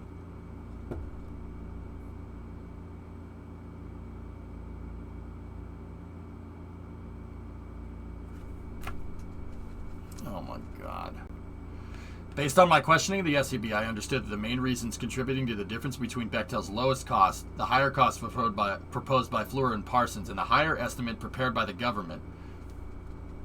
As previously indicated, the request for proposal allowed each company to propose its own approach to design and construction of the ML2 within the 44-month period. Read the second half of page 20 down to life cycle and milestone review, just to compare and contrast what the OIG saw coming to what actually happened to ML2 when you were done with the source selection. Gotcha. I'll check it out. As previously indicated, the RFP electrical. Okay, while all three offers proposed sufficient resources for their respective approaches, differences in cost were due to variances in the technical approaches to design and construction and required resources, the extent of subcontracting, and the rates and awards fee. For example, Parsons' approach requires substantial new infrastructure costs, whereas Fluor and Bechtel's approaches rely more on existing capabilities, thereby lessening the need for extensive infrastructure costs. You're building something that doesn't exist!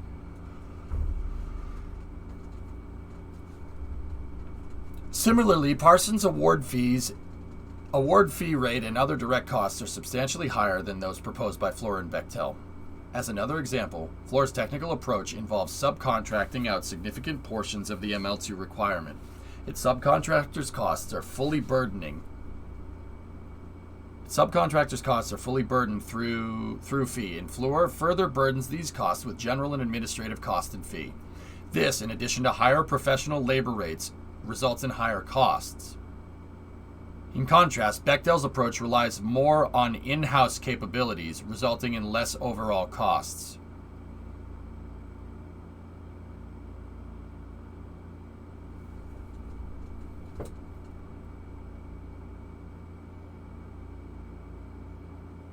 Well, at least we know the OIG wasn't full of crap.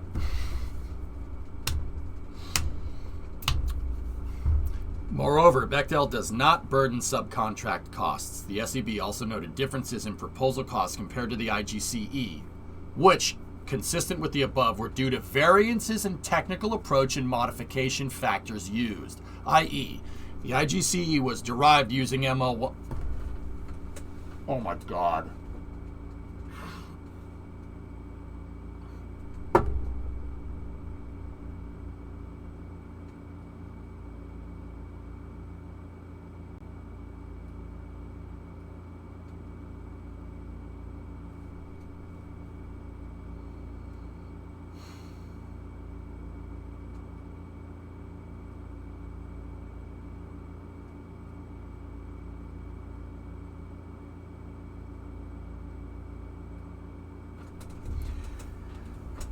The IGCE was derived using ML1 data, as well as rates, profit, and fee. The IGCE included cost and pricing data derived from both cost reimbursement and fixed price contracts. Overall, SEB's cost evaluation leaves me satisfied that each offer's proposed costs are reasonable given technical and business approaches. To the project, and that each offer thoroughly understands what is required for the ML2 project. Man, you didn't do your homework there.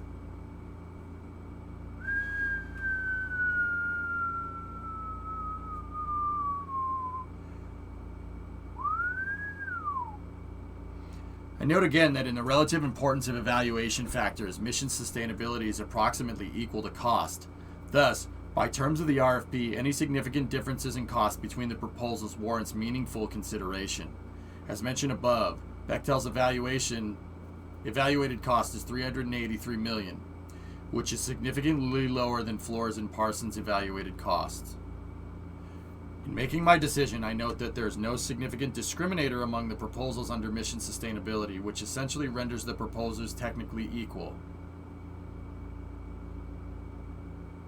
I find that any one of the offerers is capable of completing the ML2 requirements successfully. Man, did you screw up.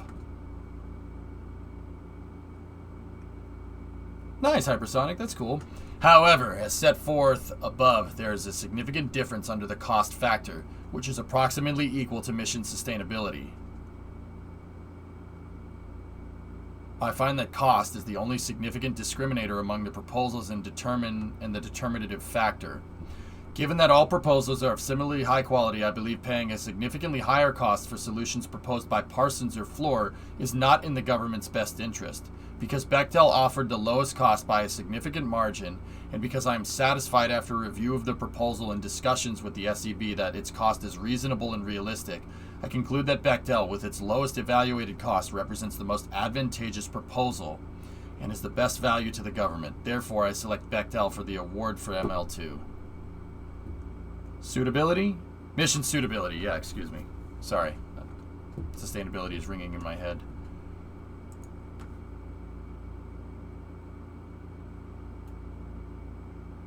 Oh, Falcon 9 boosters are now certified for 15 flights. An exclusive look at how SpaceX is working to bring airline-like operations in space to next week issue of Aviation Week. Who signed it? I'm not... Bob Cabana. Yeah. Mr. Multi-User Spaceport.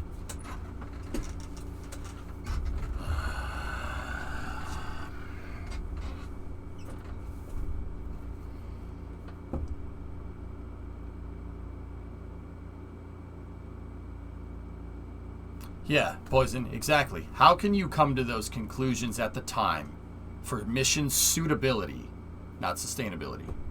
Mission suitability is approximately equal to cost in terms of evaluation factor. But in going with Bechdel, you say that cost is not. He says that mission suitability is approximately equal to cost, right? All three are good for mission suitability for whatever reason, but Bechdel has lower cost, so you went with Bechdel's lower cost.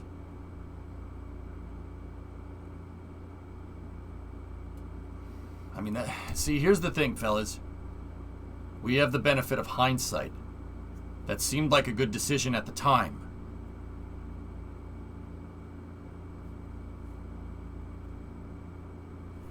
And Bob Cabana isn't an idiot. He's a 4-time shuttle pilot. He knows what he's doing. He's run Kennedy Space Center for he ran Kennedy Space Center for a very long time. He's NASA's deputy associate administrator. Yeah, that guy knows what he's doing. So I trust his judgment. I trust his judgment in this matter, which is interesting, which means that Bechdel is full of shit. That's what that means. How's that guy still an associate administrator at NASA after this disaster? I don't know. But it's very clear that the risk was there.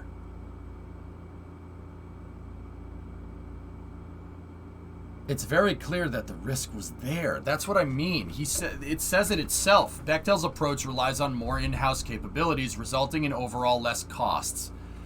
You have to know at the end of the day that that's ridiculous. If two of your contractors have two of the proposals have very similar prices, and one of them doesn't have a similar price, and you go with the one that doesn't have a similar price,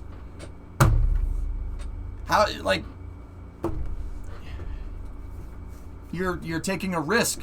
You're risking something new. Actually, you know what? Now that I'm thinking about it, that makes sense. We said that it was a risk trying to get ML2 on the books to get that 2024 moon goal in line. Oh.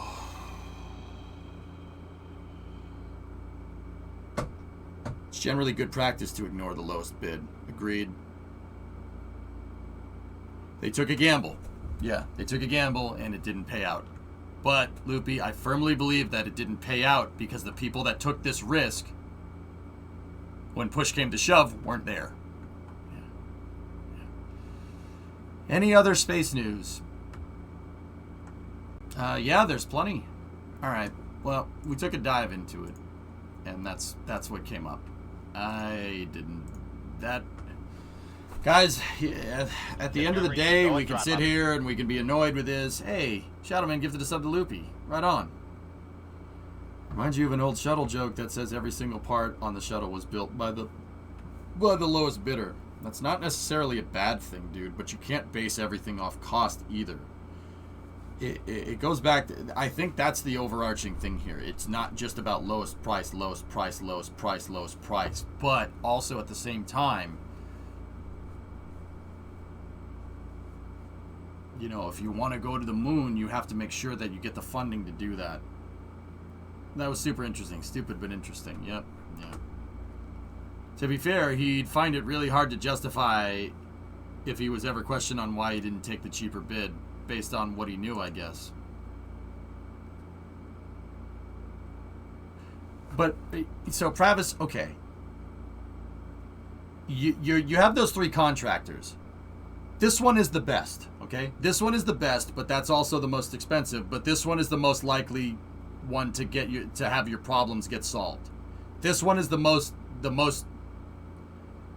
one has the clearest path to success.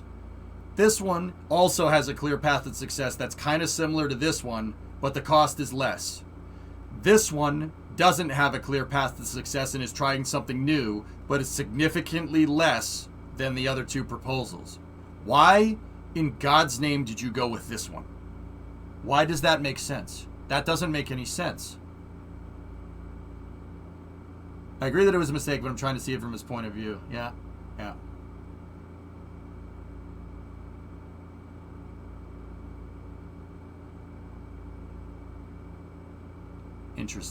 Interesting. Yeah, risk it for the biscuit. They tried. This whole thing reeks of underfunding, actually, now that I'm really thinking about it.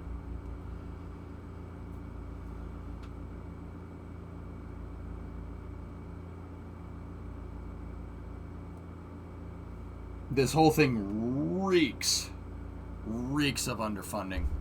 Like, and once again, that goes back to something that I mentioned when we were reviewing that OIG report. The thing that I mentioned when we were reviewing the OIG report was this. There's no cheaper way to get to the moon. The only way it's going to get cheaper is if you spend a lot of money building a rocket that's easy to fly. That's the only way. It doesn't matter if it's commercial. It doesn't matter if it's government. And that's the overarching thing here. You can't regulate your way to the freaking moon. It doesn't work like that. Probably, caveman. Funny thing is, we can draw parallels to HLS. HLS got very underfunded, Phil, on the first try. So they had to choose one contractor. And now we have sustainable lunar development after that. Not only that, but they were even cheaper than the government assessment that used the existing cost data from modifying ML1. I wouldn't... Novus, we might have the benefit of hindsight here. I'm willing to accept that. But honestly, I would have chose Fleur or Parsons. Just because Parsons' bid is the highest doesn't... Like, you get what you pay for, right?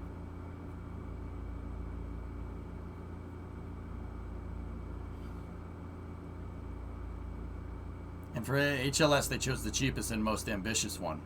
Yeah.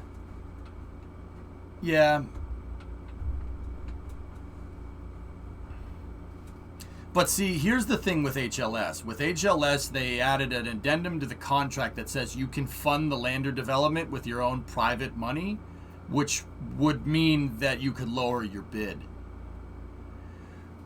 Which tells me, once again, that goes back to underfunding. That tells me that we don't really freaking care about going back to the moon. Like, it's obviously not a big priority because they constantly underfund it, or the means in doing it is pissing too many people off that, yeah.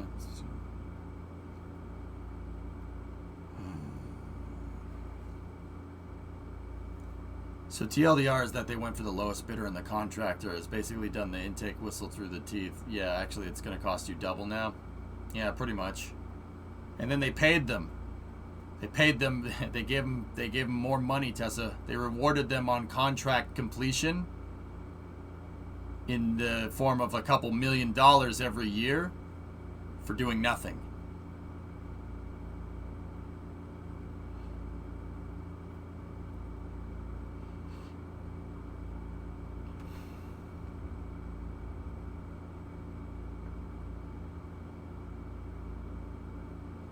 I mean, I've always heard you throw out the highest and lowest bids. It sounds like they excluded the high bidders, but not the low.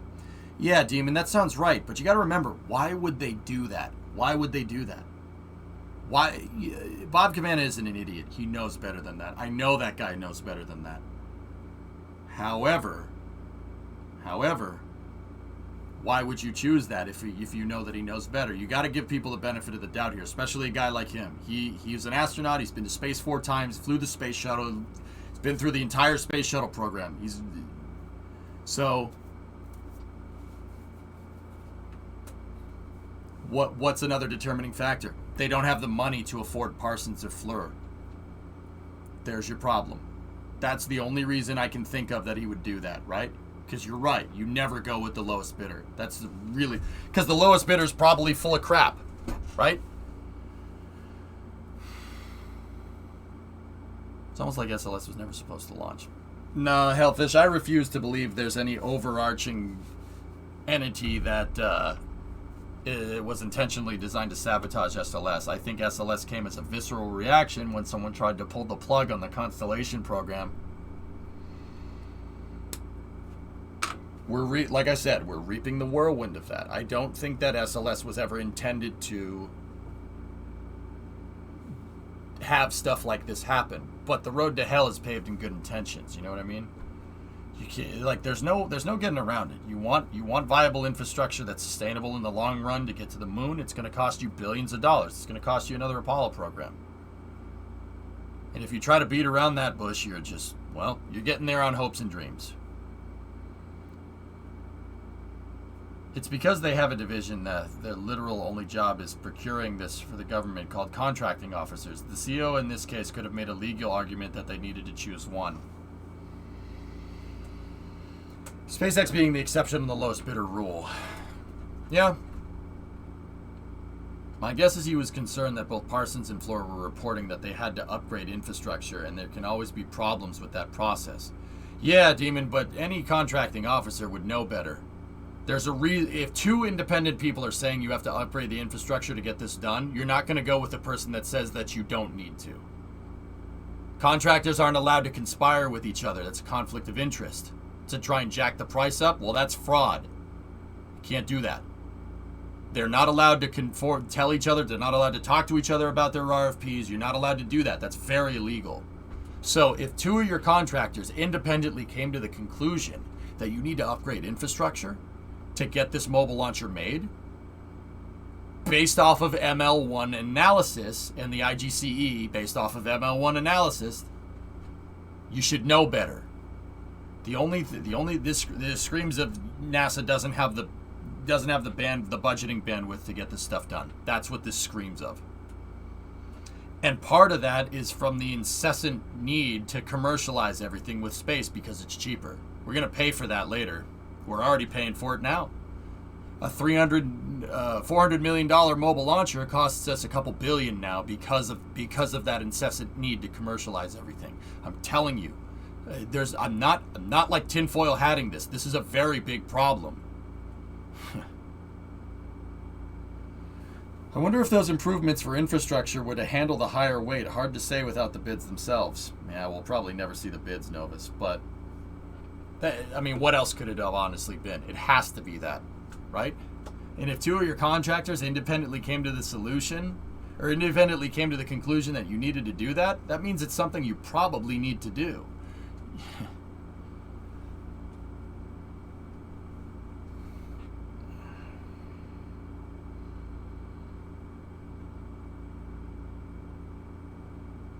We saved $30 billion and it only cost us $100 billion. That's right, Tessa. That's what I've been saying this for years. I've been saying this for a decade.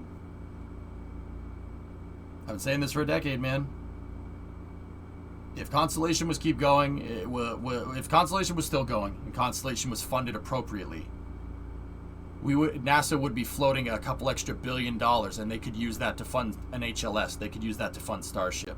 Instead, we're using it to fund NASA infrastructure because the original plan was not sustainable enough in the first place.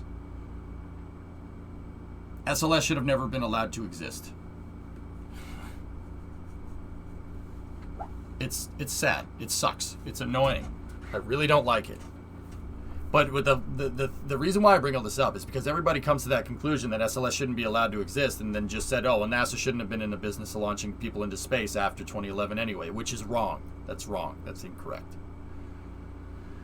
I bet 5 of them did, not just 2, and we don't see the Jacobs, JP Donovan et al. Said the same thing.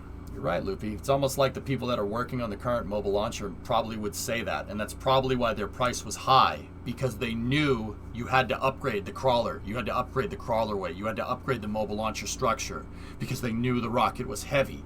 Like I said, man, this reeks of underfunding. It reeks of underfunding. Either that or something else, but I can't prove something else. I'd say that the most plausible solution is underfunding, because I have to give Bob Cabana the benefit of the doubt. I know he knows better than this.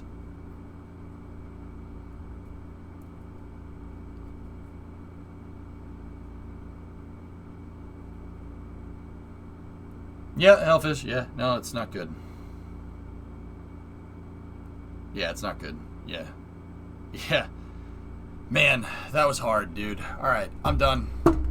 I think my conclusions about SLS and canceling Constellation have not changed. This just reinforced it even more. Jacobs already does the TOSC stuff for integration for SLS. They'd probably be really familiar with the hardware already.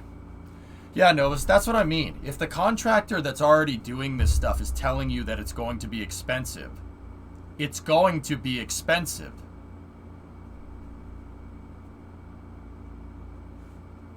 You know, it's going to be expensive. Like, there's no getting around it.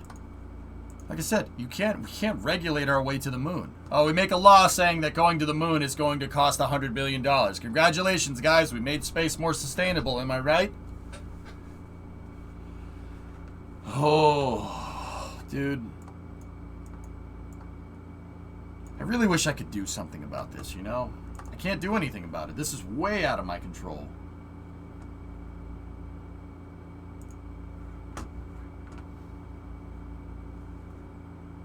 The NASA Major Project GAO report should be out within the next few weeks, so we'll get to do this all again.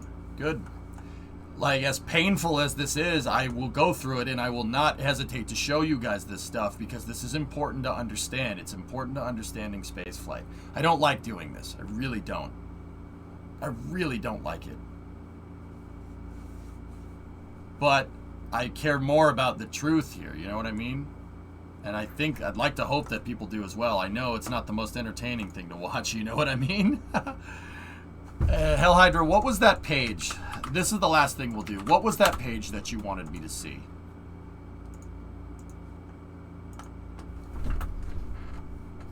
What was the page? Audit of NASA's development of its mobile launchers from 2020. What did we want to see here? Outside the competitive range is a ceiling, not a floor. Yeah, interesting, Loopy. We don't actually know if Jacobs was the high bid. They may have been the lowest bid. The report just said they excluded them. Yeah, Loopy's right. Yeah, that's right, man.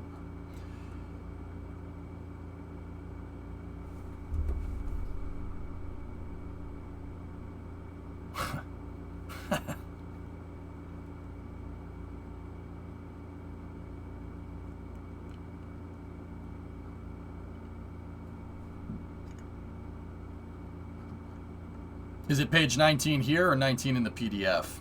I'll be able to tell.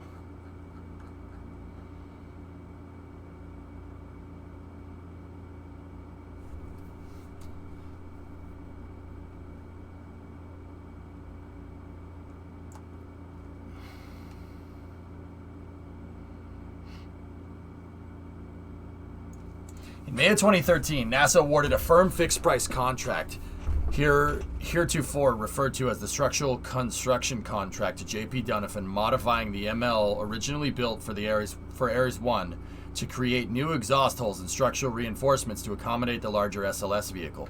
Why did you go with a different contractor to modify the Oh my god. Oh my god. Oh my god. This just gets even worse. Second half of page 20 down to life cycle and milestone review. I'm not that's for another day. They contracted somebody to build the mobile launcher for Ares 1, fired them, and then got somebody else. Either that or it was all J.P. Donovan the entire time, in which case that would be really nice.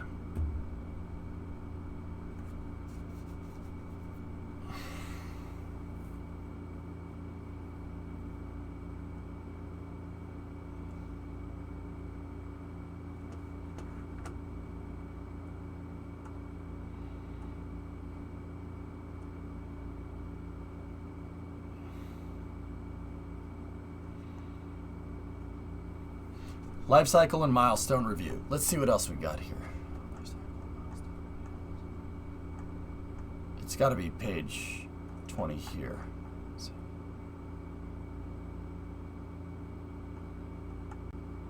As infuriating as this is, it's really informative. That's what I'm here for. We're here to learn.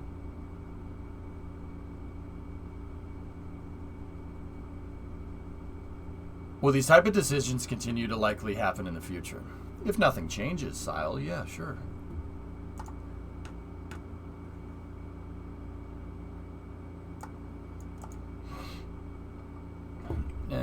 Yeah, but VB Green, you're making there's a fundamental problem there. I don't mind stuff being expensive. Stuff is expensive. You want one airframe to be able to, like in the case of the F-35, you want one airframe for the Air Force, the Marine Corps, and the Navy. You want one airframe to do 3 different tasks. That's going to be expensive. Anybody that thinks that's not going to be expensive is a moron. That's going to be expensive. And the fact that with the F-35 they thought it wasn't going to be expensive, and then it turned out to be expensive, and then got annoyed when it was expensive, is really bad foresight. Like, that's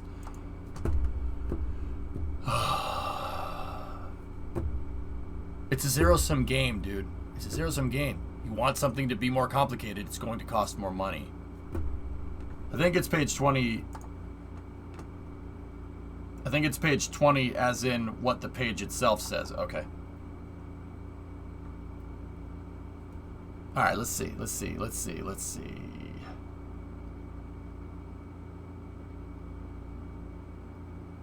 I don't know what that means, God Nukes.